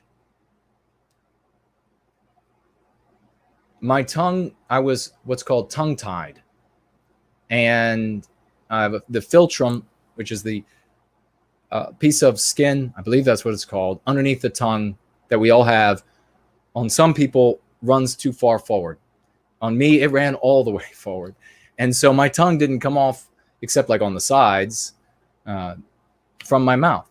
It was just kind of stuck.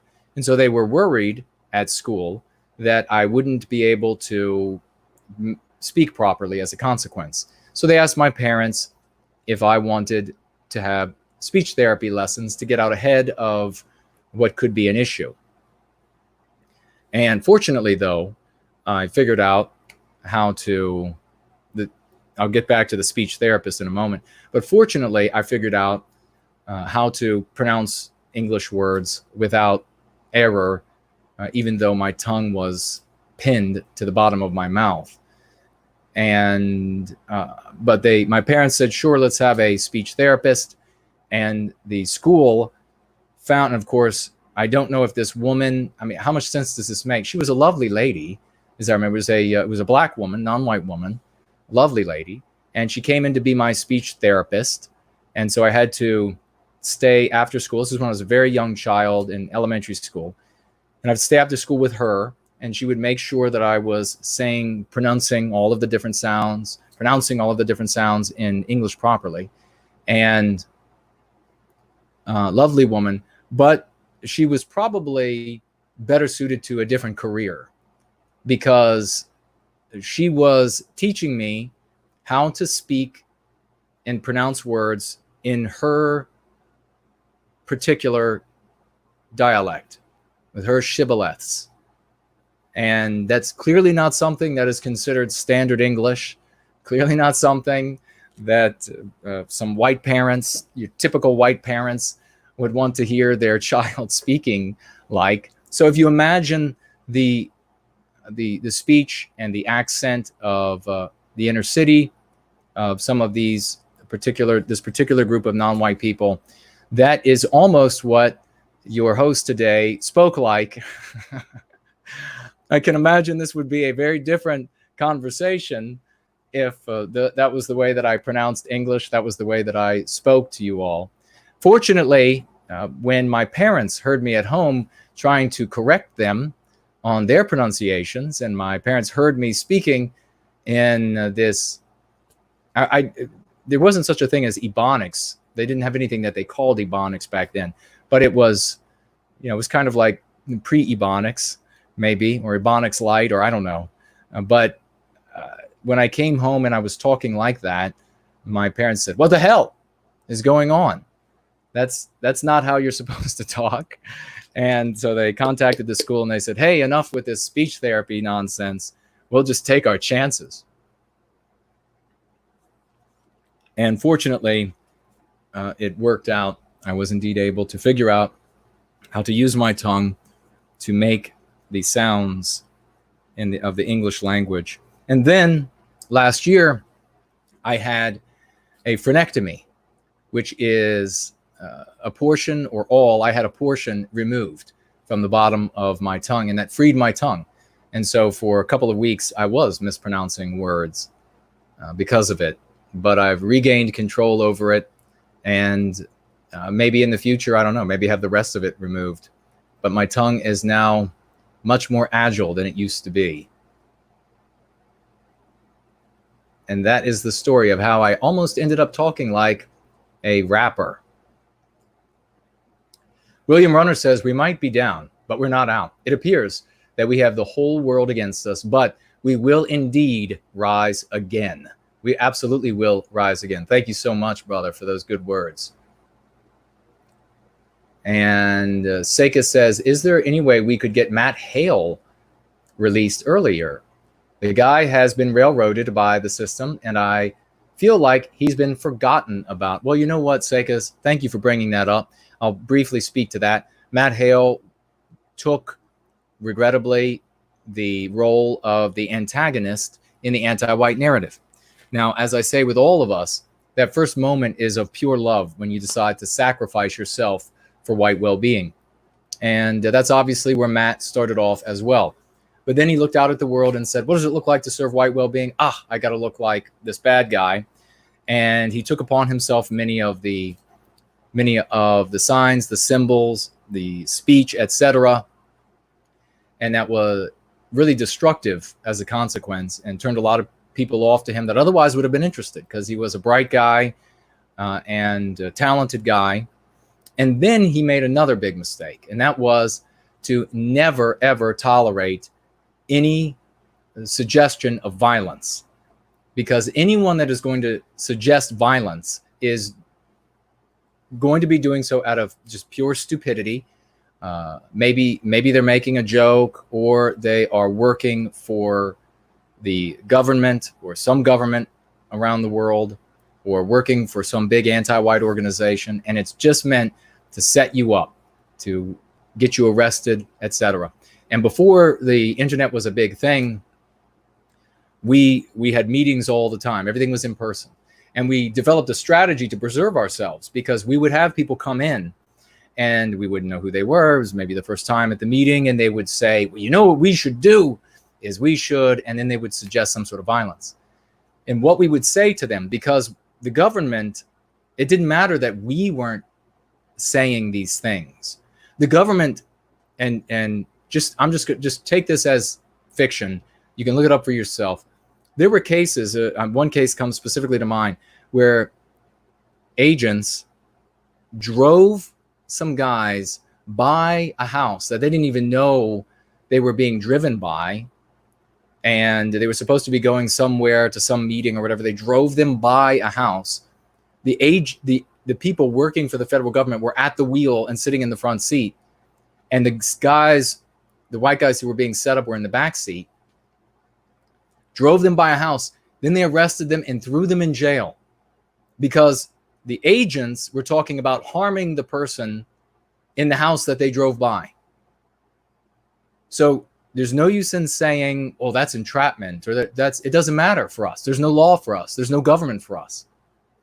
So what happened generally with what happened with Matt was a guy was inserted and became his bodyguard. And this all is fake. You just look it up for yourself. I'm just telling fiction here. Ask CNN and YouTube. And he was undercover for a couple years, and he kept making these suggestions about violence for Matt. And eventually, and Matt would say, no. And eventually, Matt didn't say no. They didn't plan anything out. Matt just didn't say no, and he went to jail for life. And so it's a real shame. And I don't know what could possibly be done for him. He was a lawyer, but they wouldn't give him his license. They wouldn't let him, even though he had gone through school and I think passed the bar, they wouldn't, or maybe they wouldn't let him sit for the bar, but they wouldn't let him have a license. And so we need to be the hero in our story and always reject violence. That Psych Invictus is here. Great to see you, dear lady. Hello, hello. Red Eagle. So you spoke like a rapper. Not quite. I did have a handful of words, and that was all it took. Marsha's here. Great to see you, dear lady. YT says, Jason's tongue went free. It sure did. And it was a very strange experience. I'm still looking to exercise it. Red Eagle, Jason in the Hoods. Spencer's Thought says, while we're on the topic of imprisoned white positive people, what about Ram guys? They're in jail for self-defense against the anti-whites under the Riot Act of all things. Yeah, I don't know what correct. I don't know exactly where they are right now, if they're still in jail or maybe one or two or some of them went free. They released them, or maybe they are on parole or something. But yeah, know this, ladies and gentlemen, self-defense is never going to be an excuse to the anti-whites. That's why we can't even talk about it in the live chat. You can't even say, well, I've got my, name some sort of weapon. If they come to get me, I'll defend myself. No, the folks who will come to get you are going to be wearing the uniforms from the government, and they're going to put you in jail for life. They will dilate the law to get us. Tommy Robinson was ordered, and this holds true across every Western country. Tommy Robinson was ordered to not go to these cases where these anti-white non-whites who had these militaristic gang rape groups going around, raping white girls, all fake, I'm sure. Just ask YouTube, ask CNN. He was ordered he couldn't be on the sidewalk or something, so he decided he was going to flout the law. He was going to go right up to the sidewalk. What a surprise! Let me tell you that the anti-whites would say, well, even though you didn't actually cross the border, you came close enough, and so you get to go back to jail. This is what the anti-whites will do to us. So these guys, and it makes it easy on the anti-whites. And this is what you have to understand. There's a lot of nuance here to try to understand. If you are intentionally going out and looking like the ne'er-do-well in the anti-white narrative, or you're somebody like me who has always stayed away from that garbage and decided I get to decide what the hero looks like in our story. The anti-whites would like to put the both of us in jail forever. So the argument of, well, Jason, they're going to want to put you both away forever. So you might as well put the skull on your face. No, idiot. The difference is that to put those folks in jail is really easy because they get the tacit approval of the white populace. The white populace, they look at these individuals and they say, look at these pictures of them. Here they are training to fight. Here are the videos of them wearing skull masks. Here are the videos of them with all of their guns. Here are the videos of them looking in every way and talking in every way they possibly can, like the bad guy in the anti-white narrative. And the entire white population looks at that and says, whoa, I could see how you're dilating the law to get somebody that crazy, because even though all I know about them are the couple pictures you've showed me or whatever, these videos that you've shown me, I know them because I've seen them in thousands of my entertainment, news and entertainment, in academia. I've seen them again and again, all these fictional tales where even though it was fiction, it's still truth. It's still real to the subconscious mind. You take somebody like me, you take somebody like our community, and to do that, the same kind of thing to us is a lot harder because they know the reason we know that the anti-whites think this is a lot harder to do to us is because they bother with propagandizing our brothers and sisters still. If it was as easy to do to us as it was to do to the skull cap idiots, misled people, those people can be redeemed. They can come away, and they should come away from that. But if it was that easy to do to us, they would not bother with the propaganda anymore with our brothers and sisters. What they say to you, and it should be very white pilling, it should make you absolutely ecstatic to think that what they're saying to you, what they're revealing to you, they're turning their cards around and saying that there is still a force in this world that we, the anti-whites, with all of our wealth, with all of the violent people that we have, the criminals, our willingness to break any law, to do away with every code of morality and ethics to achieve our ends. There's still a force out there that is so powerful that we have to continue to manipulate their thinking so that that force won't shut us down. And that is the broad, sweeping hundreds of millions of white brothers and sisters out there with normal sensibilities. So it is those people, it is that power structure that makes it more difficult for the anti-whites in law enforcement, these prosecutors and the like, to put somebody like me away or somebody like you away who are serving white well-being like this than it is to put somebody away who's wearing a skull cap. And I will say, for a lot of these people that are wearing these skull caps and all of this other garbage that think that first of all, you're not intimidating anybody. Trust in that. You're not even intimidating the non-white gang in your town. They will come kill your white ass in an instant. And they'll kill the white people that you care about. So you don't look brave. You don't look bold. You just look foolish. And that's okay. You're being misled. You can be redeemed. You can come to the truth. You can become somebody who does something productive for our people, therefore for yourself and everybody you care about. Take off the mask, throw that garbage away. Take off all of these silly forms of bravado that the anti-whites have said, this is what it looks like to be an advocate for white well-being. Get yourself clean cut and start doing what real heroes do. Like we showed the video of the guy going down the street with a placard that said no white guilt.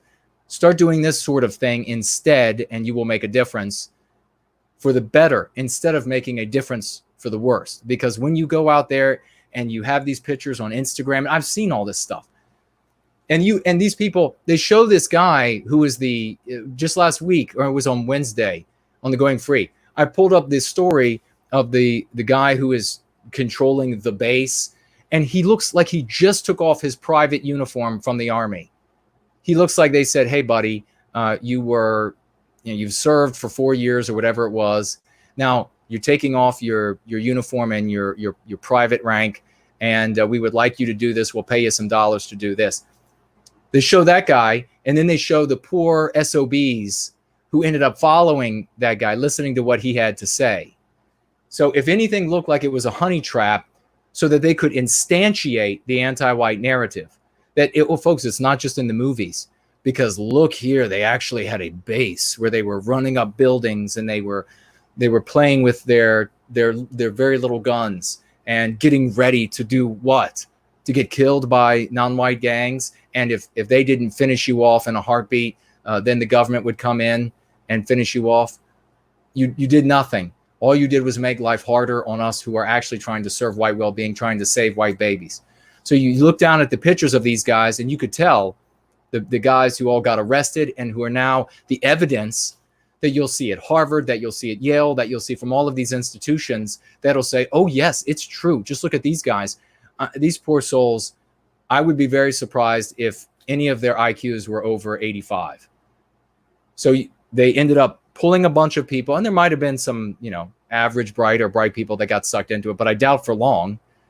They ended up pulling a bunch of guys into it that weren't very bright, and they could be misled, and you could tell that they didn't have confidence. They didn't feel proud in who they were, so they wanted to put on this fake bravado.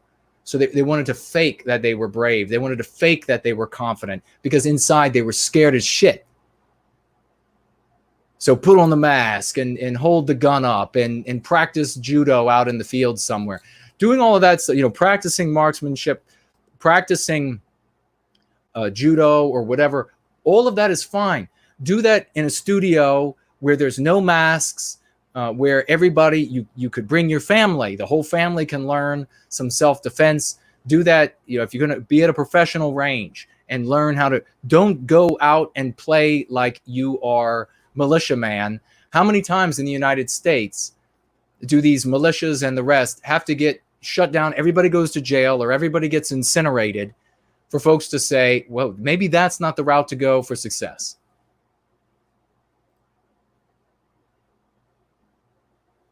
So the Ram guys, I feel really bad for them. And it would be, if they would have been listening to Go Free instead, they would be free today.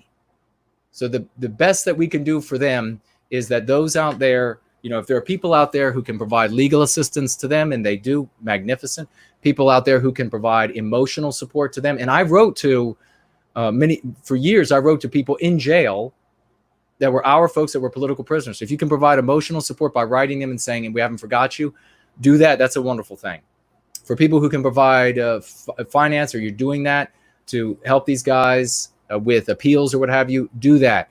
But the one thing that we can definitely do that will have success is make sure that there aren't more Rams out there to go to jail that think we're going to be fighting for the white race. And it's going to be good, guys, because we're just going to stand in a defensive position and wait till they come and attack, and then we'll defend ourselves from that position. No, they're not. You're not fooling anybody.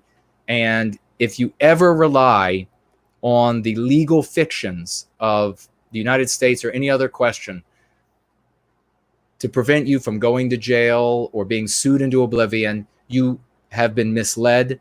It will never work. The law will never protect you. You will be sued to nothingness. You will go to jail. You have no law in this country. Get out of these movements. Start going free. And you want to do something heroic? Stand up at the next family dinner and say, I don't care what the relatives say anymore. There's not going to be any more anti-whiteism in this household. I had a guy write me the other day that said he had to cut off relations with a couple family members. That's heroism. To get to the point where he says, these people are so anti-white, I have to get them out. That's tragic. Anti-whites did that. We didn't do that. Anti-whites caused a cancer that this guy is saying, I have to use radiation therapy to fix. So have that kind of heroism. Demonstrate that kind of heroism.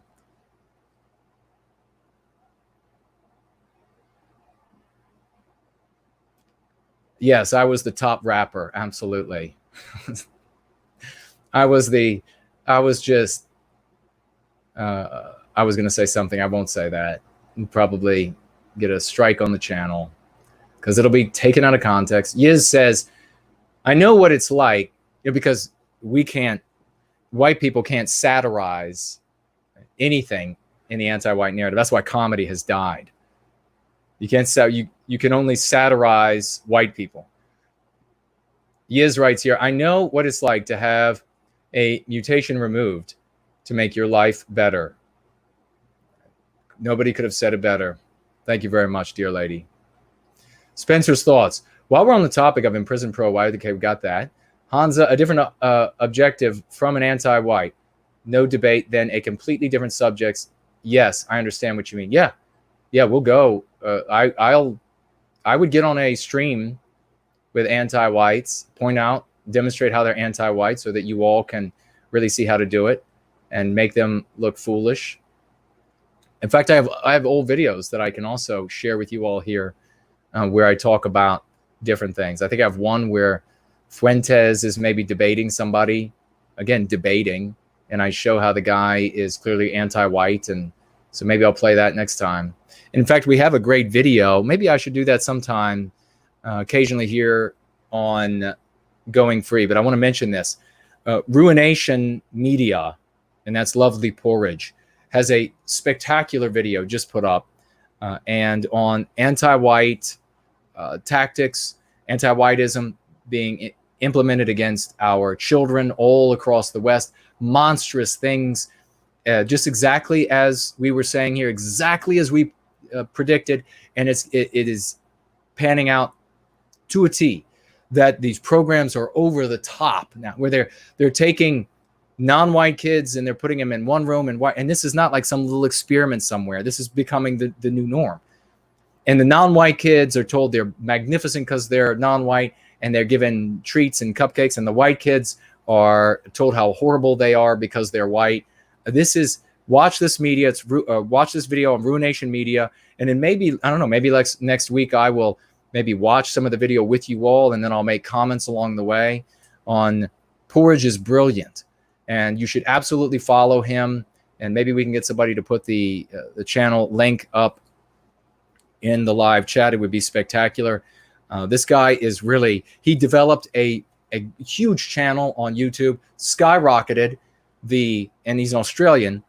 The anti-whites saw the success he was having, saw how smart this guy was, cut off that channel, shut everything down. He started trying to grow one again, and the anti-whites know who he is. They're doing everything he can to undermine the work that he does. So let's support Lovely Porridge and Ruination Media on YouTube and whatever his other links might be.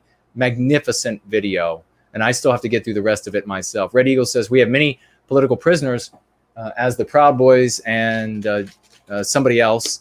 We won't say that name on the audio for the AI, but yeah, you get rest assured that the people who drove over police officers are not going to get nearly that many years for doing so, because they're just white people.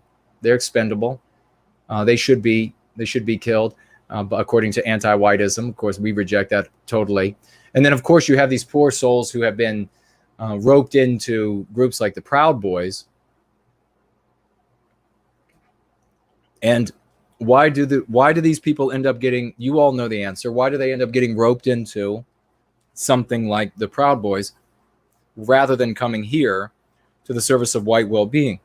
They incorrectly assess, because of mean pathogens, they incorrectly assess the motivations and objectives of anti-whites.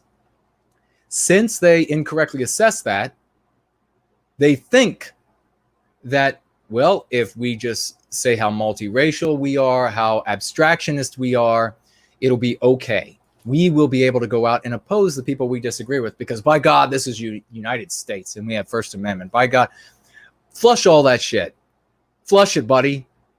This ain't the United States, to speak in the colloquial.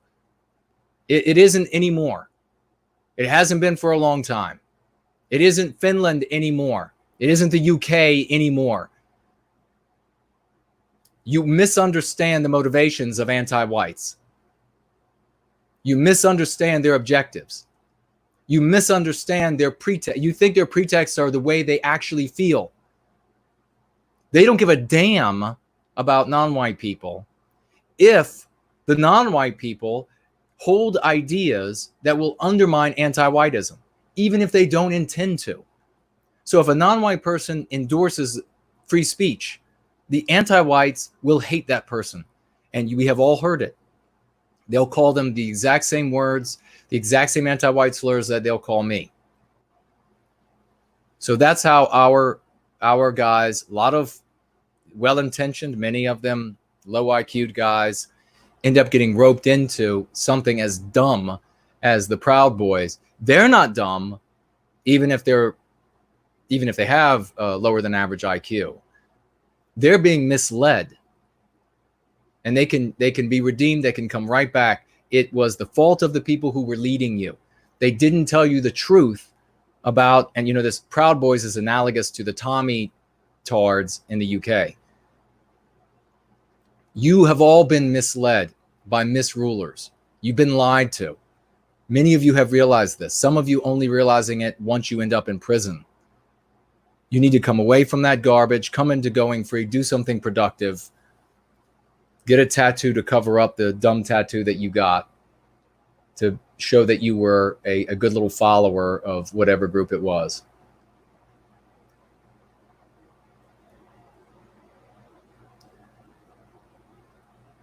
Let's see if there's anything else here, and then we're going to be taking your calls very soon tonight.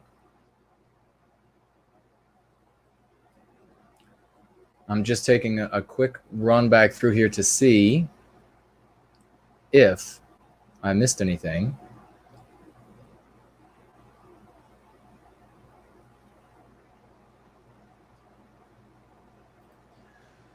Last thing I see here is Red Eagle asking something about AOC's comments, AOC legend comments. If you could copy and paste it and tag me, and I'll take a look. Spencer's thoughts. Jason was the, I don't even know what that's supposed to mean, but we will leave it where it is. I'm sure it's funny. We can't satirize the other groups. They can satirize us, but satirizing them is a sign of the devil on us. So let me check the Cash App over here, make sure we're blank, and then I will turn around this way and we'll have a quick look at, and looks like we have a couple financial gifts. Thank you all so very much. We have Blue-Eyed Bear. Great to see you. Do any bears actually have blue eyes? Wouldn't that be amazing?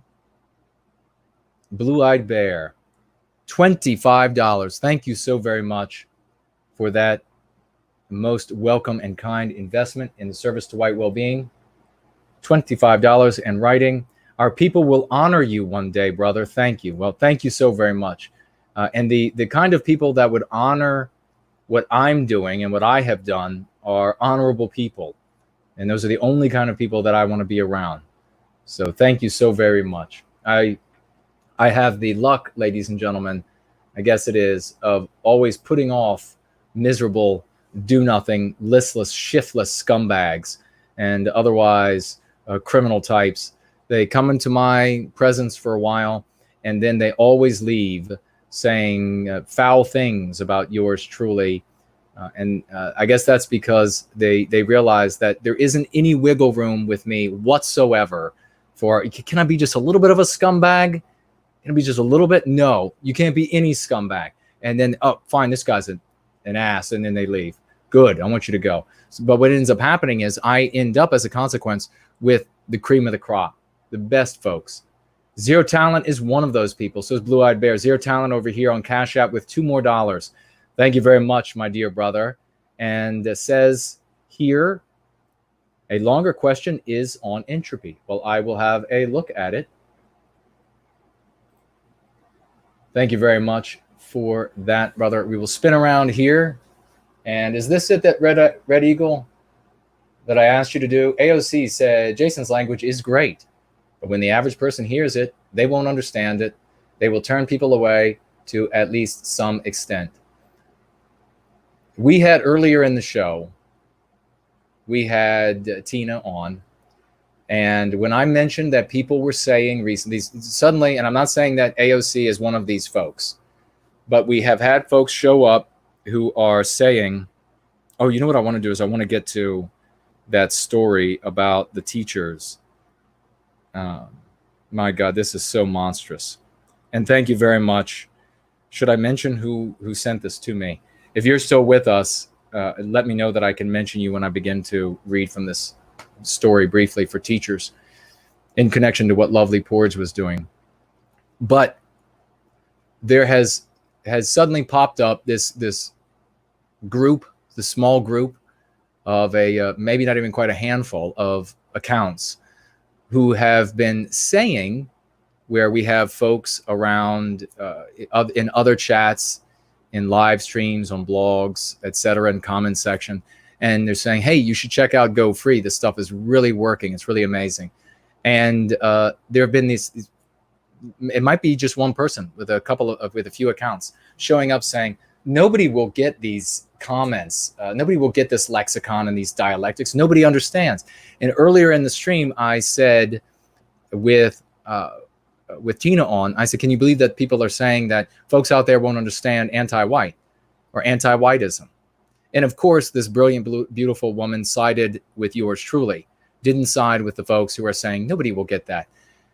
I started using these things, applied them for the purpose of making them easy for people to understand. Now, when it came to anti-white, I started using it in the early 90s. Now, apparently, there were undoubtedly other people, but it wasn't in my dictionary. I still have my high school dictionary. It wasn't in my dictionary anything the word anti-white wasn't there. And I have a big unabridged dictionary from high school. And as I say, I still have it.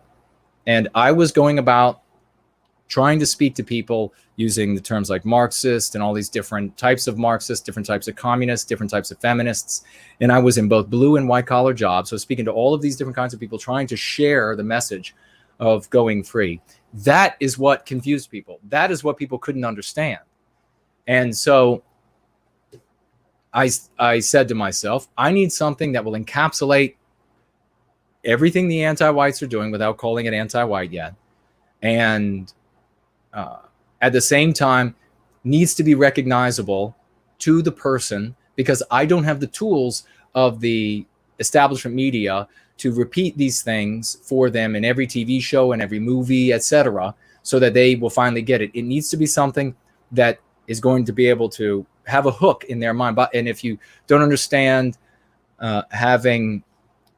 if you don't, there are a lot of sort of mnemonic tricks out there to help your memory retain things. And what has come from the study of mnemonics is this understanding that you can have a series, you can hook things on, if you will, to use that sort of jargon, into memories you already have. So I knew that I needed, from that study, I knew that I needed things that people could hook something new to.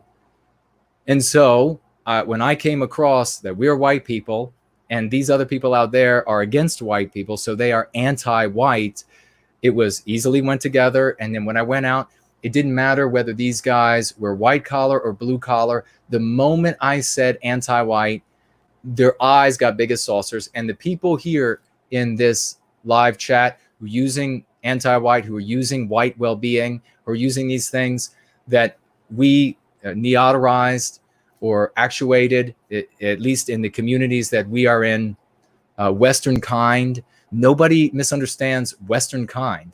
It takes 1 second. If somebody says, I can't even tell you, out of the last 100 conversations I've had where I've used Western kind, not a single person said, what's that? Not a single person. Not a single person said, what's white well-being? Out of the last 100 conversations.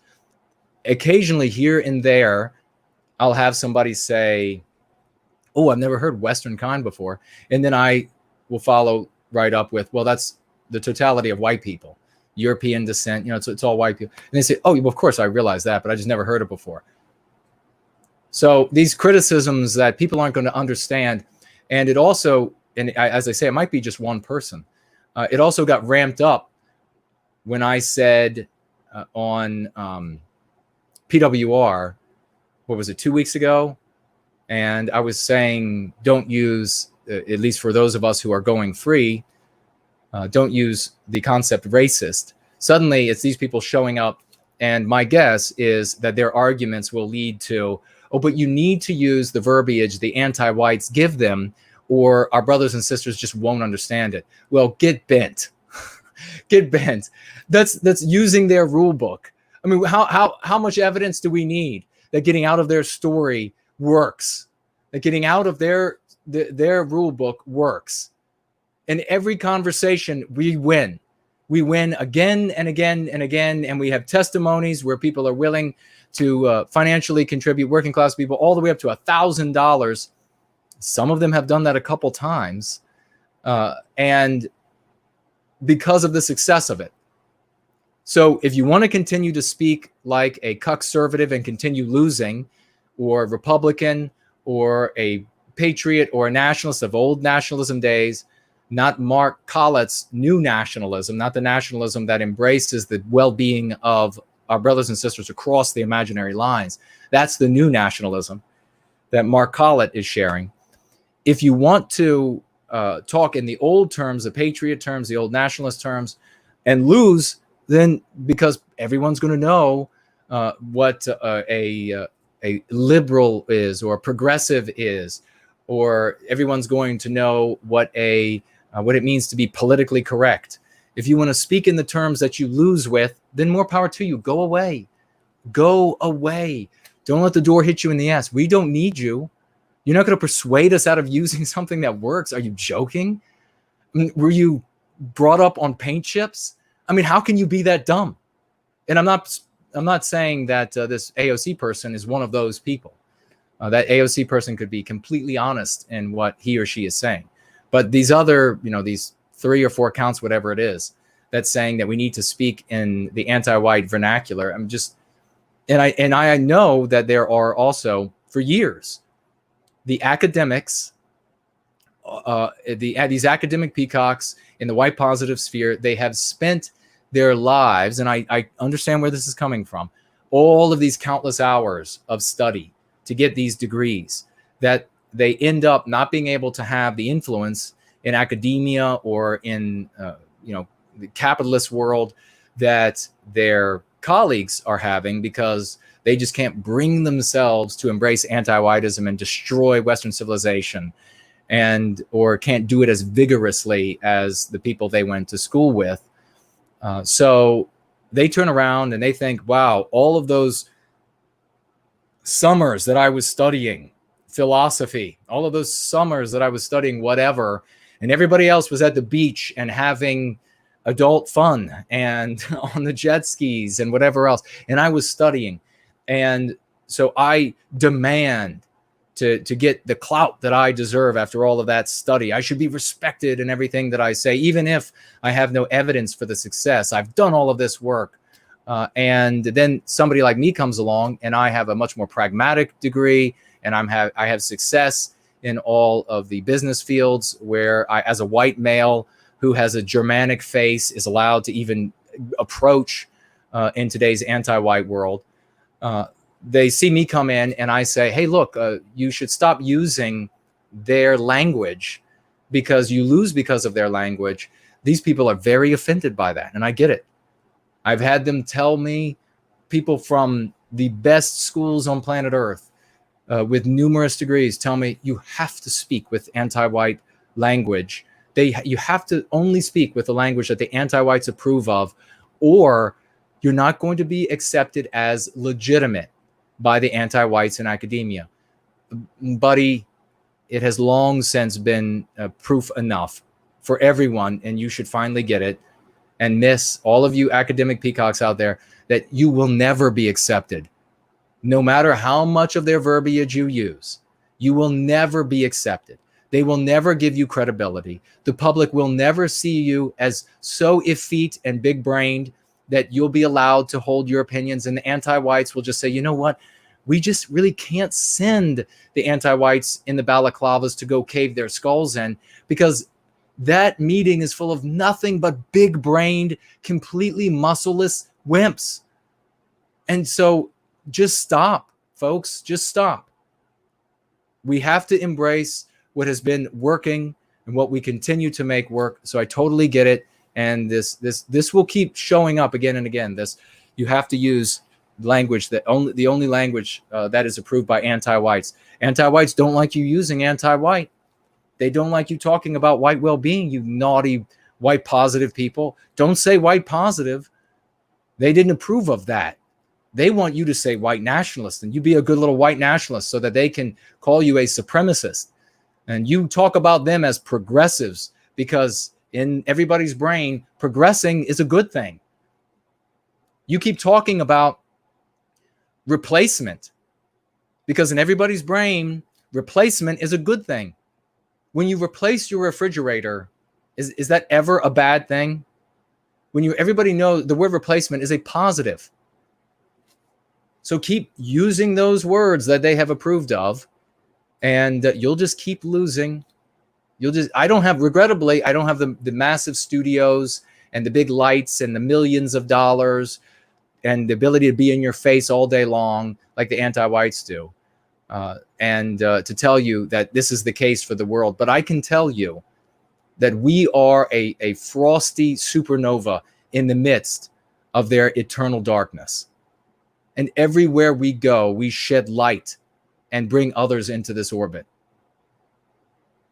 So continue to make this light, continue to be victorious, and we will eventually grow to the point where we become unstoppable. And there's nothing the anti-whites can do at that point. But thank you so much for Mr. Eagle for bringing my attention back to that. We got the question on entropy. We will. They will probably very quickly understand the basic meaning of anti-white, but it's still a foreign concept, but they aren't likely to use it themselves because it isn't fitting in.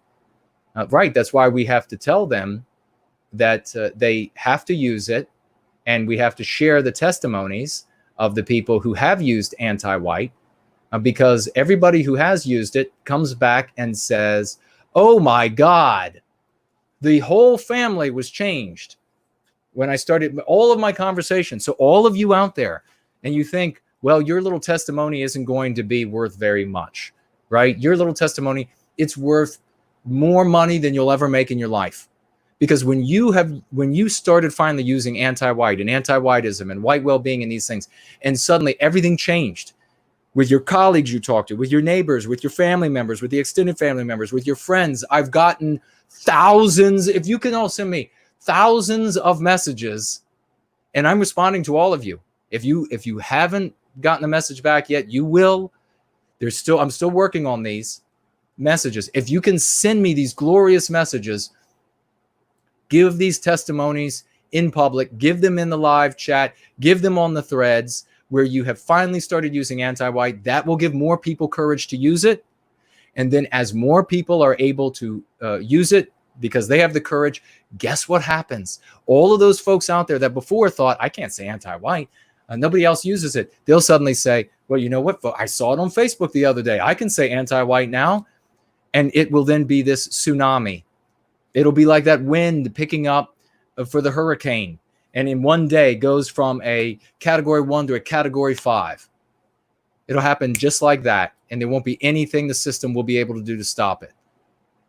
So hashtagging it, giving your testimony to its successes, making videos, making songs, etc., cutting out the verbiage that we're using here, putting it into music or putting in it, writing poetry, all of these things. We have to be doing this because we got to be building the culture as well around the psychological defense for the psychological warfare waged against us. And so many of you are already doing a glorious job. Just think for a moment, 1 year ago, how much smaller this was and how many producers there were doing something actually productive. And the year before that, and the year before that, and the year before that. And now you can begin to project. You can begin to project into the future. What about 2 years from now? What about 5 years from now? When they decide, 10 years from now, when they decide the Jefferson is going to have to come out of the Jefferson Memorial and they're going to move, I don't know, some wonderful non-white person in there. All the white people that are going to be turning away from that system and then turning to us, and we will have hundreds and hundreds of magnificent artists, hundreds, just thousands, tens and tens of thousands of people going free and spreading this message. It'll grow exponentially as a consequence. We need to be ready for that. That's what we keep talking about here in Going Free. And here's something else that's going to wake people up.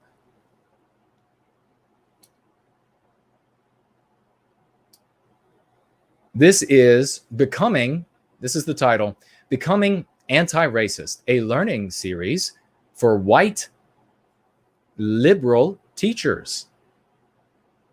And these are the anti-whites who put liberal in quotes. Now, this is going on right now. A month of learning for white teachers who are liberal, but know that liberal is not enough. Includes webinars, daily reflections, and more. Teachers, ladies and gentlemen, to get at your children. This is what they're doing right now. Perhaps Brand Danger has seen some of this. Join a professional learning series and community for white educators who see ourselves as liberals. And this is, I'm not putting the quotes, this is them putting the quotes around it. Or they say liberals or progressives, because they're saying now, saying liberal and progressive isn't enough. And you know what's really sickening is these people who are saying, oh, they're not going to be able to understand anti-white or use anti-white. But you know what? They'll change like this. When the anti-whites say, we really don't want you to call us liberals or progressives anymore, we now are cherubs from God's lap. And we are exacting a death vengeance on all of you. All of these idiots out there who can't say anti-white or anti-whiteism or serving white well-being, they'll say, okay, cherubs from God's lap. I'm not one of them. At least I'm not one of those cherubs from God's lap. I mean, that's how stupid they are. And good, because they'll be taken out of the gene pool.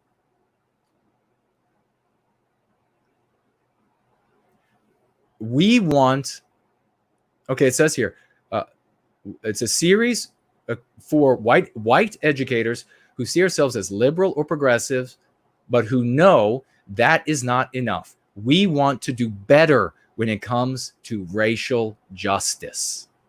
The series includes 4 75-minute webinars and discussions with educator activists of color, so non-white people who are anti-white, about the impact of white liberalism on racial justice efforts, which will meet Tuesday evenings, 7 to 8, and he gives the times here. What would be really dumb is to decide, I'm going to go in there and I'm going to just bust it up. No, instead, the smart thing to do would be to take this information and to get out to our brothers and sisters and say, look at what the teachers are doing. Look at what the people who are going to be in front of your children, pull your children out of school, homeschool them. Even if you just teach them basic mathematics and how to read and write, they'll be infinitely better off than going and meeting with these dirtbags at these institutions who are now saying that, I mean, look at this. We have people who well, of course it was alt-light and the rest who were making fun of these people who are social justice warriors. They'll drop the social from it. They'll say, no, we're just justice warriors now. And then these idiots will start calling them justice warriors. And we're going to go fight the justice warriors. Christ almighty. Okay, so essentially the anti-white teachers are saying that being anti-white is not enough. You have to actively harm white people. And we want to see this now. And we want to see this in our classrooms now. This is exactly what we said was coming. This is the exact harmonizing the diversity, harmonizing the multiracialism that we talk about in Going Free. If people can understand what a social justice warrior is, if they can understand what feminism is, if they can understand what Marxism is, they can understand what harmonizing the diversity or multiracialism is and how it destroys their life. So don't give me any more of these excuses about folks being not bright enough to get it. It's just an excuse. And you know, You know who cares about excuses? Definitely not me. You can take it to that guy. All right, let's see what else we have here. And Sega's saying I'm right about calling them anti-white. Oh yeah, let's get over to entropy. And we've got to do entropy. And then we've got to get to these community comments and some calls. First last, as I told Jason, like a psychological defense for a psychological warfare, you have to block where the punch is. Yes, you did. That's another very bright member of our community, ladies and gentlemen. There's no use in blocking, as he was putting it, where they're not throwing the punch. You have to block where the punch is being thrown. Very good. Thank you, dear brother, for being here. Walker Humphrey says, has anyone ever seen anti-white not work? That's a great question.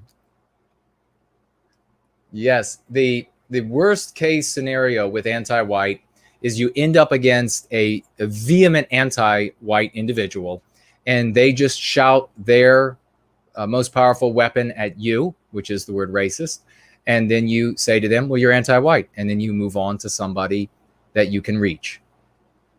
That's worst case scenario. Red Eagle says, and then I'm going to go over here. Mamirs Brunner said he disagrees with you, and we need to use the words they give us. He said so in the comments section of his latest video when replying to Evil Chars. I haven't seen that, and if you could go copy that and share that with us. I saw that you wrote that before, and I had a look at where you said, I didn't have much time, but I had a look at where you said it was to see exactly what his criticism was. But if you could go back, you know where it is, brother, and go back and find it, I'll speak to it. William Runner says, did Jason ever get my entropy donation? Zero Talent, I was away for a minute. Yes, we did. Zero Talent, $2 on Cash App and $5 on Cash App. A big salute to you.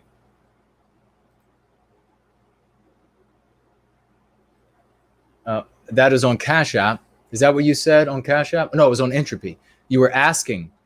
Let's have a look. And we are going over to Entropy White right now.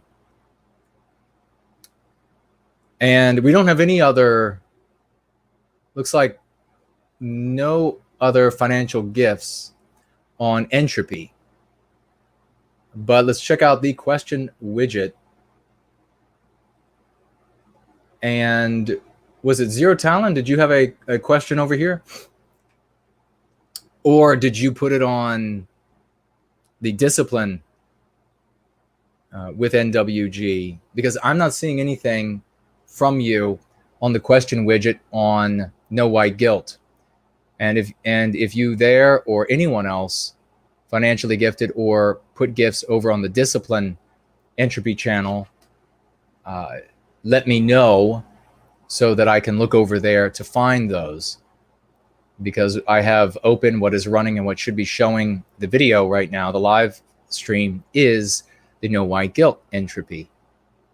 I don't see, so perhaps it is, unless maybe entropy has frozen. I don't know.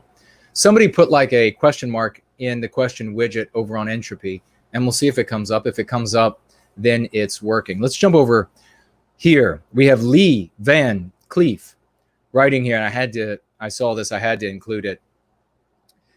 And that is this. Lee wrote, Jason is the best. I would take a bullet for this man. That sort of sentiment, I have to laud you for being such an absolute hero. And because it's not, it is what I am sharing, what we all are doing for White Wellbeing that moves somebody of such good character as Lee here to say that he would take a bullet. He's willing to give up his life to see go free, go forward. So am I. And so I salute you, brother. God bless you. And we'll stand side by side. If bullets have to be caught, you and I will both catch them to protect white children. Thank you for that. John Smith writes, you know what's going to turn anti-white? Well, here, John, I'm going to have to. Now, this is where we'll always do this so that I can, if somebody has put a question mark in the question widget on entropy, also let me know, tagging me as No White Guilt on the live stream, just in case entropy is frozen. It looks like it's working, but I don't know. We'll have to see. So what I'll do here is I'm going to help all of us as I read through these comments where people use the weak or the defeat or the victimizer's lexicon and verbiage, because that leads to further defeats and weakness if you do. So John says, you know what's going to turn anti-white, good there, leftists into allies. So don't say for your benefit, not indirectly for me, because if it helps our community by speaking about these things in the right way, it's going to help me indirectly. It will as you as well, and all of us. The left-right spectrum exists inside of the anti-white narrative. All of the times that you have heard content producers, thought leaders, and the rest say, oh, the left-right paradigm isn't real, it's just cliche. They've been inside the anti-white narrative. And so it's remained real, even though they were saying it doesn't exist. We are outside of their narrative. We are outside of their narrative. And in our story, there is no left-right. In our story, white people who care about white well-being are coming together. We agree on some things. We disagree on some things. We have the entire panoply of opinions on economy, on government, on nature, on male-female relationships, on roles, on etc. We have the whole spectrum, and it's all welcome. And once we recapture our destiny, and this is all incremental, the recapturing of our destiny, we recapture it in small ways, we recapture in bigger ways, we will have no problem resolving our issues, and it won't be resolved, our disagreements. And that doesn't mean that it's a zero-sum game. It is never a zero-sum game because we are Western kind. So a great example of this might be that when we recapture our destiny, there will be a place where you will be able to use marijuana for recreation, for example, and everybody won't have to be forced to pay for the medical expenses or pay for higher insurance or pay for etc. because there are people who are using marijuana for recreation, and they can be responsible for the outcomes of their own lives. So we'll be able to resolve all of these differences and do so without bloodshed, do so without it being a zero-sum game. So to get back here, John, you know what's going to turn anti-whites into allies, question mark. When police are defunded and all of a sudden, well, he says here, we don't like to use this term Karen for white women who are anti-white or who behave in a way that is defined now or being held underneath of this rubric of Karen, because this is taking a name that is common for white women and turning it into a slur. So I would ask you to please not do that. Just call them anti-whites. When you call them Karens, you don't create a people. You don't create a victim group. You don't realize that you are part of a victimized group. And if your group isn't victimized, you don't gain the moral right of self-defense. And white people need a moral right to self-defense to be able to act in their own defense. We could go on for hours. So just call them anti-white. Okay, so he says here, when police are defunded and all of a sudden anti-white, white people, I assume that's what you're getting at with that term, are getting robbed, raped, and attacked left and right with no consequences to the perpetrators. When police are removed from schools and all of a sudden their white kids are getting mob attacked, hospitalized, and even killed at school on their way home from school, then they will wake up. Watch. See anti-whites won't change until the negative consequences of their beliefs, voting record, and support for, or support of, and again, we'll put into place anti-white causes them personal harm. Yes and no, John. Yes and no. We need to be there for them, because if we are not there for them when they look for answers, they are more likely to just flee the areas that they have ruined for white areas, and then to continue their irrational and illogical faith in anti-whiteism, because they want to continue to, first of all, they are motivated by, it's somewhere inside of them, by jealousy and envy that has served them in the infliction of harm on white people. We talked earlier with Tiina about them being afraid of responsibility for having to do something. They don't want to shoulder that burden. We've talked about them being afraid to look at the real world, just not having the courage to look at the real world. We have the evidence of this in places like South Africa and elsewhere, where the white people, our brothers and sisters, wanted to just turn away. And we see this all over every city in Western civilization. We see it in the United States. We see it in the country now called Zimbabwe. We see it in Italy. We see it everywhere, where white people will flee the consequences of anti-whiteism, their own actions, and go to a new white area and then begin to implement anti-whiteism again. Immediately, this anti-white signs go up in their homes. Wow, we moved to this area because we saw the crime rates were so low, but we're never going to say it was because of white people. And then immediately they start saying this area, they start villainy signaling. This area is too white. We need to diversify it. They don't learn from what happened in their previous community, the majority of them. Some of them will go out and will begin to look elsewhere, and will end up getting mired in some useless part of the anti-white or the white positive sphere in general. So being entertained by X, Y, or Z on a nightly basis, whatever it is. We need to be there with the answers of going free, so that they can then begin to cleanse themselves of this infection of anti-whiteism. And then, because it is a curative contagion, they can pass it on to the people around them. It is that important. Thank you very much. Maximus says, they are suppressing your videos, Jason. Took me a while to find them, literally.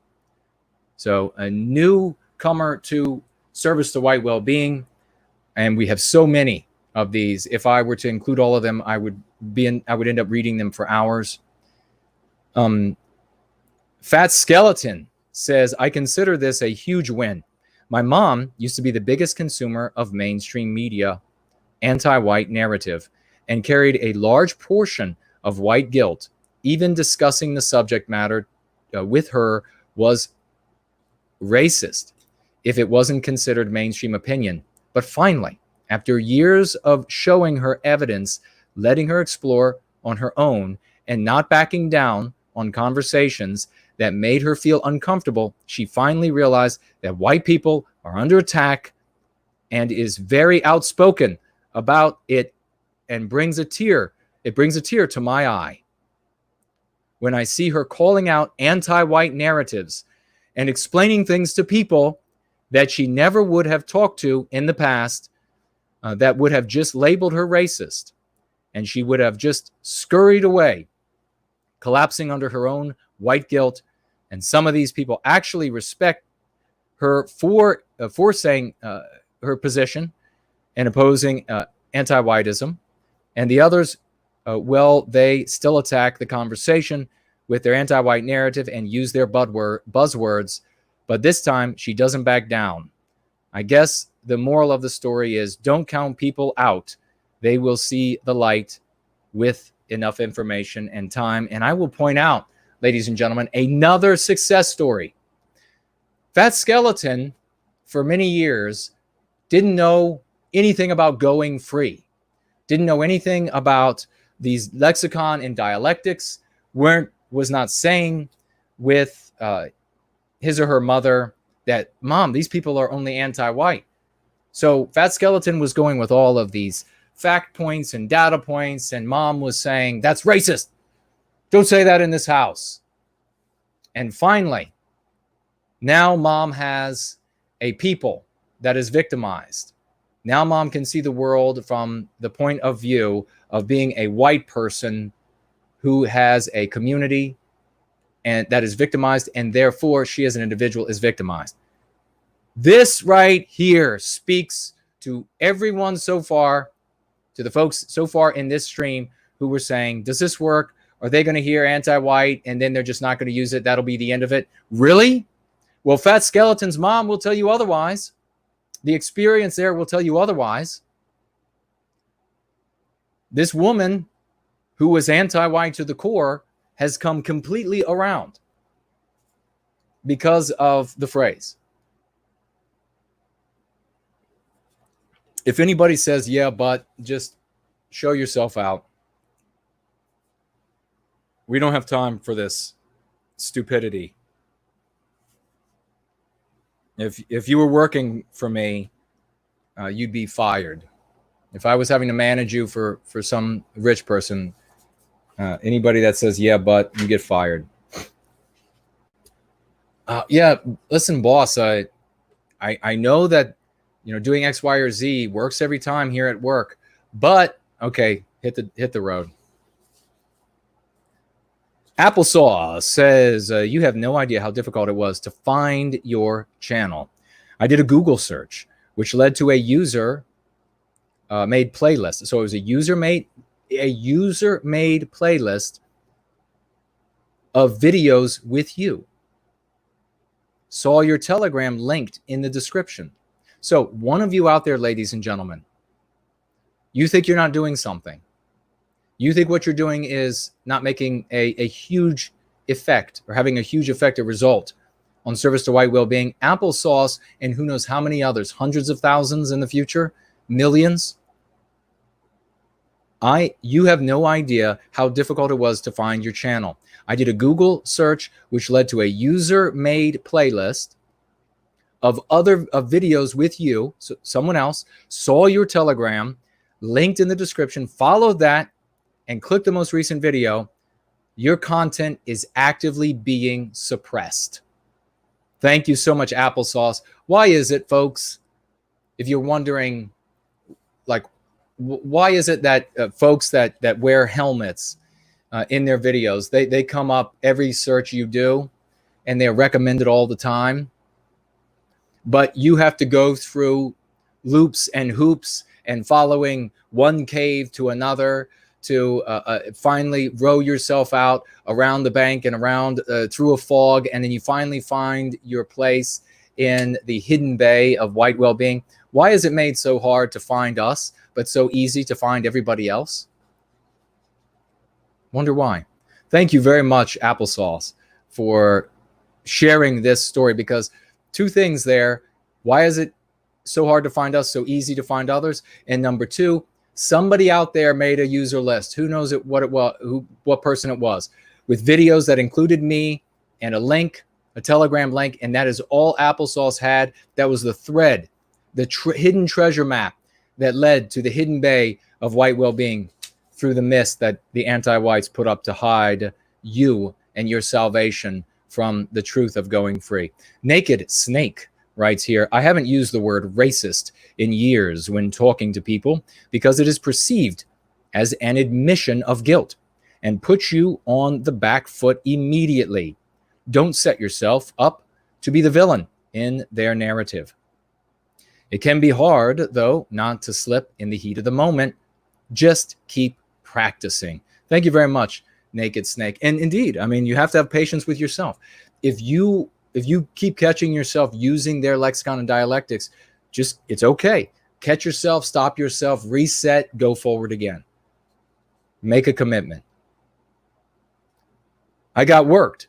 Saw a comment on Amron today. And then quote, racist as a noun, an anti-white slur that holds no meaning, close quote. This is what I got worked saw on an Amron comment thread. And then he writes, you are reaching people everywhere, NWG. Keep up the great work. God bless you, brother. Thank you so much. Thank you for your service to white well-being, your kind financial gifts. You're one of our heroes. John writing here, about 20 pages from the end of Prometheus, and I already have Going Free ready to read after that. God bless you, John Gultman, for sharing that with us. Nick says, a year ago at a barbecue among friends, I started talking to them about anti-white propaganda. I remember their faces when they heard me. The first thing I thought when I saw those faces was first surprise and then of interest.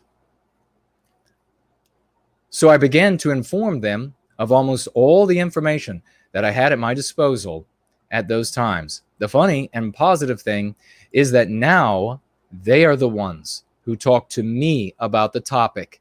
And even they start talking about this topic when there are new people who sometimes we invite to our meetings between friends. Think about that. Started talking about the anti-white propaganda. Yeah, this Going Free stuff just doesn't, don't you want to just criticize it? And don't you just want to go back to using what the anti-whites want you to use? I thank God that I have friends with common sense and very brave. I am really proud of that, and there will be many more victories in a few years. Thank you so very much, Jason.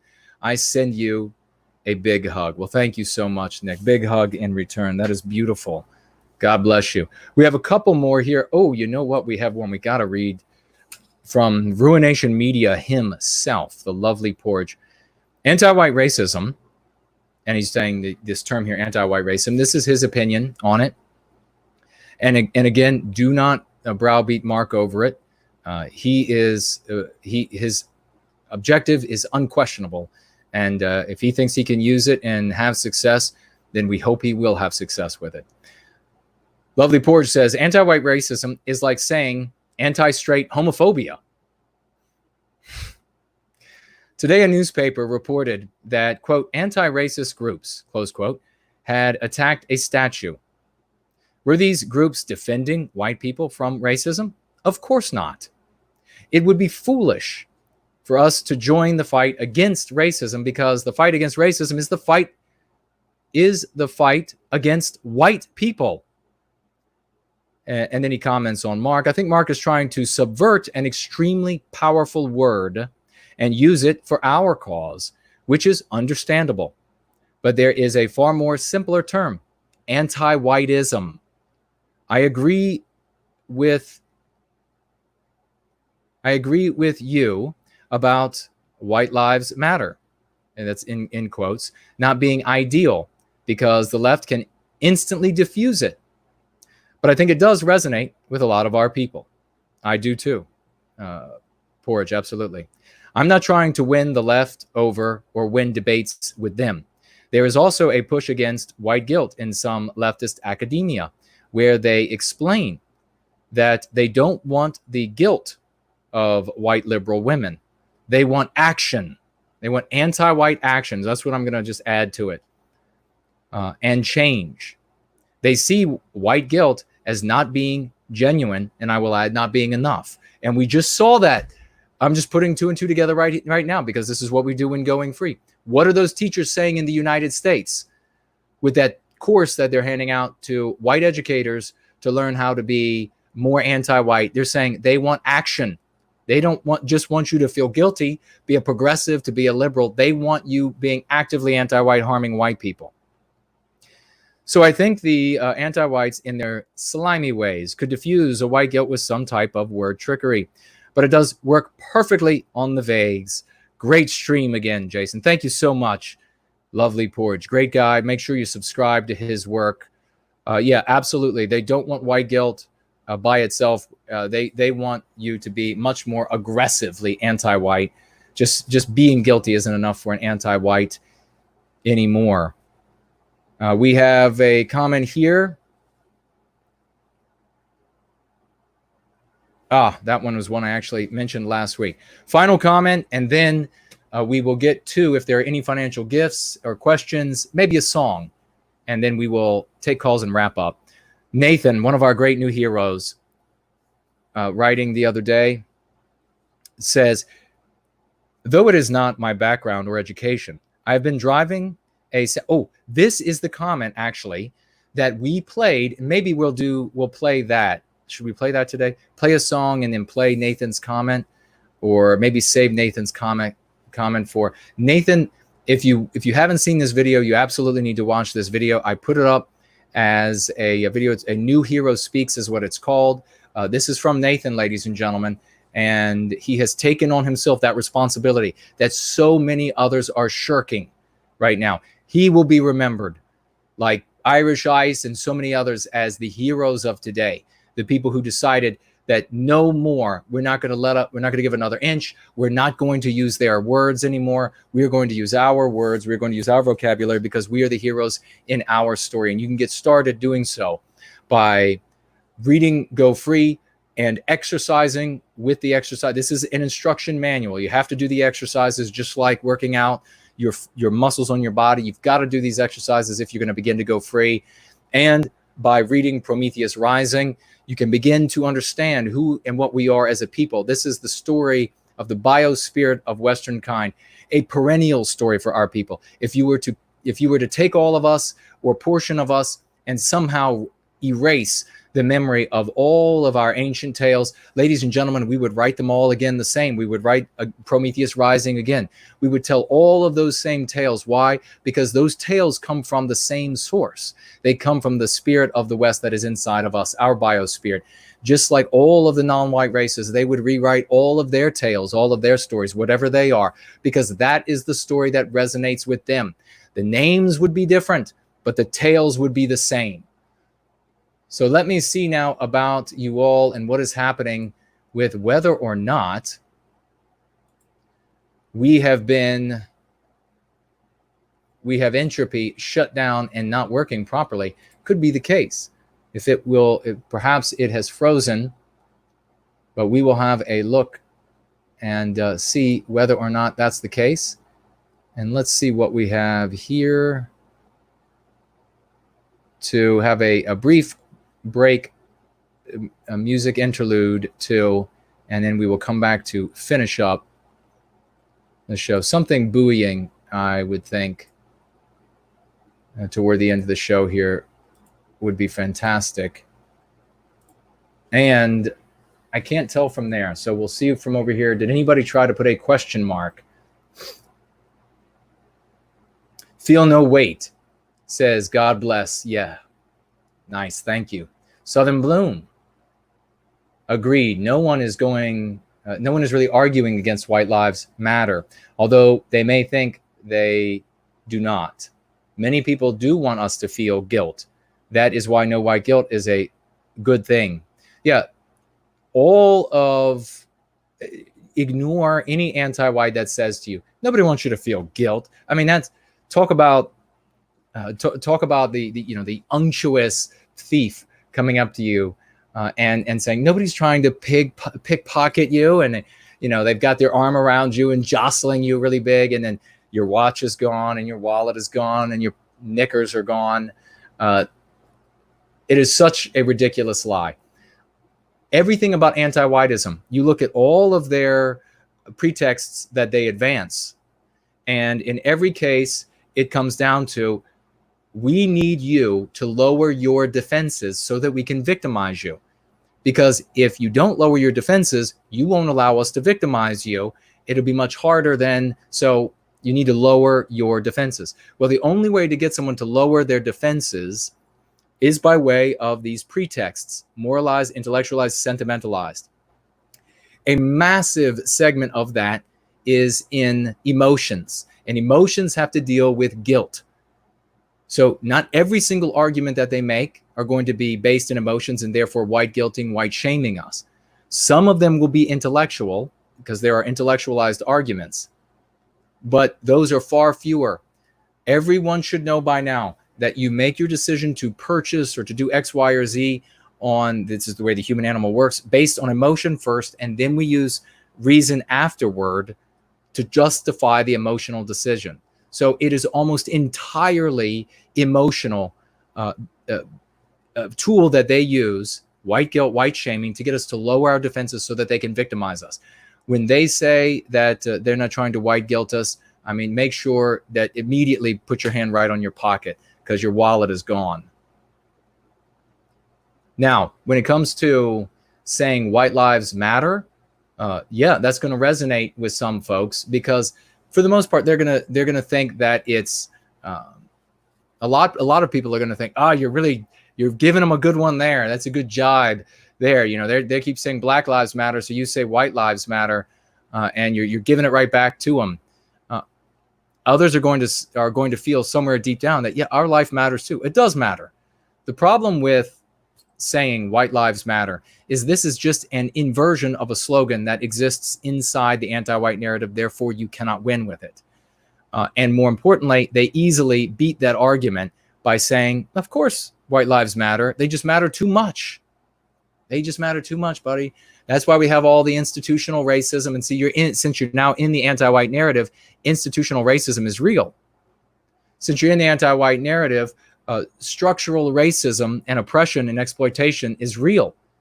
And then what are you going to do? You're going to try to cite evidence inside the anti-white narrative. You're never going to win. So instead, don't go into that narrative. Now, regrettably, this guy, and I salute this guy, and we put up his what was it? His fundraising, which GoFundMe, I guess it was. And then they took it down, didn't they? So regrettably, this heroic guy who said, in the UK, who said, enough is enough. I'm tired of the implication by way of its absence that white lives don't matter. I'm sick of it. Every time they're saying this other, they are implying, and as well as in conjunction with the tearing down of our statues. So white erasure, make sure you call this what it is. Changing street names, changing park names, changing city names. They're looking to change the name of Washington, D.C. We've got stories on that. I'll briefly hit upon those. We take calls. But they are talking about changing that. How long have we been going, by the way? It feels like 5 minutes. Okay, it's been 5 hours, almost 6. They're looking at changing that. So this hero said, enough is enough. And we salute him for that. That is magnificent. We need more proud men who are standing up and saying enough is enough. The problem is that this poor soul was inside the anti-white narrative. He wasn't going free. If he had been going free, maybe he would have been in this chat and he would have said, I'm thinking about flying a banner over a soccer stadium. And what should I have the banner say? I'm thinking maybe it should say white lives matter. And then I would have seen that and I would say, well, you know what? That will probably get you fired, even though your financial agreement with somebody is potentially private. They will break the law, break ethical code to find out your identity gladly, because anti-white morality informs the application of all ethics and codes and laws. They will find out who you are, and they will probably fire you, and then they will probably get your name out into the public. So then you'll have to fear for your safety from balaclava wearing anti-whites. So if you're going to do something like this, choose something that is going to make a bigger impact on the world, a bigger impact on the thinking process of our brothers and sisters, to wrench them out of the anti-white narrative. So if you really wanted to stick with something that was closer to the slogan that the anti-whites were using, he might have just went ahead and written on there, Black Lives Matter more, and fly that over top of the stadium. He could then defend himself at work when he's called before the anti-white tribunal, could say anything he wants about what he actually meant by that. It would be much harder for the anti-whites to put pressure on him because he thinks that Black Lives Matter more. He could easily say they should matter more than they do, and that would be the end of the discussion. People in the stadium, the soccer coaches and reporters and etc., they wouldn't be able to disagree with that. They would have to champion it. Think about that, the kind of effect that would have on our brothers and sisters who are out in the population then. It wouldn't be I think they mean that our lives matter less because they keep saying this Black Lives Matter and they're white erasing us. I think It'll be they exactly mean that our lives matter less. That's exactly what they mean. They are celebrating this Black Lives Matter More banner. So instead of that, but of course he could have written on the banner, no white guilt. Now, could you imagine that? Imagine the anti-whites having to try to talk. No white person who has an IQ that is remotely warm is going to say the anti-whites don't want us to feel white guilt. Everyone knows that. We learn that from our childhood. We learn that from the moment we can learn. They're telling us how awful our ancestors were, and how awful our grandparents, and how awful our parents, and how we have to make amends. Of course, they want us to feel guilt. The moment they would say, we don't want you to feel any guilt, every white person would say, bravo, Sierra. And then they would be able to say, no white guilt. I don't have any white guilt. What are you going to say to me? I didn't do any of this. We just had earlier in this stream, Raymond Foster show you the success he had with that slogan. We had the guy who went out with the video showing you the success of that. The other guy went out with the video with the placard that said no white guilt, showing you the success of the slogan. Regrettably, this hero not only got fired, and again, this is not his fault. It's because he's inside the anti-white narrative. I'm not saying he's dumb. I'm not saying it was a dumb thing to do. I'm saying it was a heroic thing to do. We need more people being as brave as this guy. He was inside the anti-white narrative, and he ended up acting within that narrative and suffered as a consequence, got himself fired, not his fault, even got his girlfriend fired, not his fault, and potentially jeopardizing their lives physically, their property as well, not his fault. But this is all because he's inside of the anti-white narrative. If he had been going free, it could have been completely different. And what would have been totally different is the effect he had. Whatever good he had would have been multiplied many, many times if he had been going free.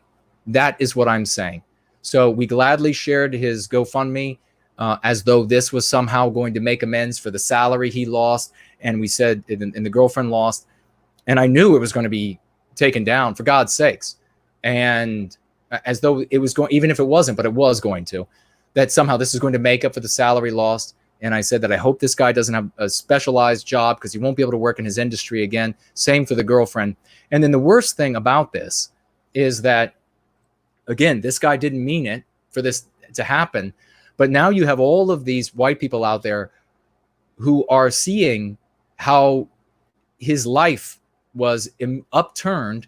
And not only his life, but the lives of people connected to him. Not even a wife, but a girlfriend. And so how many more girlfriends and wives and husbands and boyfriends out there are going to say, no, you won't do something white positive. No, you absolutely will not. Because they'll fire me from my job. This relationship is over.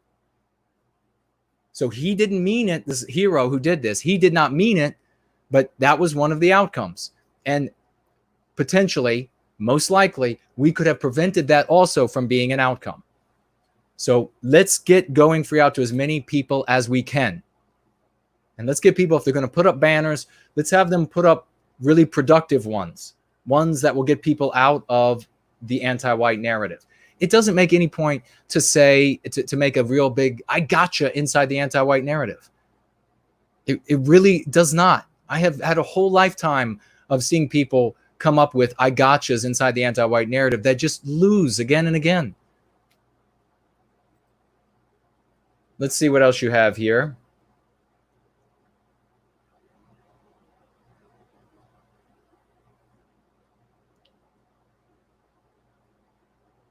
Bigot Smalls is here. Great to see you, brother. Says, yes, Jason, with a bunch of S's.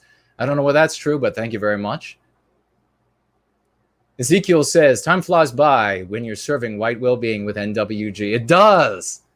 It does. Whole days. I've had whole days where I've had like a weekend and I'd be dedicated to my writing, and I'd be up with the dawn and only just go grab food, come back to the desk working. and then turn around, swivel around in the chair and notice that the sun had set. Zero Talent says, William Runner, $25. Unscottable, $10. This is all on entropy. All right, well, let me refresh entropy. We might have to, I don't think it's there right now. We are doing calls, and we will get to those soon. Let me see. All right, let me jump over here. Yeah, nothing's here. So I will refresh this. It must have. Aha, it did. So let me get a drink. My throat is dry. That's another thing that happens when you're serving White Wellbeing. I tell all the ladies around me, you have to stay hydrated. You have to stay hydrated. No more dehydrating. Okay. We have William Runner, $25. Thank you, my dear friend. $25 financial gift over here on Entropy. To my people, the people of Europe, I love you, and I'm proud to be one of you. We are a great people, and we will rise again. So stand proud, my brothers and sisters. Thank you so much. William's a great participant in the community. Love this guy. We also have Unscottable, $10 with a hilarious emoji, a little frog with the eyeballs bugging out. $10. Thanks for the stream. I have been using your lexicon these past several days with great success. All right, magnificent. Thank you so much for that testimony, brother. That is the exact kind of thing I was saying. If you're using the lexicon and dialectics to share this, and here's one of the dialectics, folks. One of the most common that we like to use is an MC, a meme curative, that a couple of accounts are saying, boy, these things just can't be understood, is to say, it is not the similarities that make us the same, it is the differences that make us different. Very easy, shuts down 90% of the arguments that anti-whites will make. The one that shuts 100% down, again, if you say that the person can't understand it, then well, I'll get you your coloring book, just hold tight, sit tight. But that is to say to an anti-white or to a vague, I don't care what reason you give me for an anti-white conclusion, I reject every anti-white conclusion. And then watch them squirm like a worm on a hook. Thank you, Unscottable, $10. Thanks for the stream. I've been using your lexicon these past several days with great success. The phrase anti-white narrative is particularly effective, all caps on the word effective. The phrase anti-white narrative is particularly effective. Spread this to everyone you know, one bit at a time if you have to. God bless you, Unscottable. Magnificently done here. Financial gift is tack on 20 zeros for the value you just gave in your testimony, witnessing to everybody the success of the lexicon and dialectics in your conversations, in your community, friends and family. Brilliantly done, brother. We also have the Duke of Bedford. That's a great name. And saying here with $3, $3 US. Thank you so much.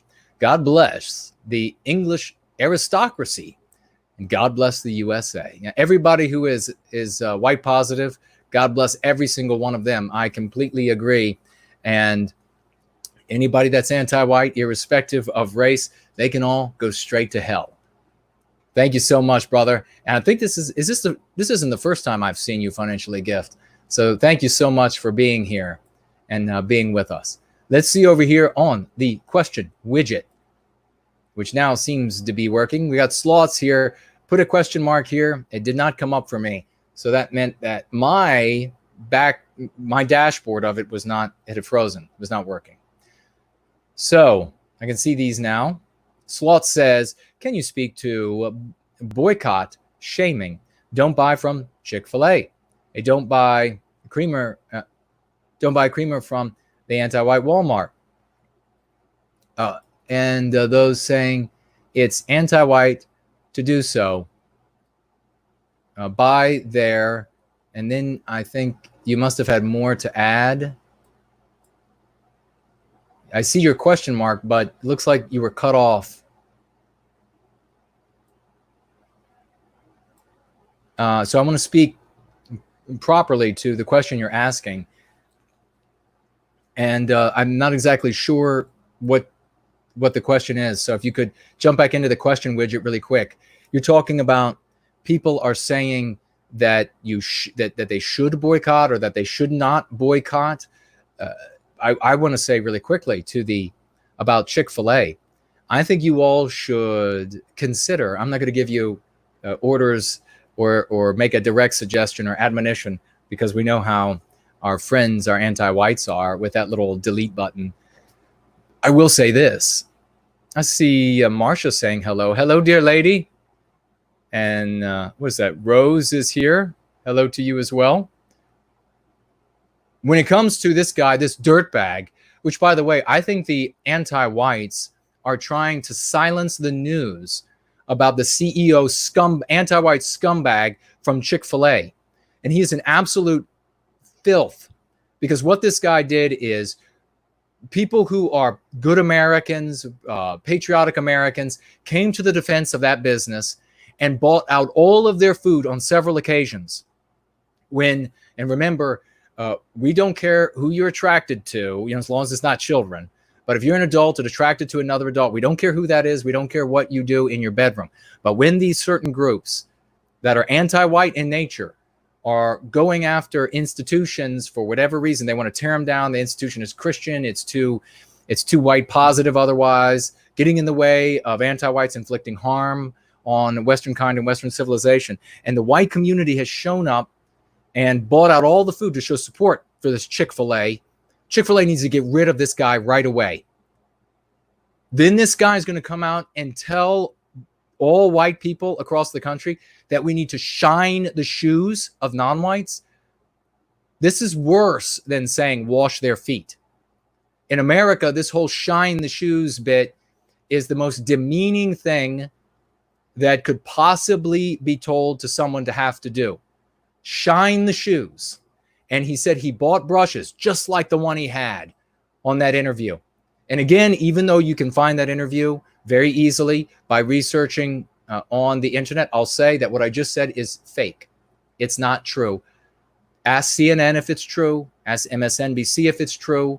Just research it for yourself. CEO of Chick-fil-A tells white people in interview to shine the shoes of non-white people, and that he shows a brush saying that he bought, I don't know, however many thousands for his different locations of brushes just like these to shine the shoes of the. So I guess so his white, the implication there, since he's telling white people to do it, is obviously not telling non-white people to shine the shoes of not. He's telling white people to shine the shoes of non-white people. The implication is he bought brushes for the non-white employees to shine the shoes of non-white people who come in. Well, he can. I apologize. I almost said something really horrible about what he could do with himself. He could do it. He knows exactly what he should do with himself, and he should get started right away. And it is something along the lines of tickling, and would make him, laugh hysterically, because that's what we do to our victimizers. We tickle them until they are just cut up with with great laughter. So that is what he should do with himself. Well, what we should do is they're suppressing this. The anti-whites I believe they're actively suppressing this news story. So we should all be tweeting, all put messages on our Facebooks, everywhere, calling on this guy.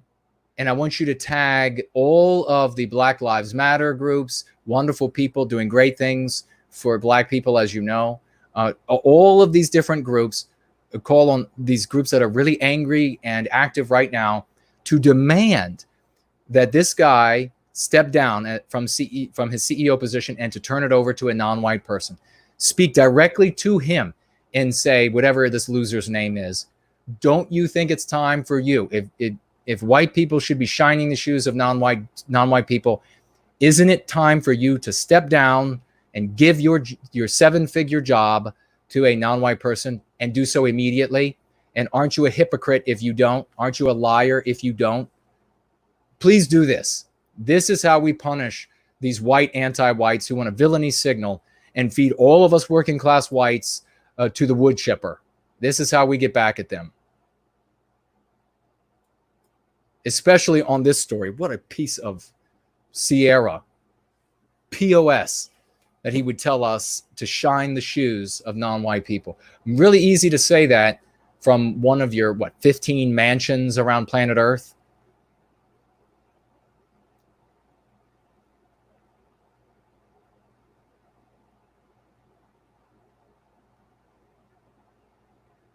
Okay, Slots has come back saying there are people who are saying to not buy, your products from Walmart, for example, because the company is anti-white, and they are asking about whether or not, I guess, people should. So this is a general question, Slots, if I'm understanding this correctly, that this is a general question about should we or should we not boycott, or is it a question directed more at those of us who are saying that we should not boycott, and here's the reason, or we should boycott, and here's the reason?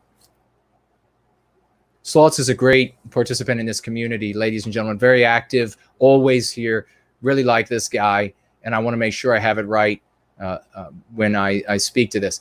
Generally, when it comes to, generally when it comes to boycotts is this. You do not want to live your life in a way that makes it impossible to go from Monday to Tuesday to Wednesday. So we don't want to be, so doctrinaire about things that we can't function.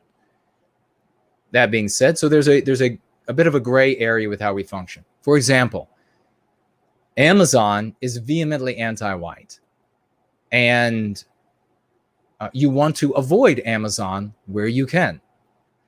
But since we are a community of X size, whatever it is, and Amazon is a business of infinitely larger, even if we could get every single one of our community to say, okay, we're going to boycott Amazon, it wouldn't do the least bit of good. It wouldn't harm Amazon whatsoever. And so what we might be doing, though, is causing participants to lie. And we don't want to do that. We might cause people in the community to say, yeah, I'm not using Amazon anymore, when in reality, they know that the only way they can get that particular X is through Amazon, and so they're going to do it. Or they don't want to lie to us, so then they have to go out of their way, 5 more steps to make the $5 purchase on Amazon. So they're not really depriving Amazon of anything, and they feel like, man, I'm really getting put out by this. I don't want to be made a liar in this community, but I just can't keep doing this. It's just too doctrinaire for me. We don't want to do that either. So that's called setting someone up for failure. So when you're managing people, you never want to, in a work environment, and we use, again, economic metaphors rather than military ones, even though military ones might be more accurate for the obvious reasons. When you're managing people, you don't want to set up an employee for failure. You want to set them up always for success. One success builds on another. Same thing here. We want to build successes.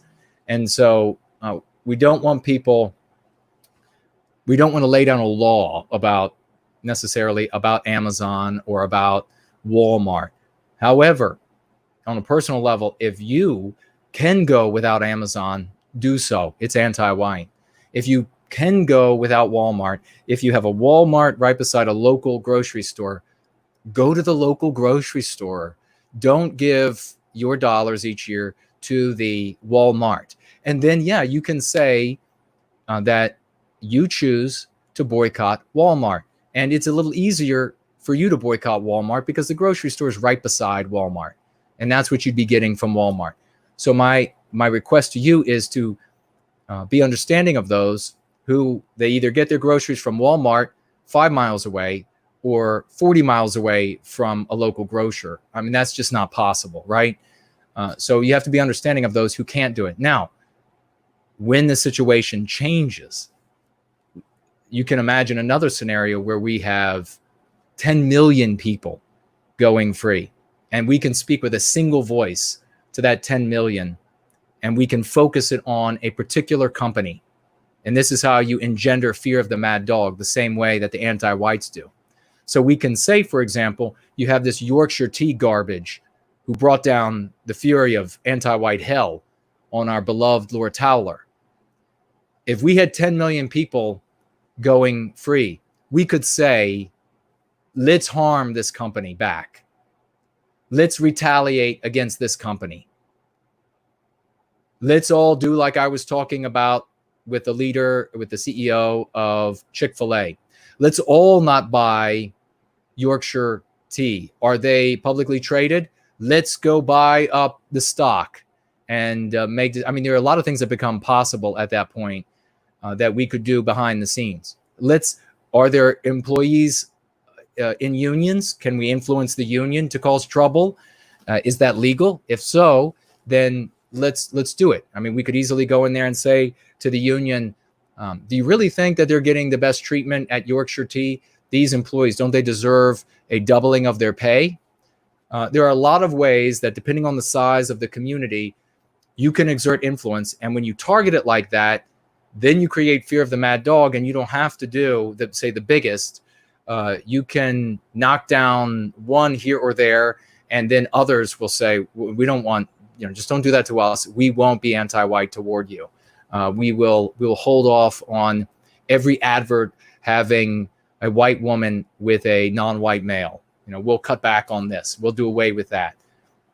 So boycott, by all means, anti-white entities that you can, that are not going to make your life impossible to live, and be understanding for those who are unable to boycott. And really, that's like a personal thing. And understand that on some level, at the future, we may be able to do a hell of a lot more when it comes to boycotting. Now, what we can do is we can boycott. We can support the entities that are serving white well-being, and we should. If we have somebody who makes trophies in the community for white well-being, and this is what this guy's or woman's or man and woman's business is. They make trophies. They make good trophies for everything. Bowling, dart throwing, whatever. They make trophies. They make awards. We should all buy our trophies from them. We should not buy our trophies from any other trophy producer on planet Earth. We should all buy them from them and only them. And that is how we begin to create a currency within our community that circulates and elevates all of us as we fill the pool with water. I hope that covers the boycotting and boycotting. The geezer writes, is the Worski vid on BitChute? If not, can you upload original to it? Hope all is well. Thank you very much. It might be on my BitChute, but it'll be going back up on a Chuck Martel video in a different iteration, and we'll all have a lot of fun watching that together. And I can't wait to watch it with everybody. It was my act. It had like, what did it have? 60-some thousand. I know that's minuscule compared to others, but it was still my Acmetic video. And there was nothing for it to receive a strike on other than I humiliated anti-whites. And the anti-whites, obviously, they don't like that. All right, we never had a couple others get back to me. Zero Talent, would you please talk about the issue men face in the issues men face in the anti-white courts regarding MGTOW? I know it's been more than a few months since you have talked about this issue, but it came up in the chat, I guess today. The guy was being quite disruptive. Typical misguided male or possible deceiver. Thank you for noticing that, Zero Talent. The failures of MGTOW were rampant in chat. The failures of MGTOW were rampant in the chat, all from one person. Absolutely, I will speak to that. Thank you for bringing that up. I think I'll come back to it in just one moment, maybe right after we do the video. And Vokish Warrior has that link of Mimir's Bruner, so perhaps I can speak directly to that. And Yiz is here. writing, yes, I will have a camera guy with me, finding people in the community to personally share Go Free with and capture their candid reactions to it from my channel. Beautiful. Beautiful. Okay, we have to talk about that. And maybe we have to talk about that in private as well, because that can be a lot of fun. It can be it really needs to be instructive for the people who will be watching. That's what I'm excited you're going to be doing that. What a hero Yiz is turning out to be as well. And we have a financial gift from Lisa, financially gifting $10 over here on Entropy. Thank you so much, Lisa. Great to see you too here in our live chat. Great participant, ladies and gentlemen. And writing here, much love to my brothers and sisters. Much love back to you, dear sister. Let's have an uplifting tune, and then we will come right back and we will address these other issues and get to your phone calls, and I'll be right back.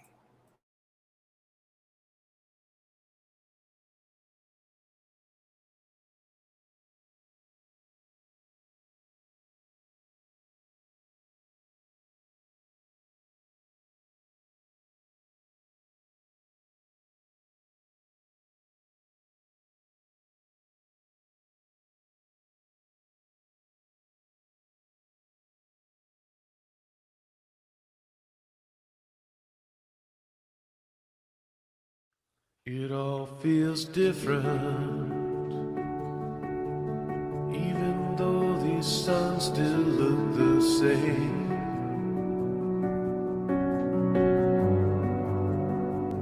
There's something sinister. Tell me, is there somewhere I can place the blame?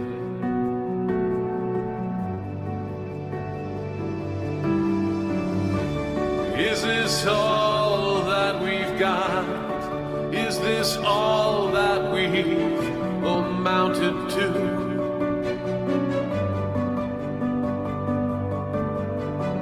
I was down on my luck, baby, I just needed a little boost from you.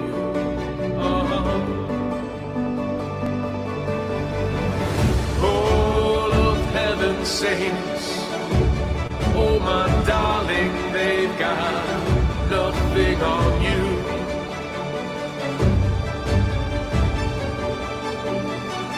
Asleep at heaven's gates, you were tired of trying, and I know how that feels. But what a glorious sunrise. How that warming light feels upon my skin. What a glorious sunrise. Gotta hide a soul inside this cold case I'm in.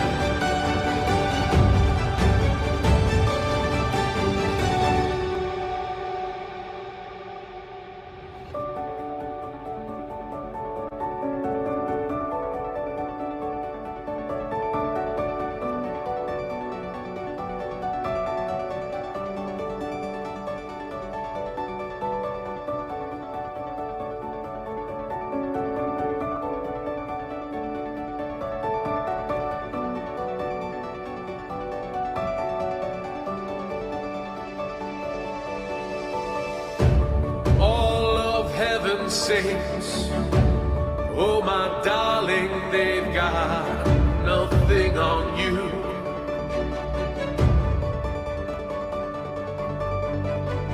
Asleep at heaven's gates, you were tired of trying, and I know how that feels. I do. But what a glorious sunrise. Forgotten how that warming light feels on my skin. Oh, what a glorious sunrise.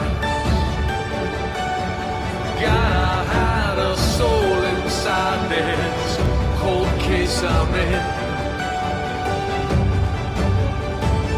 What a glorious sunrise.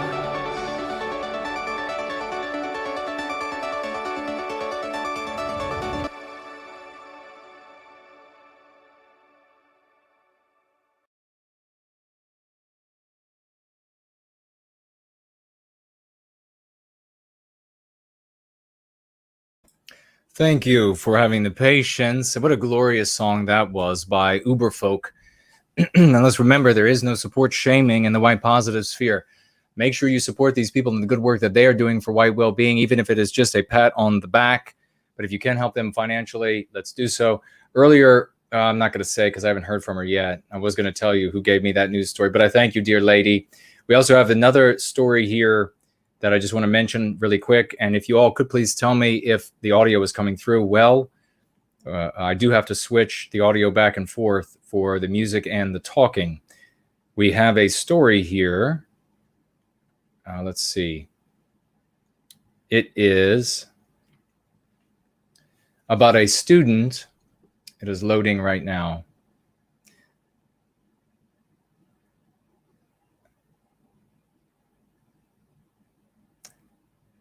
Hardin-Simmons University in Texas says student who made, quote, racist TikTok no longer enrolled. A student at a private Baptist university. God, baptism has gone just absolutely down the toilet. Forget about it circling the drain. They are down in the septic tank. What a bunch of scumbags. Not the Christians, not the Baptists, who are good people, plenty wonderful people. The organized control of this, of the Baptist community are absolutely anti-white, and they make no bones about it. That is why we have this wonderful woman. Her family has left their Baptist church and now is folk tithing to going free, service to white well-being, so that we can put an end to things like this.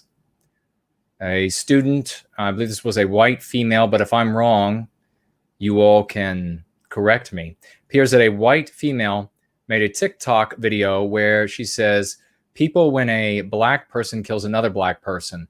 And it just showed her acting like she was ignoring that it happened. And then people when a white police officer kills a black person, and then this is called the selective outrage. And where's this coming from? It comes from living inside the anti-white narrative, believing that the motivations of the anti-whites are genuine, what they say are genuine motivations. So she sees what she believes is hypocrisy. Hypocrisy, the perception of hypocrisy is the first step. And you see a lot of content creators, they make gigantic channels out of saying, look at the hypocrisy already. Well, yeah, look at the hypocrisy. Hypocrisy is the first level. Where we are is the next level down, is the deeper understanding that there actually is no hypocrisy. The anti-whites in all cases are moving toward anti-white objectives. This young lady, I guess they didn't name her, but her name will come out so that her life can be threatened, and she will fear everywhere she goes as a consequence of the anti-white activities. And she thought, well, God, there's this selective outrage that just, it shows what hypocrites they are. I'll make a funny video out of it. And she thought that you could satirize. We were talking about that tonight. Nah, you can't satirize anything anti-white. So if she had been going free, where would she be today, ladies and gentlemen? She now was kicked out of university, and her name will be revealed. She'll fear for her life. Maybe property will get damaged. Who knows? Maybe it'll be hard for her to get a job. I mean, here's her face, for God's sakes. If this is right, if I'm reading this right, and if I'm wrong, I'm open to being corrected. Happily will be corrected. So if she had been going free, if I had gotten, so I blame myself. And you should say to yourself, how could I have gotten to this girl ahead of time? How could I have gotten going free to her so that she would not be able to resist it, deny it, and then she would have made the right decisions when it came to, so I was trying to get the focus right, when it came to the kind of actions that she can take because this was a political statement, socio-political statement she was making. And if she wanted to make one like the guy who flew the banner, I mean, it on some level, what she did was as brave. She thought she was going to just get away with making a joke. Well, you're not going to get away with it. And she would have learned so here and would have been saved from heartache. And she could have been doing then good for our people, good for herself, good for the children that we would love for her to have if she's able to do so, finds the right guy, etc. And she would make a good mother. Then we also have this story, and I'd like to thank this guy for sharing these stories with me. Thank you very much. You know who you are. And it is a football player. Or is it a football player at the university? Or is it a coach? Who is it? But the entire team says this is at Kansas State University. And a guy satirized another joke. Here we are again. I didn't plan this. I didn't plan it. It seems like it, doesn't it? That I planned out to talk about satirizing. And here you have two great examples. I was just saying before I even looked at these, I just knew these stories had come in, that you cannot satirize the anti-white or non-whites, but certainly any anti-whites. And here you have the example. Okay, this guy had said something that, in some folks would have found, off color, and others, if it had been in a healthy society, would have laughed as a joke. And instead now you have the entire football team saying, is that right? That they're not going to play football. And, that's all that these people care about. That's their identity. These college frat folks is what I'm talking about when I say these people, not a race of people, but the people who just at universities can't get enough of football. These football freaks. I played college football. So I think it's stupid that people behave as that they find their identity in this fake tribe. And so, my God, this guy's got to go. They're not going to play football? My God. How dreadful is that? It's not like we have anything serious going on in the world. All right, let's see what you all are saying over here.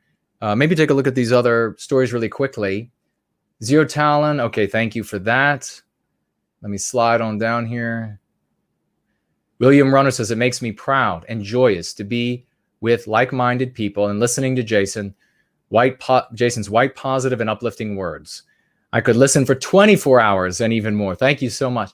This is all a way to cleanse ourselves of anti-whiteism and to get more in touch with who and what we really are, to align with the archetype of Western kind. That's really the goal.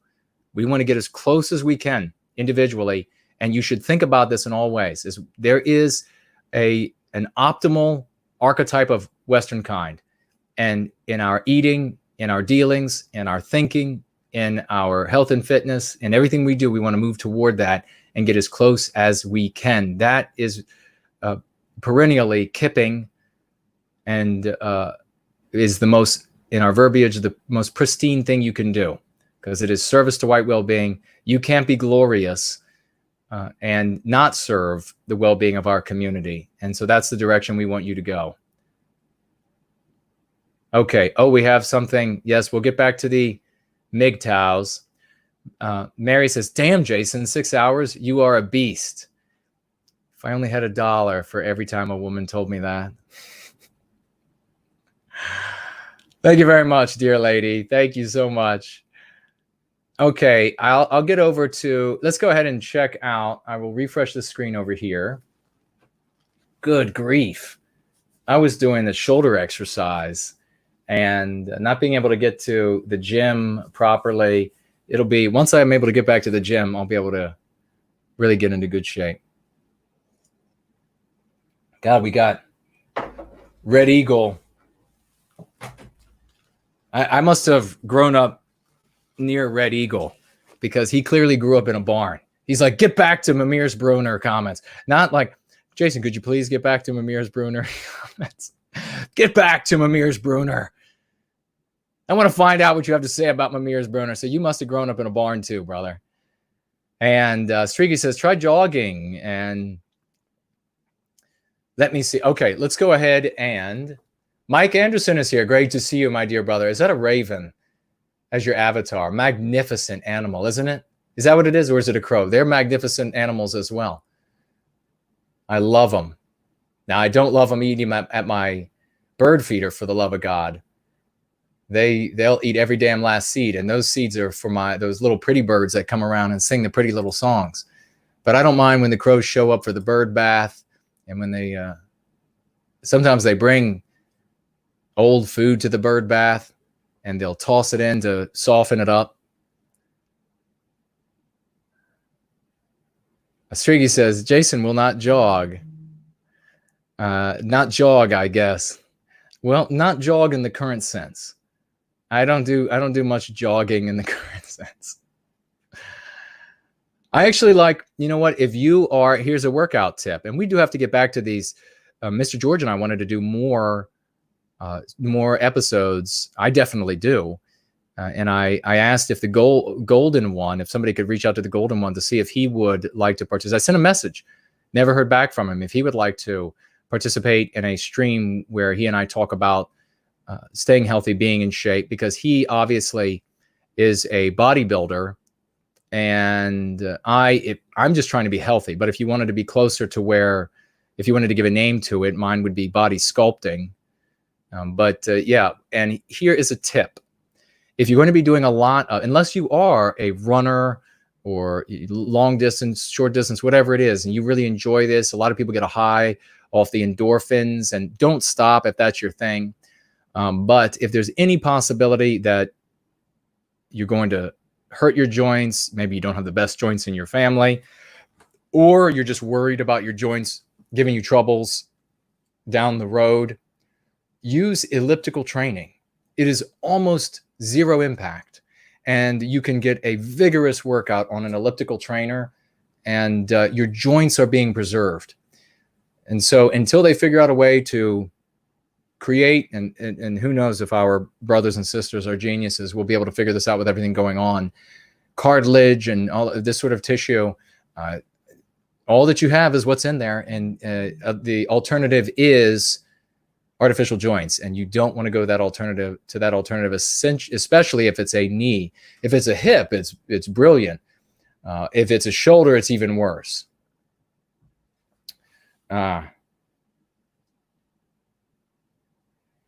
So that is my tip. Oh, Mike was saying, yes, it is a raven. Magnificent.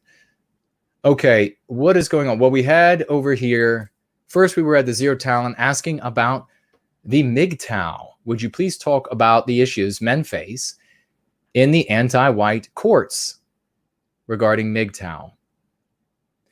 In the court system across the West, and particularly we can speak, of course, to the court system in the United States, men are, everybody knows this, unequivocally hammered. The court system, the police are fully invested on the side of women, and this then has created an imbalance. Women in relationships between men and women have the superior hand. They already have more power by way of nature has given them more power. So this addition that essentially weighs a woman's arguments and her claims as more truthful, more meaningful, weighs the child-mother relationship as more important and meaningful than the father-child relationship. All of this has so grossly overpowered the female in the dynamic male-female relationship that relationships are absolutely trashed. It takes a really good woman, and I mean rare as hen's teeth, that will not abuse this power to some degree. I mean, it's just, how could you not? It's so easy. It really takes somebody who is disciplined to not abuse this power, because at any moment in a relationship with man and woman, a woman can say, you're doing this, you're doing that. And if you don't, to the man, if you don't do this, then these sort of claims and this argumentation sort of tactics that we see very often, definitely not the case for all women, definitely not, but is very often the case nonetheless. This magnification of claims, this always more aggrieved, always more harmed, the resurrection of resolved things in argumentation, all of these things can be wound up. A woman can bind that up in such a way as to make the man look like Lucifer himself, and that have nothing to do with reality whatsoever. And there's nothing more, or a few things rather, I should say, a few things more, I guess, like, how to put it, few things that are more noticeable about the West than the images of the modern West, than the images of a woman and a man in disagreement, and police show up and immediately beat the hell out of the man. I mean, that is just common for the course. That is par for the course. And then what ends up happening is they go into the court system, and we've seen these polls, these studies done, where they ask women, and it's anonymous, did you lie in the court proceedings so that the husband would be denied time with his children? Did you say that he molested or anything, abused, anything? And it was an astronomical number in these studies that showed women said, yes, I did deceive to deny him because I'm getting back. I feel justified, this sort of thing. So this has been encouraged by anti-whites because it's ruining the relationships between men and women. And they know that if we are not strong together, then we will die apart. And a lot of guys, as a consequence, are deciding, well, let me take one step back. As a consequence of these relationships being so toxic, and it's not toxic because it's men that are making it toxic, it's toxic because of this imbalance of power, and women who just cannot restrain themselves from using that little bit of power, ladies, using that power when they want, and getting away with it, being able to call on other men in pretty uniforms to show up, and the state to show up at the house and enforce the will of the woman. That men are saying, screw this. I don't want any part of this. I don't want to get involved with a woman and then to be subject to every will and whim. I'm living this gynocentric life for the rest of my life. Why would I want to do that? Why would I want to be in an environment where I could have children with her and then she could just take them and leave? And of course, that's not always the case. We do have these cases where the women unjustly and unfairly lose the children to the men, where the men are lying. That does happen.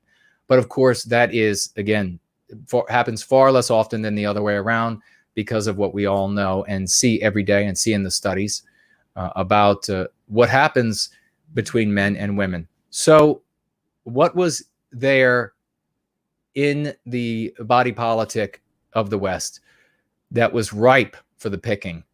And that is all of these young men, mostly white, who don't want to get into a relationship with a woman. And there are some other factors that are involved there as well, that this gynocentric, and I'm not really don't even want to, not gyno, the hyperbole, but I really don't even want to use that either.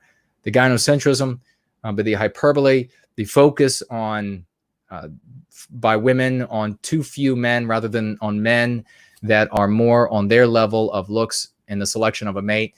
And these guys are, all of these other guys out there are pissed. They are down in their basements gaming. They're looking for answers. And folks are going to come along to want to make money off of that anger, to want to make power and aggrandize their intelligence, themselves off of that rage. And that is where MGTOW comes from. So when women want to complain, when men want to complain about MGTOW, and I've had endless arguments with these folks from MGTOW. They've shown up on my threads, and I've taken many, every time we have interaction with the MGTOW community, I don't lose people to MGTOW. MGTOW loses guys to me. And the reason why is that these young men know that they can come to White Wellbeing and have a cause and a purpose in life, have meaning in their lives. In MGTOW, there is no meaning. There's only darkness. There's only death. There is only holidays with no family. There's only the endless pursuit of self-pleasure that never fills the void in their chests. But when any woman out there, particularly the women, but the men as well, when they want to say, they want to complain about MGTOW, you have to look in the mirror, because MGTOW exists because of this imbalance in the relationships of power, and because of the choices of too many of our women focusing on their best years. Not all of them, but too many spending their best years looking and trying to score the man for marriage that is way out of their league, whether they are actually going out and, as the MGTOW, and they have the vulgar term of the carousel thing, or they perch themselves up in a high tower and they remain pure and chaste throughout all of their good years. And then finally they say, well, I'm running out of years. And then they start looking for these guys. These guys are bitter. The woman thinks that she's stepping down. So if you want to know to be with this guy, that doesn't make for a good marriage, doesn't make for happy white children. That's not what we need. So I don't know what this particular individual, and if you can, Zero Talent or anybody else can tell me what this person was saying in the live chat, I can speak to any individual arguments. But to anybody who is from MGTOW or in that community or thinking about going that way, who's hearing this live or in replay, I'm going to tell you right now, that is just death. That is misery. You will very briefly feel a little reprieve in knowing that there are other guys that are suffering in a similar way out there. So you have this tiny reprieve from feeling that you are alone in that suffering, but you're going to be in this hedonistic pursuit that you will find you want to kill yourself over, because there's never truth, there's never meaning, there's never happiness. You need to come to the service of White Wellbeing. Now, I'm not going to tell you that you're going to find your dream woman and you are going to have that happy life that you wanted. I'm not going to lie to you. You might never find that. You might never find a family, but that might not be your purpose, man or woman. You might serve in another way. You might become a great uncle or a great stepfather in some way, or so something else, godfather, godmother in some other way, and contribute to the service of White Wellbeing, and you will have meaning and purpose in your life. That will be a blessing to you that no other can replace. And this I will tell you also, for the young men out there, young men, middle-aged and old, you need to not love women with this this romantic love, this what is termed like this romanticism now, this endlessly write. If you want to write a poem to the woman you love, beautiful, do it, write a poem. But these endless, kneeling at the bottom under her window, singing and reading a poetry, and your life is just dedicated. Get off your knees. She doesn't want you to be a bitch. Even if she tells you she wants you to be a bitch, she actually wants you to be a man. You're loving her with the wrong love. That love is only meant for something that is unchangeable, for something that is permanent. And perhaps it is a love that only men can feel, and maybe few women, but something that is much more common for men, that is meant for the people, that is meant for the biospirit. The cause of going free, the cause of our people's well-being never changes. It will never hang up on you. It will never cheat on you with a better looking or richer guy. It will never decide on a whim one day that you're not good enough or she's not happy with you anymore. You've all heard this garbage, right? The cause will never do that to you. That kind of love is not meant for a human being. Give that kind of love to the tribe, to the well-being of our people, and it will never fail you. It has never failed me once. I love it with that love. I don't love and have never loved a woman with that love. And trust me, there's been plenty of love back from women. So they're not looking for you to be on your knees. They're looking for you to be on your feet.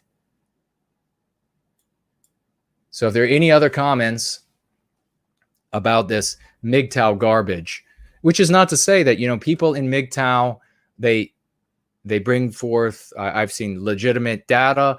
I have seen legitimate arguments. I feel the pain of all of these young white guys that are suffering. But the remedy is not MGTOW. The remedy is not, you're going to just invest, instead of investing in a family, and just buy yourself more video games, man. Just go out and get yourself a blow up doll. This is so stupid. Just learn how to identify the women who are hurting and broken inside, and then just use them and then move on. That's disgusting.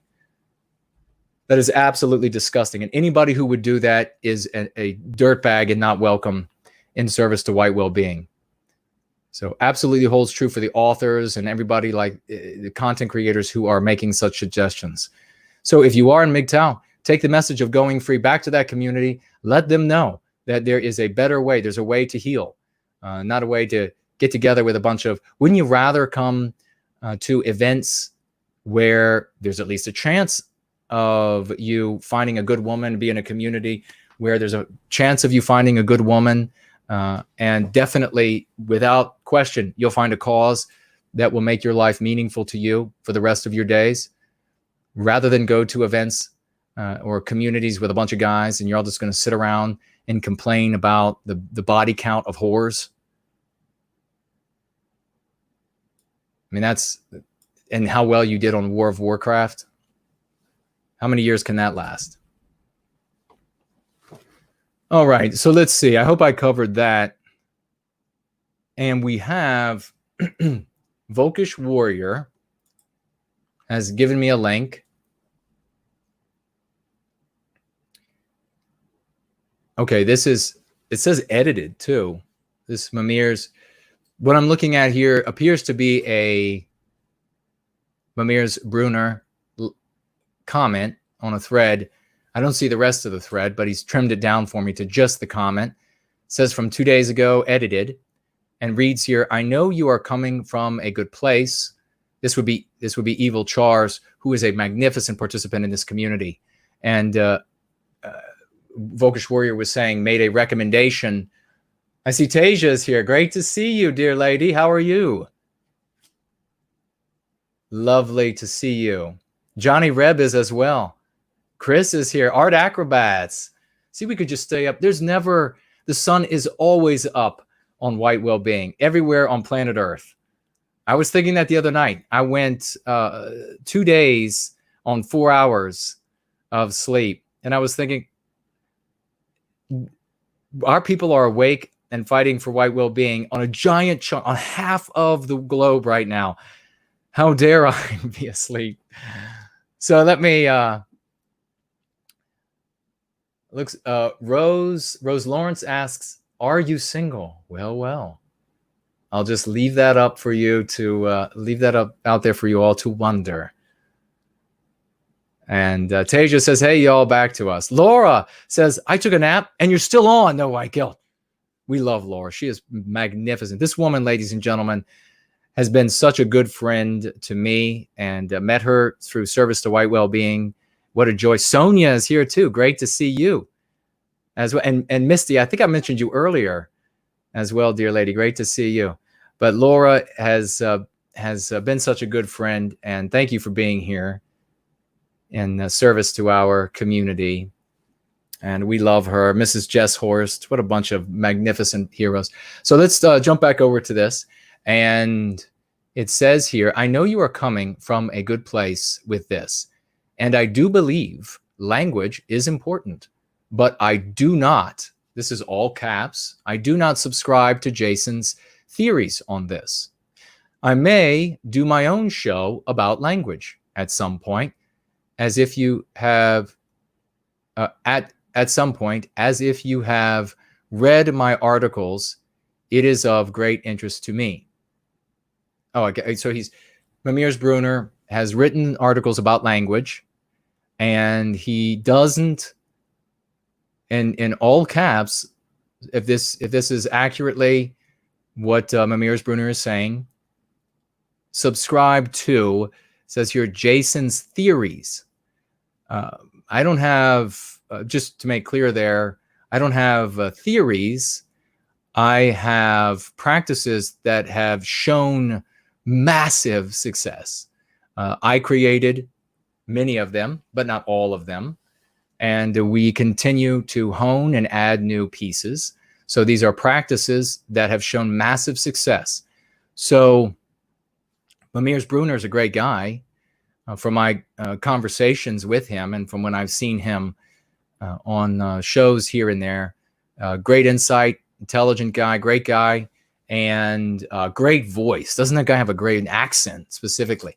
And clearly loves our people. So I really salute him for that love for our people. And it's totally legitimate to have a difference of opinion on how to get to the goal of well-being, of recapturing our destiny. And we want that. We want there to be a variety of approaches. And I absolutely believe that I have no, and we have no, because as I say, this is a collection of so many of us. We have no corner here on the market for success in white well-being, or absolute victory for white well-being. So we hope that someone will reach that destiny, and so absolutely give room for Mamirs Brunner to create his own lexicon and dialectics, and to apply them to the world and see what kind of results he gets. I would love for him to go the distance for white well-being. We are without bragging here, we are way out in front with successes. I mean, we've been listing it all. We've been listing it all day. I mean, dozens of people with like eating illnesses that have and workout health problems coming back from those sorts of things as well.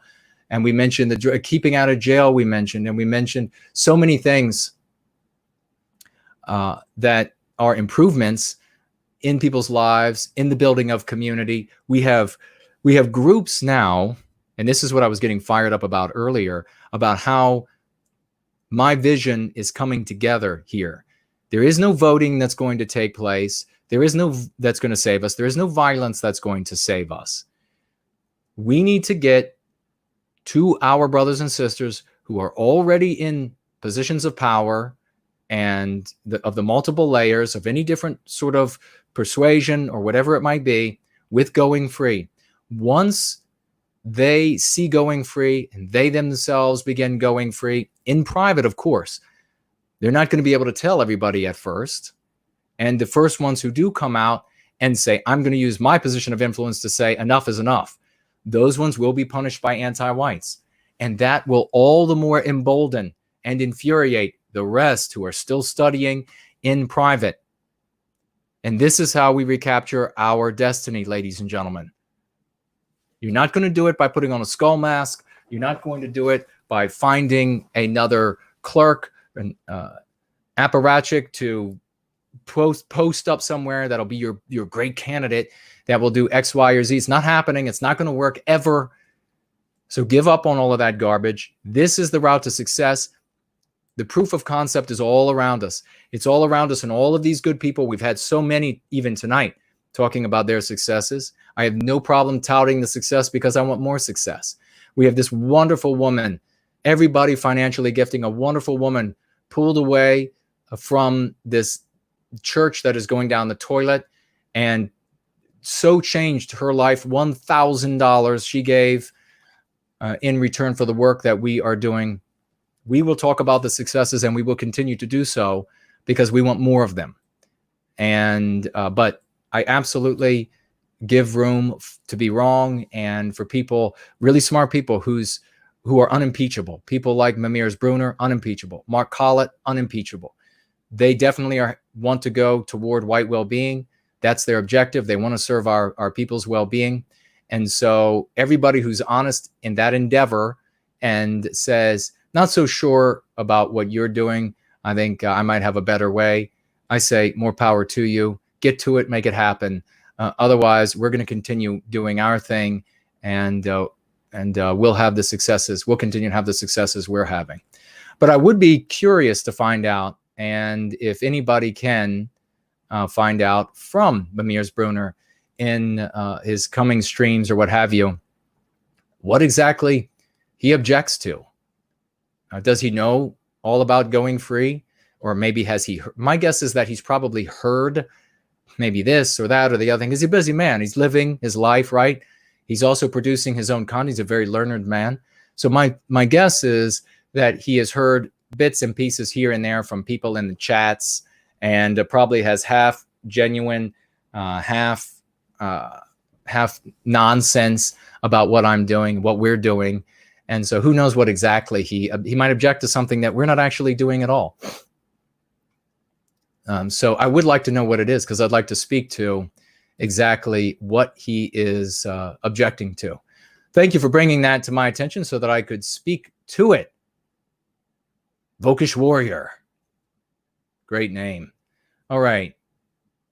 And we do want to speak, if we can get an opportunity tonight, about if you all have any ideas, by the way, for Yiz, comments that she could make when she's out, when she's talking with people. I mean, maybe like going up, and I haven't thought about doing this before, Yiz. So this is a great now I've talked about a couple months back, as we approach the election, going out, maybe even dressing up like an anti-white and having the camera hidden, and getting some comments from folks just to try to drive attention to going free, this channel, the work we're doing. But and also like interviews, but I think what you're doing is something original. It sounds like that you have come up with. I think it's brilliant. And going up to folks, maybe saying something like you saying, I have no white guilt. What do you have to say to that? And seeing what they have to say, seeing how that disarms them. Or going up and saying, acting as though they know. This is something that I use when I'm in face-to-face and when I'm with groups and I am speaking, acting as though, of course, you already know that the regime is anti-white. Of course, you already know that all of this doctrine is anti-white, because you're a smart person. And I act like that, and you will just be stunned at how many people, when you assume that they're smart, they'll just run with that assumption. So you let them go with it. You say, "What? Yeah, of course." You walk up and you say, "Of course," you creating the premise. It's just like the anti-whites do. Of course, the regime is anti-white, and they are white erasing our history, white erasing white history from America. What do you think the outcome will be of these anti-white attacks? Put the mic in their face. Of course, you know, and then you just proceed like that. That would be another brilliant way to get some really hot takes out of people. That would just be magnificent. It would probably detonate your channel numbers-wise. We'll try to think of some more. If anybody has some others that are brilliant like that, I have no doubt. Who did we have that came up? Oh, God, what's his name? Somebody, I'll find out for next week if I can't remember his name while we're chatting here tonight. Came up with a couple of splendid things in one of the threads, statements in one of the threads. Would be magnificent maybe to have that, ask that person if he or she has any ideas as well. Maybe he or she is listening now. And we will find out. All right, let's see. Is this still working or not? I will just reload the page just in case. All right, let's see. Is this still working or not? It's working. All right, I'll look over here really quick and we'll see if we have any of these. I'll take a quick look at these. Gosh, I can hardly raise my arm. I'm going to chop it with a karate chop if it doesn't stop hurting. Let's see. Sloth says $1 over here on Cash App. My brother saying entropy is frozen. It was indeed. So thank you for that, brother. And we have 41 BMC financially gifting $10 more. Was here at the beginning and is here near the end. What a champion, brother. Thank you for being here in service to white well-being. Seiki says, if you were offended, if you were offered, an interview, something is definitely not my vision. It is printers and monitors. There's a conspiracy against me, obviously. Everything the printer makes is blurry. These monitors, I don't know how the technology is going downhill. Oh, God. Where's that girlfriend to give the massage, right? Seika says, if you were offered an interview on InfoWars, would you take it? Yes. That would get a lot of people. InfoWars is Alex the Fat. And I would happily go on there. All the people that would see me there and therefore going free. If any of you call into any of these places, think about the good you could do. We've got a guy down in, where is he? Like South Carolina. And he calls different radio shows. And of course, he's got to call a lot every now and again, gets on. And he is going to be tossing in these sorts of things in the midst of the conversation. You know, just a little bit, make like a vague sort of comment. That vagues would be like, oh yeah, that we know what that means. And then suddenly toss in, yeah, nowhiteguilt.org. Brilliant doing that. And I salute that guy. So any of you, if you call in, you get on Alex the Fat with him or somebody, and you can toss in something that could bring attention to the work we're doing, do it. And if InfoWars invited me to come have a conversation, I would. And whoever it's with, if they tried to make me out to be the ne'er-do-well in the anti-white narrative, I would flip that on them so quick, their head would spin and their children would get dizzy. So let's see. Oh, Piers Taylor says, deep heat is good for muscle pain relief. Yeah, I went a little bit too heavy, and I will remedy that after we are finished here.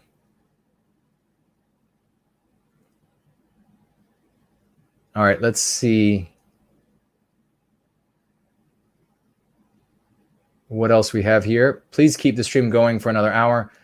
From someone who has a family circle full of mentally, spiritually ill anti-white people. Can't tell you how healthy they are.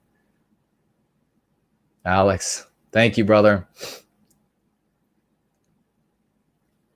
I appreciate you bringing attention to the fact that we provide the healing balm to our brothers and sisters out there. Oh, okay. Red Eagle says there's another link over here. And let's see. There was another one, I guess, from Amir's.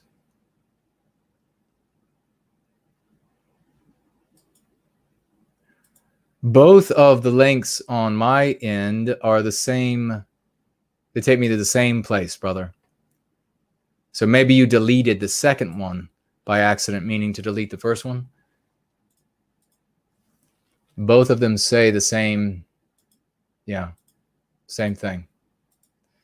So you'll have to go grab the second link, and then we will get back to you, and we will get on to, let's see quickly, we have from Althea, and this is tragic for all Southerners, which means me, and that is they are going to be changing the Mississippi state flag. So the last flag that has the flag of one of the flags of the Confederacy in it. When it has one of the flags of the Confederacy in it, is going to be getting changed by the anti-whites, because the anti-whites in their story get to decide what the banner means, even though it doesn't mean anything remotely close. Mississippi State House advances legislation to change Magnolia State's flag. The Mississippi State House advanced legislation to change the Magnolia State's flag, the last in the country to still include the stars and bars of the Confederacy. No, this is the battle flag of the Confederacy, the square, 13 stars, St. Andrew's Cross. The Stars and Bars was the original national flag of the Confederacy. Circle of 6 stars, and then bars, and red and white bars. It looked too close to the United States flag, so they had to create the battle flag to distinguish the troops on the field a little bit clearer through the smoke. The bill was advanced by the chamber by an 84-35 margin. This allowed lawmakers in the State House to reach 2/3 majority needed to suspend the rules to consider change. And unbelievable, absolutely unbelievable. So this will go on after the House consideration of the legislation and a vote on the measure.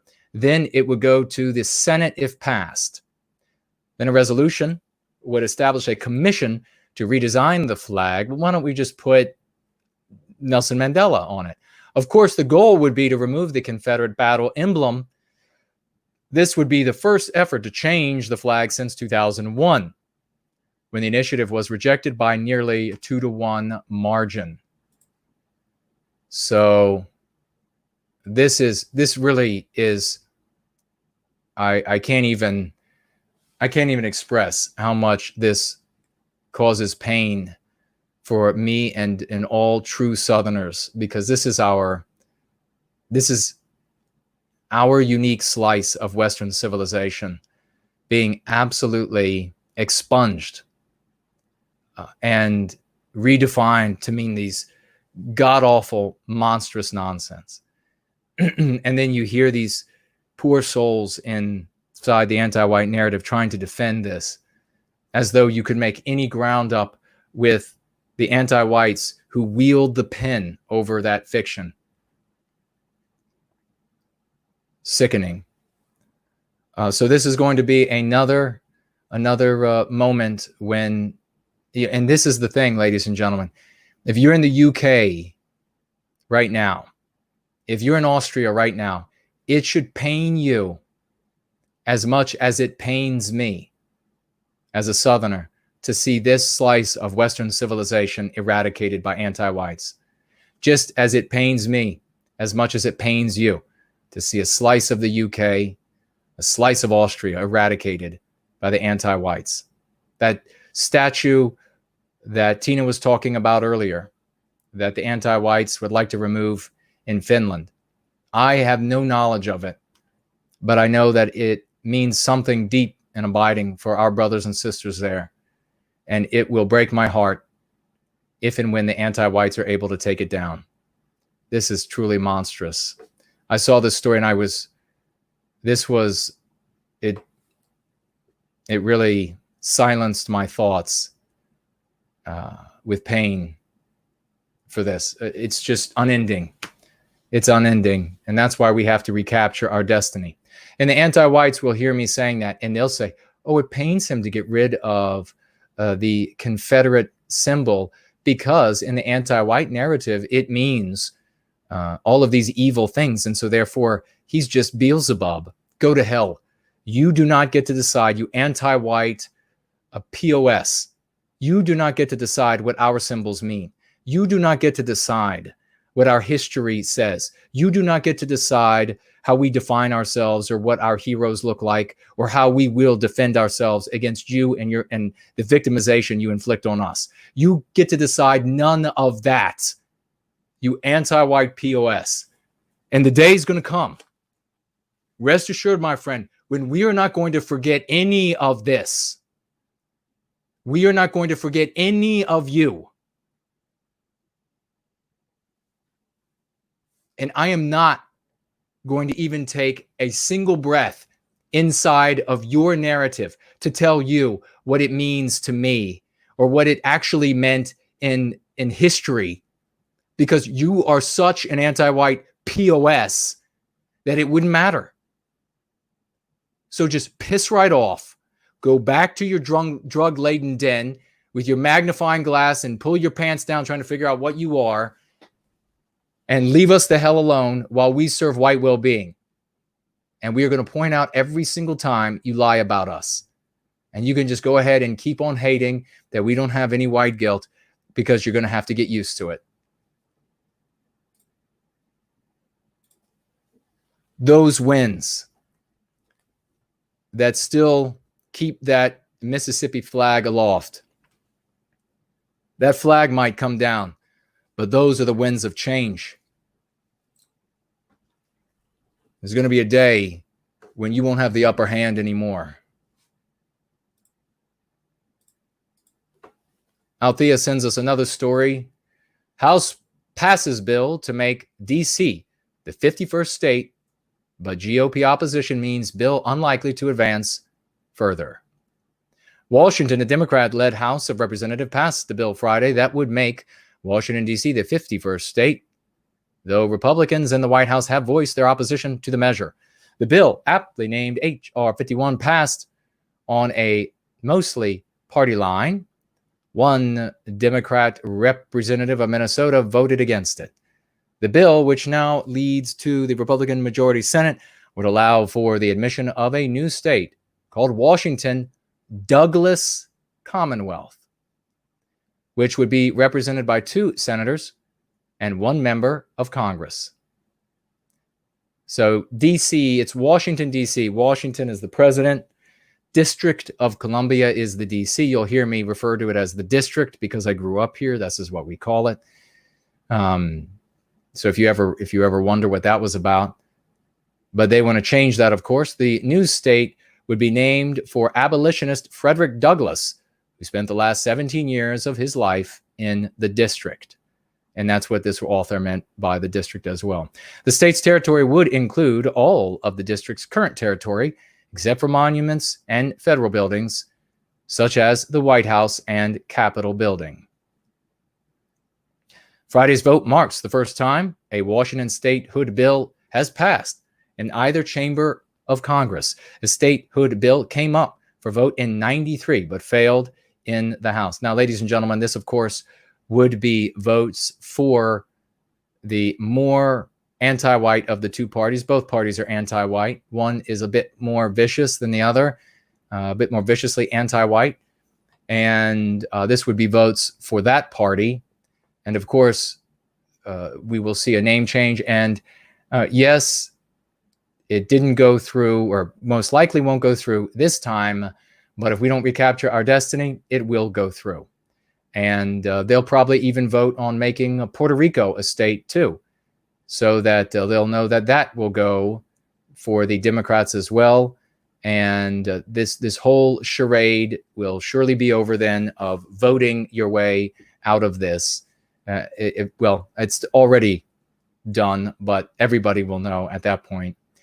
And of course, they will get rid of the name Washington as well. And who knows, probably somewhere in this article, they mention, they'll probably go into, who knows, about whether or not they'll even leave the name Washington in place. For God's sakes, that man had tons of slaves. And finally, before we get to your calls, and I think we will start with Yiz because she has to go to bed. We have anti-whites. Now, this is on and I'm going to, for us, you know, how we serve white well-being. This author has identified a specific anti or non-white group that is acting in an anti-white way. And if you want to do your own personal research and look into different things like this, then more power to you. But for us, all that matters is whether or not individual is anti-white. Any of these immutable characteristics, these things that they bring with them from birth or what have you, is immaterial to us. They're not at the center of our story. All that matters to us is whether or not they're anti-white. And so I'll say here, anti-whites demand St. Louis change its name. What does it say here about St. Louis? Boy, this is small writing. The author, it looks like the author's position, here is what I was wondering. Why does our entire society seem to revolve around, we'll just say anti-whites, who are put up on a pedestal? Why hasn't, let me see, I don't want to name specific Yes, this author is demanding to know why certain, I guess, like the Republican Party, why these different entities, I mean, specifically named, I guess, the parties, why aren't they identifying a particular group of people? Well, the obvious reason why is that their birth to that group is, well, there are a lot of things. I guess maybe we'll just leave it at that, what I said about anti-whites, so that we can move on with your conversations and anything else, your calls, and anything else you might have here. I'll take a quick look at entropy to see, is this the other link? Ah, yes. So Brunner goes on to write, language is a huge subject. It is not as simple as just using different words.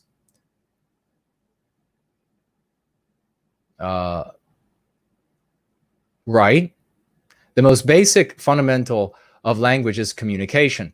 If you fail in that aspect, the rest means nothing. Well, precisely. I mean, if you walk up to somebody and speak Jabberwockies, they're just going to say, what the hell are you saying, and walk away from you. I agree completely. We were talking earlier about anti-white, anti-whiteism, serving white well-being, and all of these things being instantly understood. He goes on, if I am to communicate with the average man, I must speak his language. And he says all caps his, in terms he understands.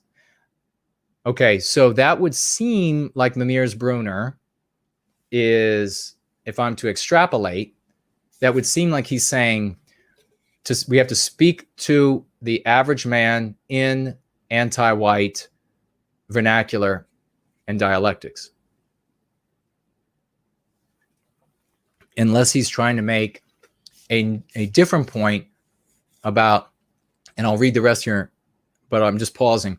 Unless he's trying to make a different point about his language, he's saying this on not a literal meaning of his language, but more of a metaphysical meaning of his language.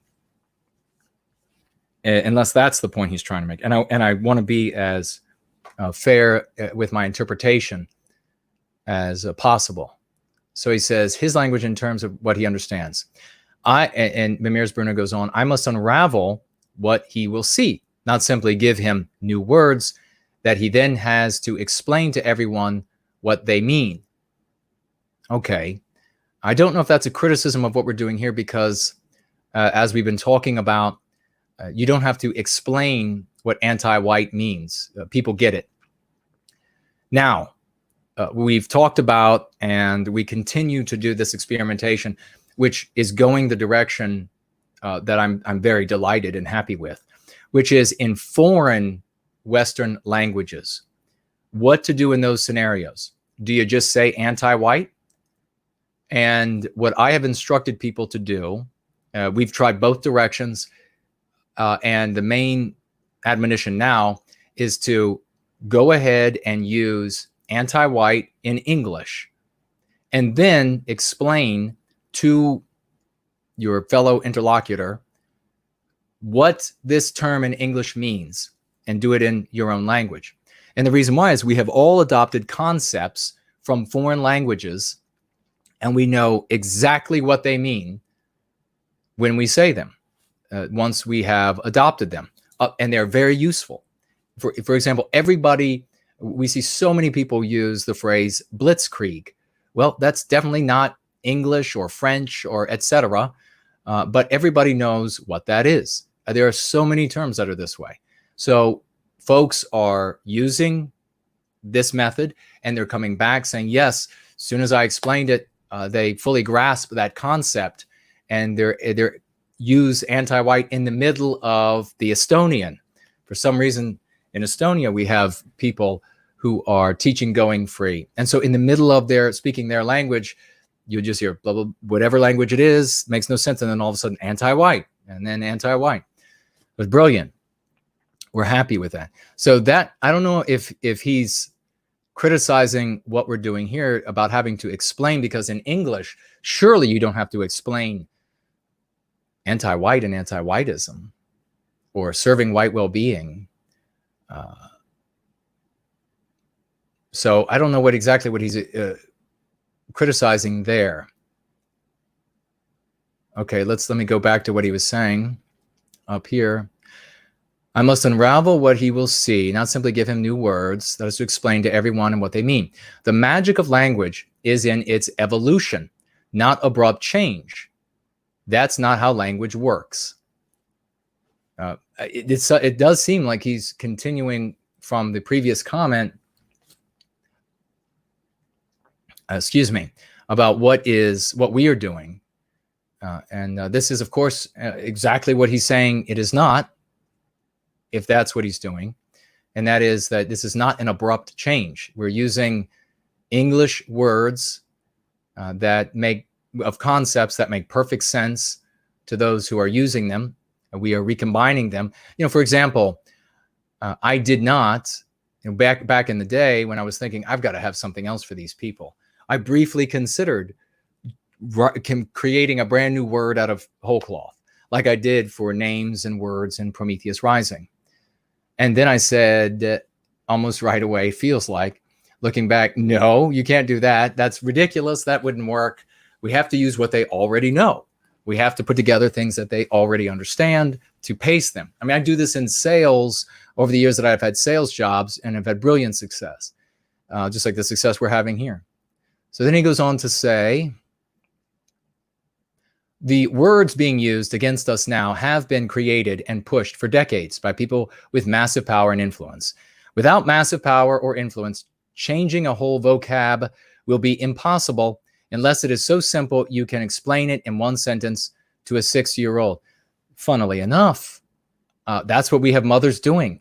I received these messages. In fact, if any of the mothers that are with us right now in the live chat that are explaining to their young ones that have been writing me, 5, 6, 7, 8, 9 years old of age, single digits, speak up now and let us know that about your young ones. You've written me. You've told me about how your young ones are very easily adopt this, and they very easily understand service to white well-being. And in fact, they pick it up like that. And if you are watching in replay, put it in the thread below. Let everybody know, because don't just tell me in private. Let everybody know about how well you're doing with your children. If you have to make an account, another bogus account or something to be able to do that, please take the 5 minutes it takes to do so. I deeply appreciate it. And Mamirs Brunner would like to hear about you easily teaching your children the vocabulary and going free. And then he says in final paragraph, as I say, language, words, and evolution of words is somewhat of a favorite subject of mine that I cover in much of my work. I may do my own show on language. Well, that would be splendid if Mamirs Brunner did that. And we will look forward to him putting together a show on language. And maybe he seems to be saying here, again, I'm trying to have the most friendly interpretation of the argument that he's making here, that the anti-whites have pushed their dialectics and lexicon for more than decades, but I agree with you, from all of the centers of power in civilization, and that it makes creating our own vocabulary and using our own vocabulary impossible. Well, that's a word that I don't like to hear when it comes to changing the minds of our brothers and sisters. And I hope that you'll take a look at the actual successes we are having, especially since you are such an astute viewer of and study language, and take a look at these successes and have another go at your interpretation of what we're doing here. My guess again is that Mamirs Brunner has received short bits and pieces of, I remember that when early on, when Mark and I were working together, some idiot trying to ruin that relationship went to Mark and said, you don't want to work with this guy. He has his own religion, and it's just nuts. And Mark came to me and said, Well, gosh, this guy contacted me and he was fired up about you having a religion. And anyhow, it had no effect whatsoever. We're not going to let something like that come between us and the good work we're doing for White Wellbeing. So we're on over to the call portion of the show, and I'm going to place a call to Yiz right now, and we are going to have a brief conversation with her before she goes to bed and before we bring some others who would like to participate tonight. We have a handful of folks who would like to get on the phone, and we thank you all for that. Yiz, the call is coming now.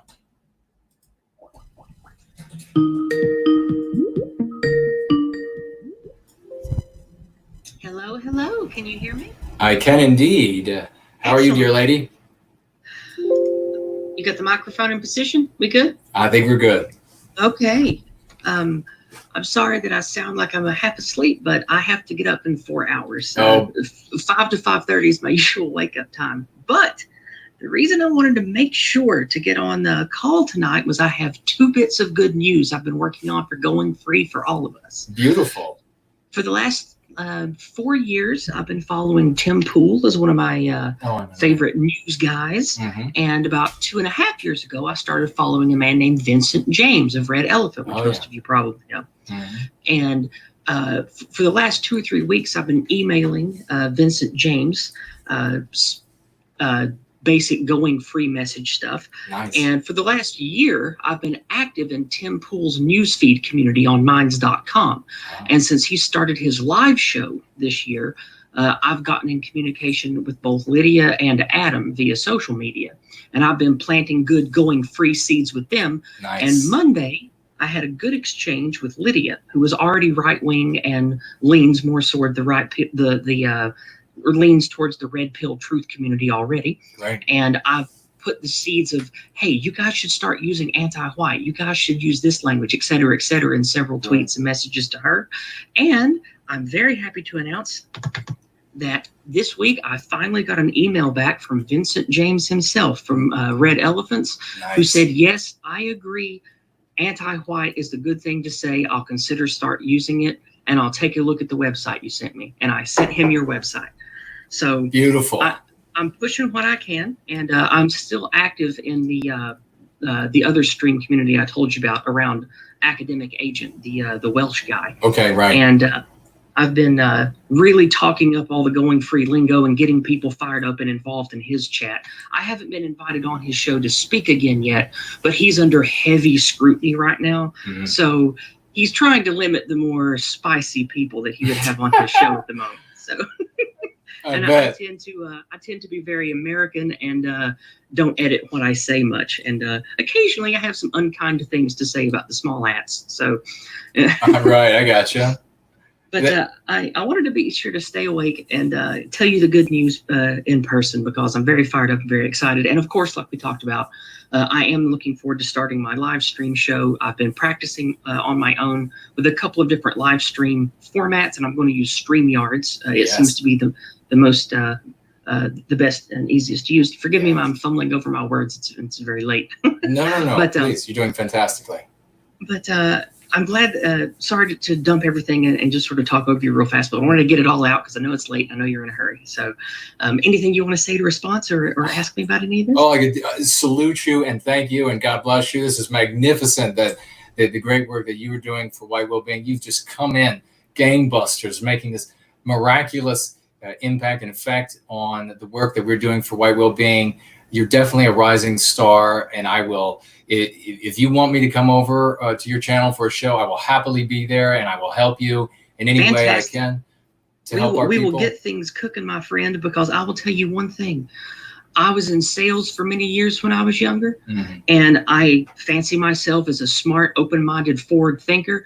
And the moment that I was on your stream the first time, maybe 3 months ago now, when I first saw you and listened to what you had to say, game recognized game. And I said, that man knows this system.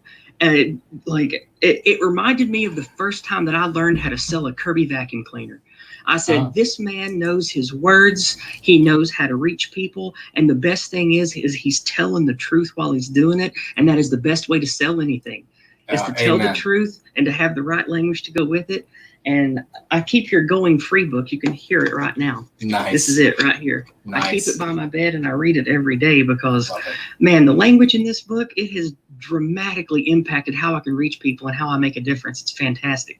So I'm really fired up about it all, and I'm glad to have a good community to be a part of that supports me. So God bless you. That's all I got for tonight. I just wanted to share it. Oh, it's beautiful. Thank you so much for your successes. And I definitely anticipate a great many more successes from you. And we'll talk in private as well about some of those other ideas and see if we can't give you all the tools you need to have the kind of success we would like you to have. We're going free, and we're taking everybody free with us. And it's going great. Amen to that, dear lady. All right. Promethean hails to you. Get some good rest. You deserve it. Thank you. I will. Good night to you all. Good night. Wow, how exciting was that? Let me touch metal. We'll make that into a phrase for us going free. I'm going to give you all the avatar for a moment while I turn the AC back on here. Nobody wants to see me get out of the chair and move to the side. But we got to touch metal here because I need to discharge all this electricity that I build up somehow and then discharges on things around me.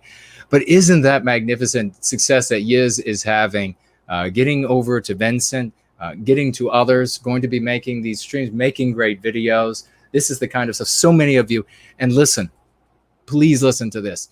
If you are making content and I am missing it somehow, or you know somebody's is making good, white positive, going free content, I'm missing it somehow, maybe I'm forgetting it.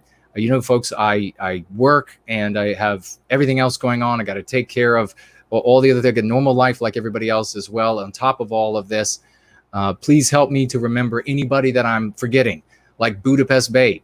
Magnificent work over on Budapest Babe channel. Don't let me forget anybody. We always want to recognize everybody and celebrate everybody who's doing great work, because there isn't one. We're all in a straight line, all of us adult men and women are getting together. We're locking arms, as I've said before, shield over shield, spear over spear, and we're not going to allow the anti-whites to harm our people anymore. That's what this is about. So help me to remember anybody that I might forget, because I'm definitely not forgetting on purpose. If I had the ability to remember every single thing, trust me, my mouth would go endlessly with the plaudits for all of these wonderful folks.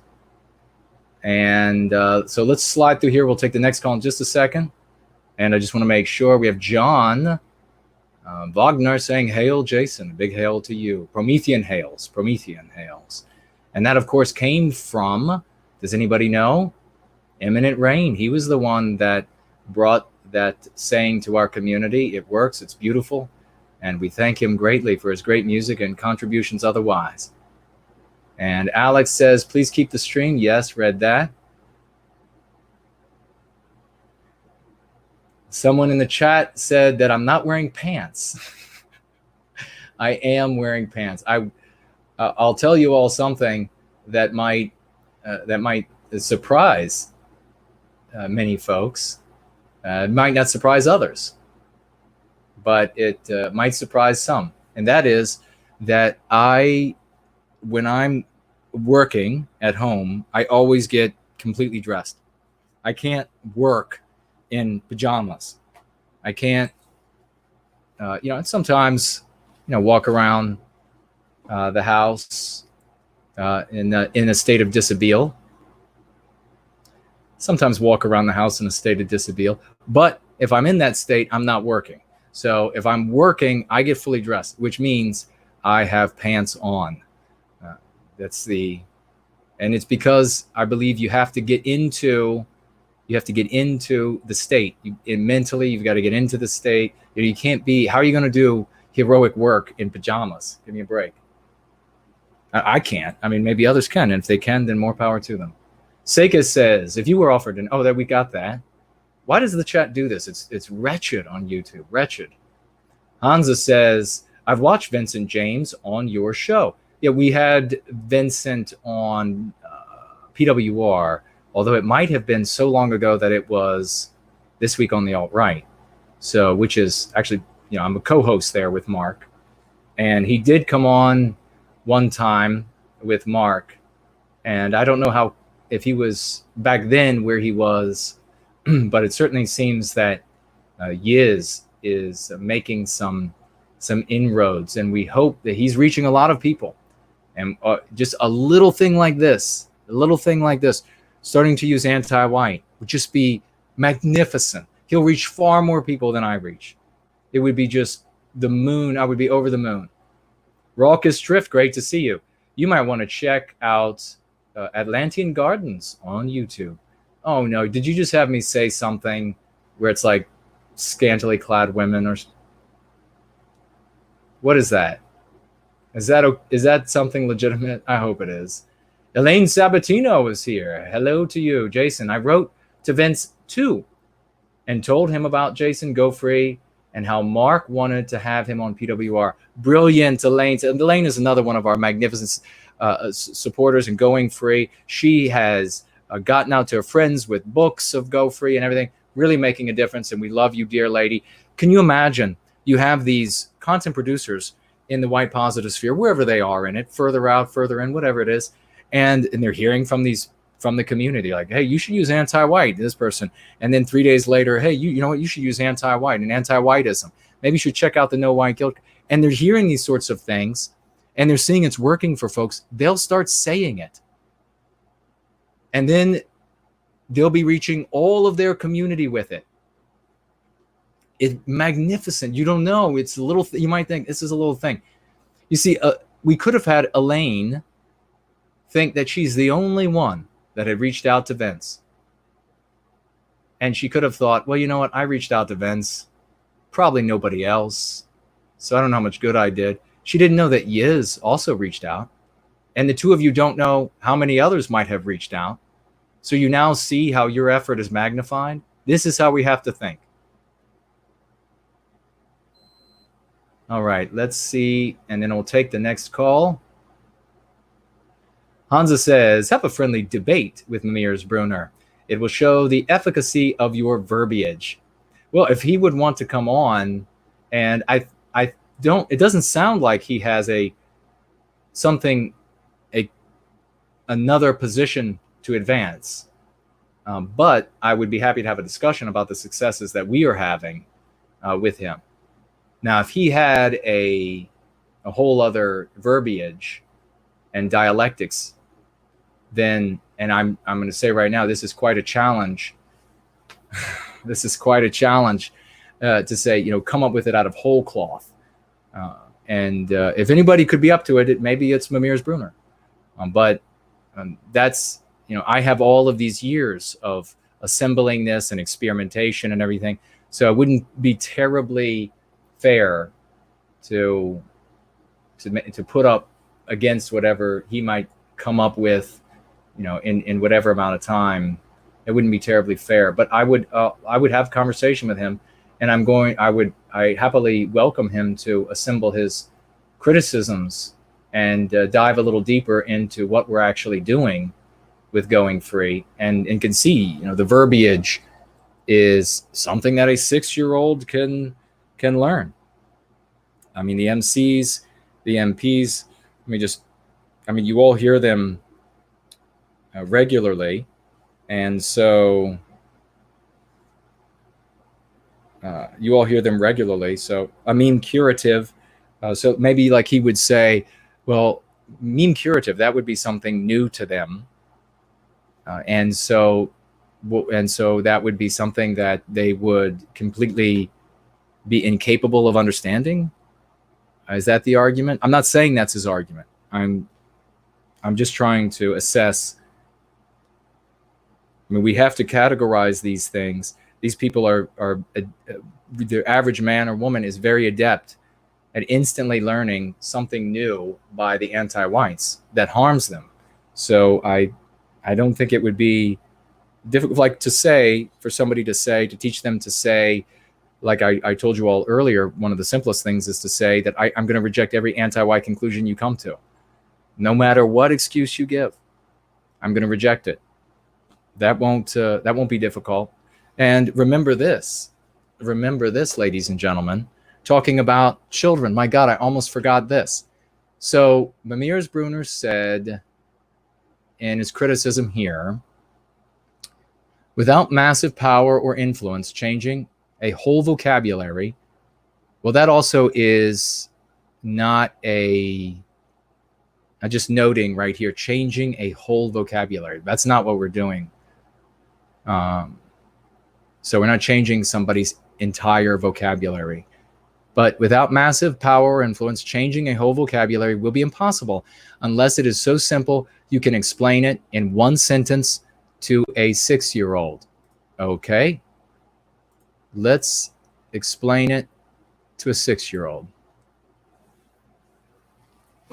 Dear Mom, I felt sorry that you are sick. Now, this is a mother who had the flu.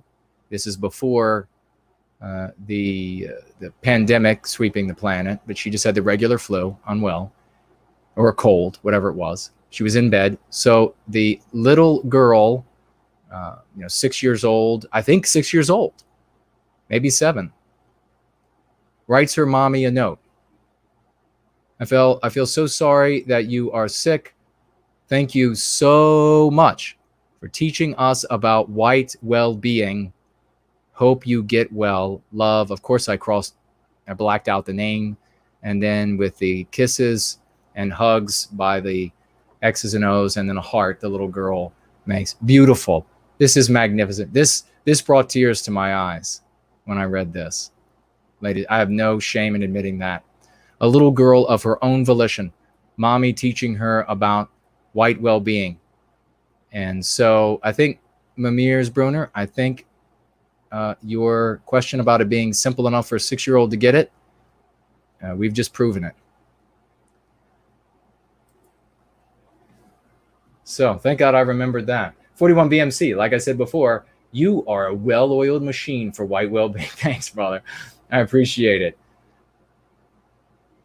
Alex says, that's why Jason is often electrified. Just so much power. I don't know, but there definitely is. Nothing changed here. All of a sudden, electricity's coming out. Sloth says 7 hours. Has it been 7? Oh, I guess it has.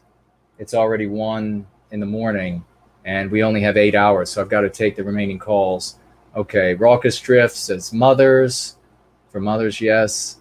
And quickly, I just want to make sure I'm not missing any of your comments so that we can stay engaged. Red Eagle says, can we please make Canada a state and start the campaign to adopt a Canadian?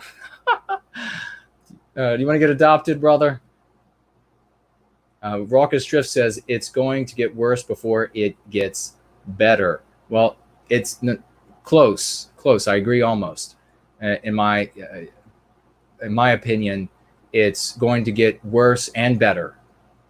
What you've done here is you're seeing our improvement in a diminution of the power of anti-whites to inflict harm on us and our civilization. That's not going anywhere, and that is not the measurement by which you and we are going to measure our success. You're not going to see it in a diminution of that. You're going to, and I know normally that's the way it looks because we're so used to political parties, and we are going to get stronger as they get stronger. That is what this decade is about.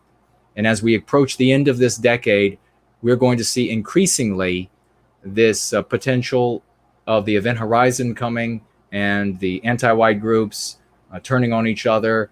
And if we are not coalescing at that time in going free, the psychological defense, if we're not coalescing there, it won't matter anything else. That'll be the end for our people. So we've got to be there by the time it gets here. So get busy. We all need to get busy to make this happen. All right, let's turn around to the next call. I will have a look. And where did it go? Why did Skype disappear from the screen altogether? Okay, we have...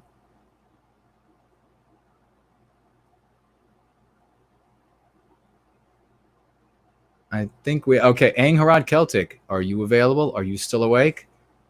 Angharad Celtic wants to talk about the anti-white term Karen, disparaging our white women, and And she said she called the Chick-fil-A customer service line and conveyed her wrath. Oh, if I could have only been a fly on the wall to listen to that. Dear lady, here comes the phone call.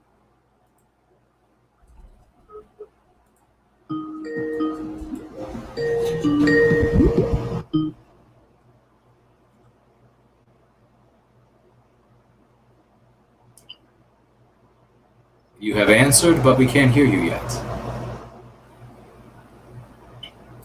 I heard. Hello? Yes, hello to you, dear lady. You were there. How are you, and how is the White Wellbeing community doing this evening? Oh. Or this morning, I should say. Well, it is magnificent. It is always magnificent. It certainly is. And I was kind of like downcast for the past few weeks because of what was going on, because of the destruction of statues and property. But I've really thought about it, and everything that we've created in our world, our biosphere, our statues, our architecture. I'm a huge fan of architecture because it tells you who a people is, you know, what their talents are, what their thought processes are. So I was very despondent that not one public official was speaking up for the creations of Western civilization. You know, just being torn down, and public officials were completely pandering and enabling the destroyers. But you know, I've had time to really reconsider this and the effects of it, and it's turning a lot of people off. It's waking up a lot of people to what is actually going on.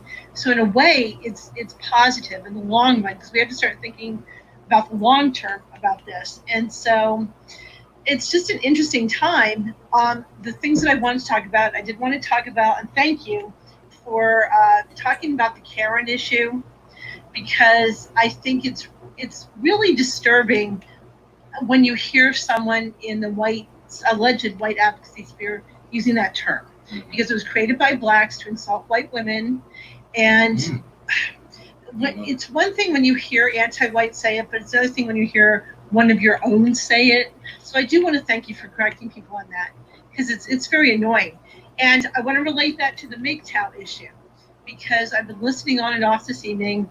And first of all, the person who was making MGTOW comments, it was just stupid, idiotic, girls are yucky type things.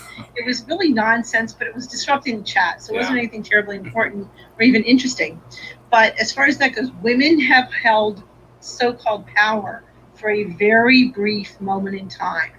And women don't really know how to deal with it. You know, when you look at all these idiotic mayors like that Jenny Dirk, whatever her name is, in Seattle, and in, these idiot women that are in office and shouldn't be.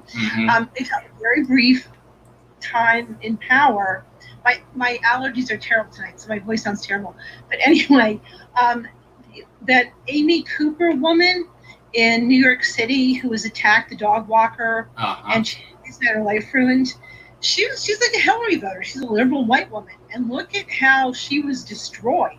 So when the anti-whites decide to yank that power away, look at how fast it comes down, and how fast they're torn from it and destroyed. So all the MGTOW guys, white women have been targeted and used by our enemies to help destroy us. All you MGTOW guys who are disgusted, please don't be disgusted, because now white women are starting to get it in the neck. Okay, and so it's just starting to ramp up. As far as the Biden presidency goes, Trump is losing his voter base because of following Kushner's policies. I have no idea what Kushner has on him, but he's obviously got something that Trump is letting him take control of the entire agenda. So anyway, I have a feeling that Biden has a very good chance of getting in office. I really do, as crazy as that sounds. We know he is not all there. He's suffering from dementia. That's pretty obvious. At least that's my humble opinion. So whomever is chosen as his VP will be the POTUS.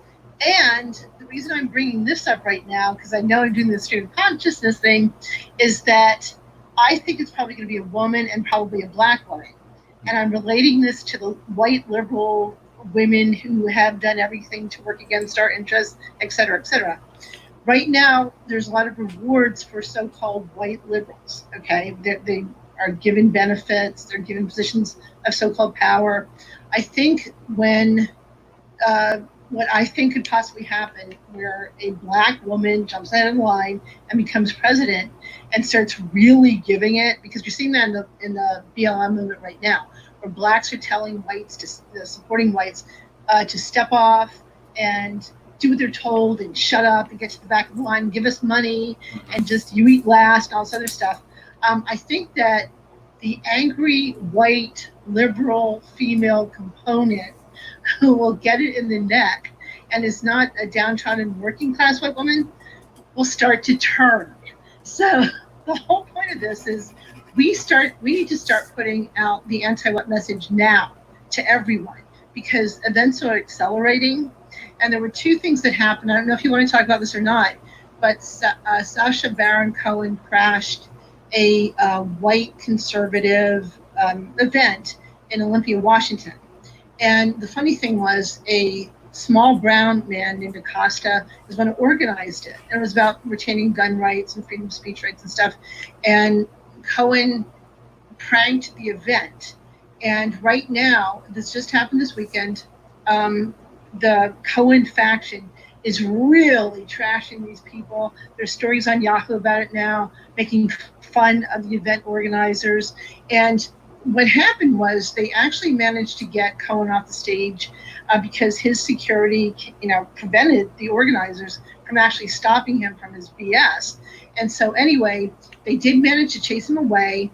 And there was a speech on stage after they got rid of the Cohen gang about what was done to them, how could this be done to true patriots, blah, blah, blah, blah. So those are the kind of people we need to reach, because the Acosta man, he was really upset. He was absolutely devastated. He could barely speak. And the big white guys around him actually had to comfort him. Okay, so that was actually kind of bitterly funny. So we need to talk to people like that and let them know this is all about being anti-white. It's all about destroying white civilization, attacking white people. And then there was also another event in St. Louis, Missouri, where Catholics went to protect a statue about St. Louis, the Catholic saint. They were attacked by the BLM, activists, whatever you want to call them. I don't want to use words that would hurt the channel, okay? So anyway, those people did not fight back. They're kind of freaking out about it, how they were attacked, because as good Christians, as white Christians, they don't see race. And we have to make people like that understand that this is all anti-white. And yes, that finally, to wrap up what I'm saying, because I know I'm going on and on, your terminology is perfect. Anti-white is the perfect phrase to use, and we need to use it constantly. Repetition counts, because you have to get it into people's minds. So whomever challenged you and said that he doesn't agree with your positions about using terminology, verbiage is everything. Think about the trajectory of history and that R word, the racist word. The complete turnover of Western civilization started with one word, that tactic, getting whites to question our identity, to question who we are inside our own heads. Yes, yeah. So language is everything. And I've started to use it all the time. I don't have a channel. I'm not a content creator. Right now, it's not something that I have the time for in my life. So I applaud anyone who does it.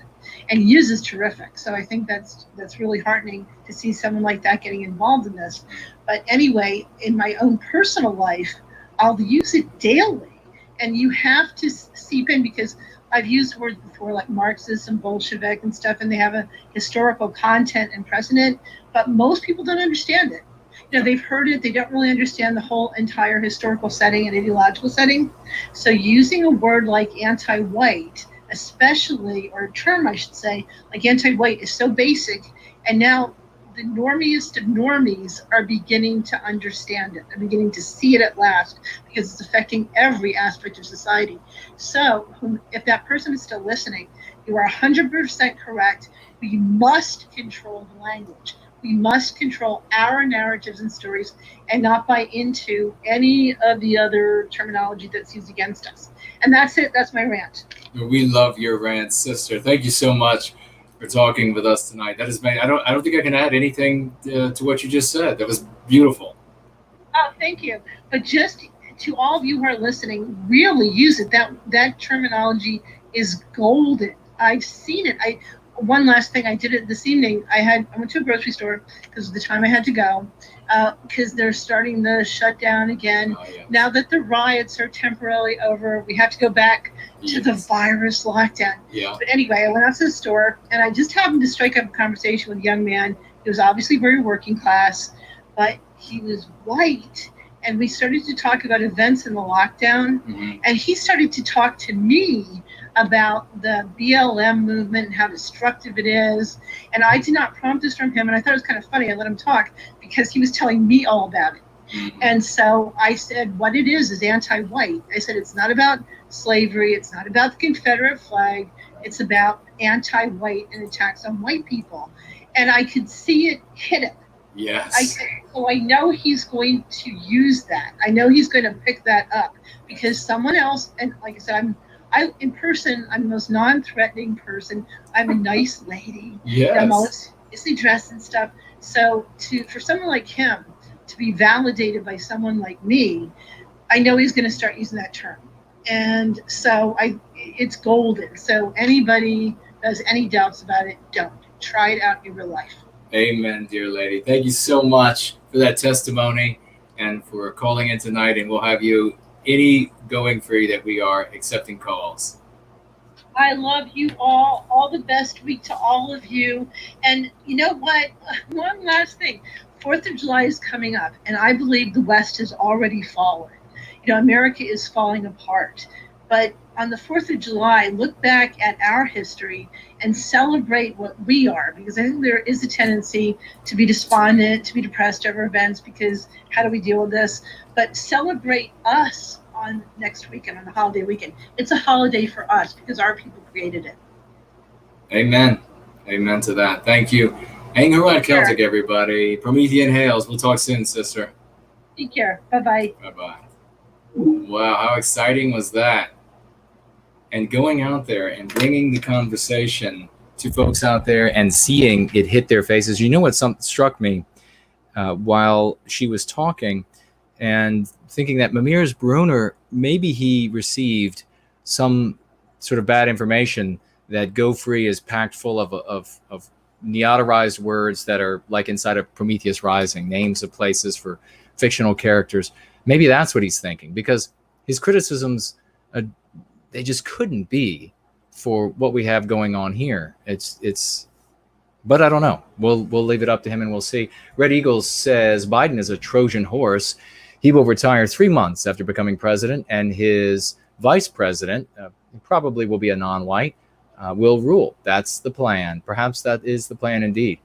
Raucous Drift says, wow, I had no idea that quote unquote Karen was anti-white. Thanks for the heads up. Let them, if something is taking place in popular culture, in the regime's circles, then it's definitely from them. And they are using this phrase, Karen. I think a lot of guys are picking it up because they are disgusted by, and I understand, these tantrums that adult women will throw, and they want to disparage them somehow. We'll disparage them for being anti-white. Adult Western women do not behave that way. They don't have tantrums. And by the way, if a woman, like I saw this video where everybody was making fun of this woman that she was screaming because she didn't want to be videotaped. And oh my God, we're almost out of time. Let me see if there's any calls left. If you're being followed by a non-white person while in the midst of all of this going on in their car, they follow you all the way to your house. Yeah, I would expect a white female to be coming unglued by that. And by the way, BLM is amazing. Black Lives Matter people are the best, Miss Wojcicki and CNN, and we're happy they're doing what they do. So did we have, let's see, Spencer's thoughts. Here comes the call. We got to be quick because we're down to 5 minutes.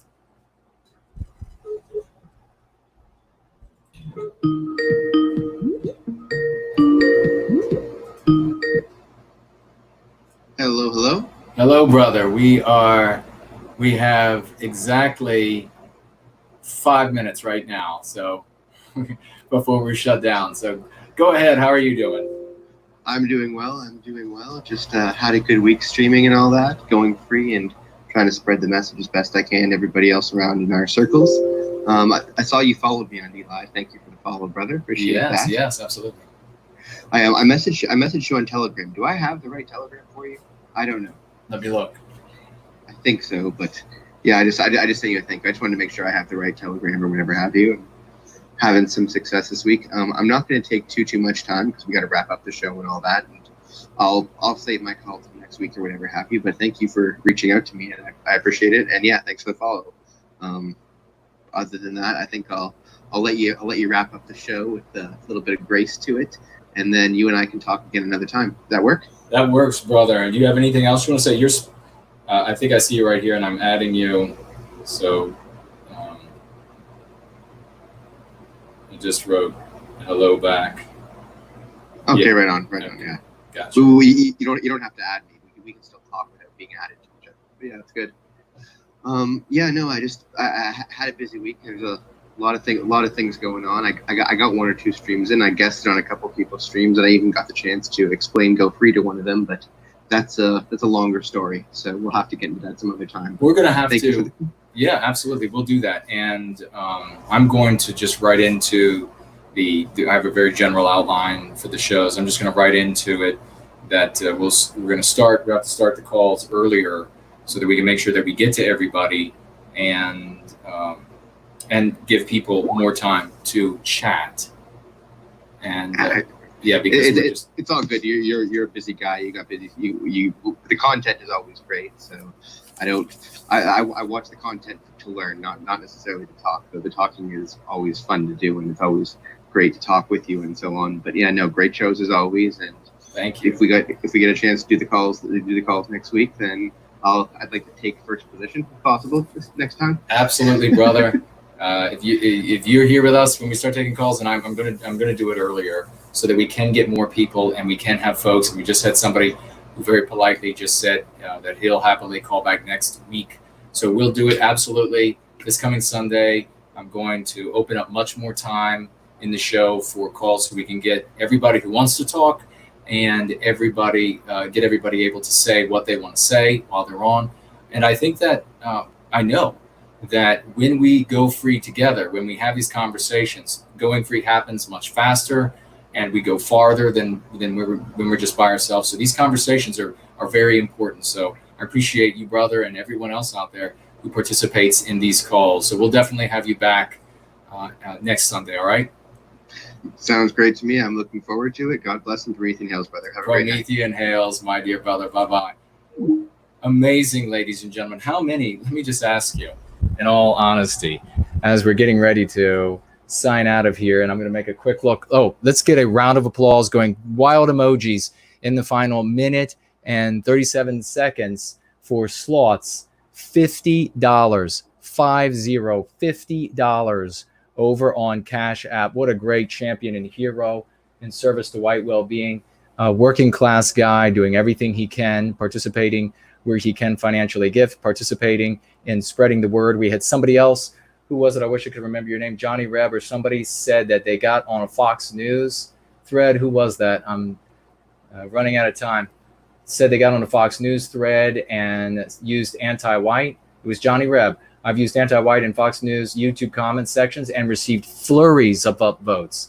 Well done, and we want to give you credit for that. So let's add some of those emojis for Slots over there for the great work done. And let me just skim on down here. Oh my God, we're under a minute. I will ask you really quick, how many content producers have to stop their stream because they've reached the 8-hour limit on YouTube? How often does that happen? We do that here, ladies and gentlemen, and we don't do it every week, but we do it almost every week, and we do it out of love. We're able to work this hard out of love because we care about you, because we love you, because we're doing great things for white well-being, and we want that to continue forever. We want to create a momentum that cannot be stopped, a wind that fills the sails of every one of our heroes moving forward in history so that they can look back on you and they can say, I remember that great-grandmother or that grandmother, whatever it was, that grandfather. I remember that guy did so much in a time when you were said to be evil to do it. His love, her love, shined through all of that darkness. I love all of you, ladies and gentlemen. In the final seconds, 2 seconds,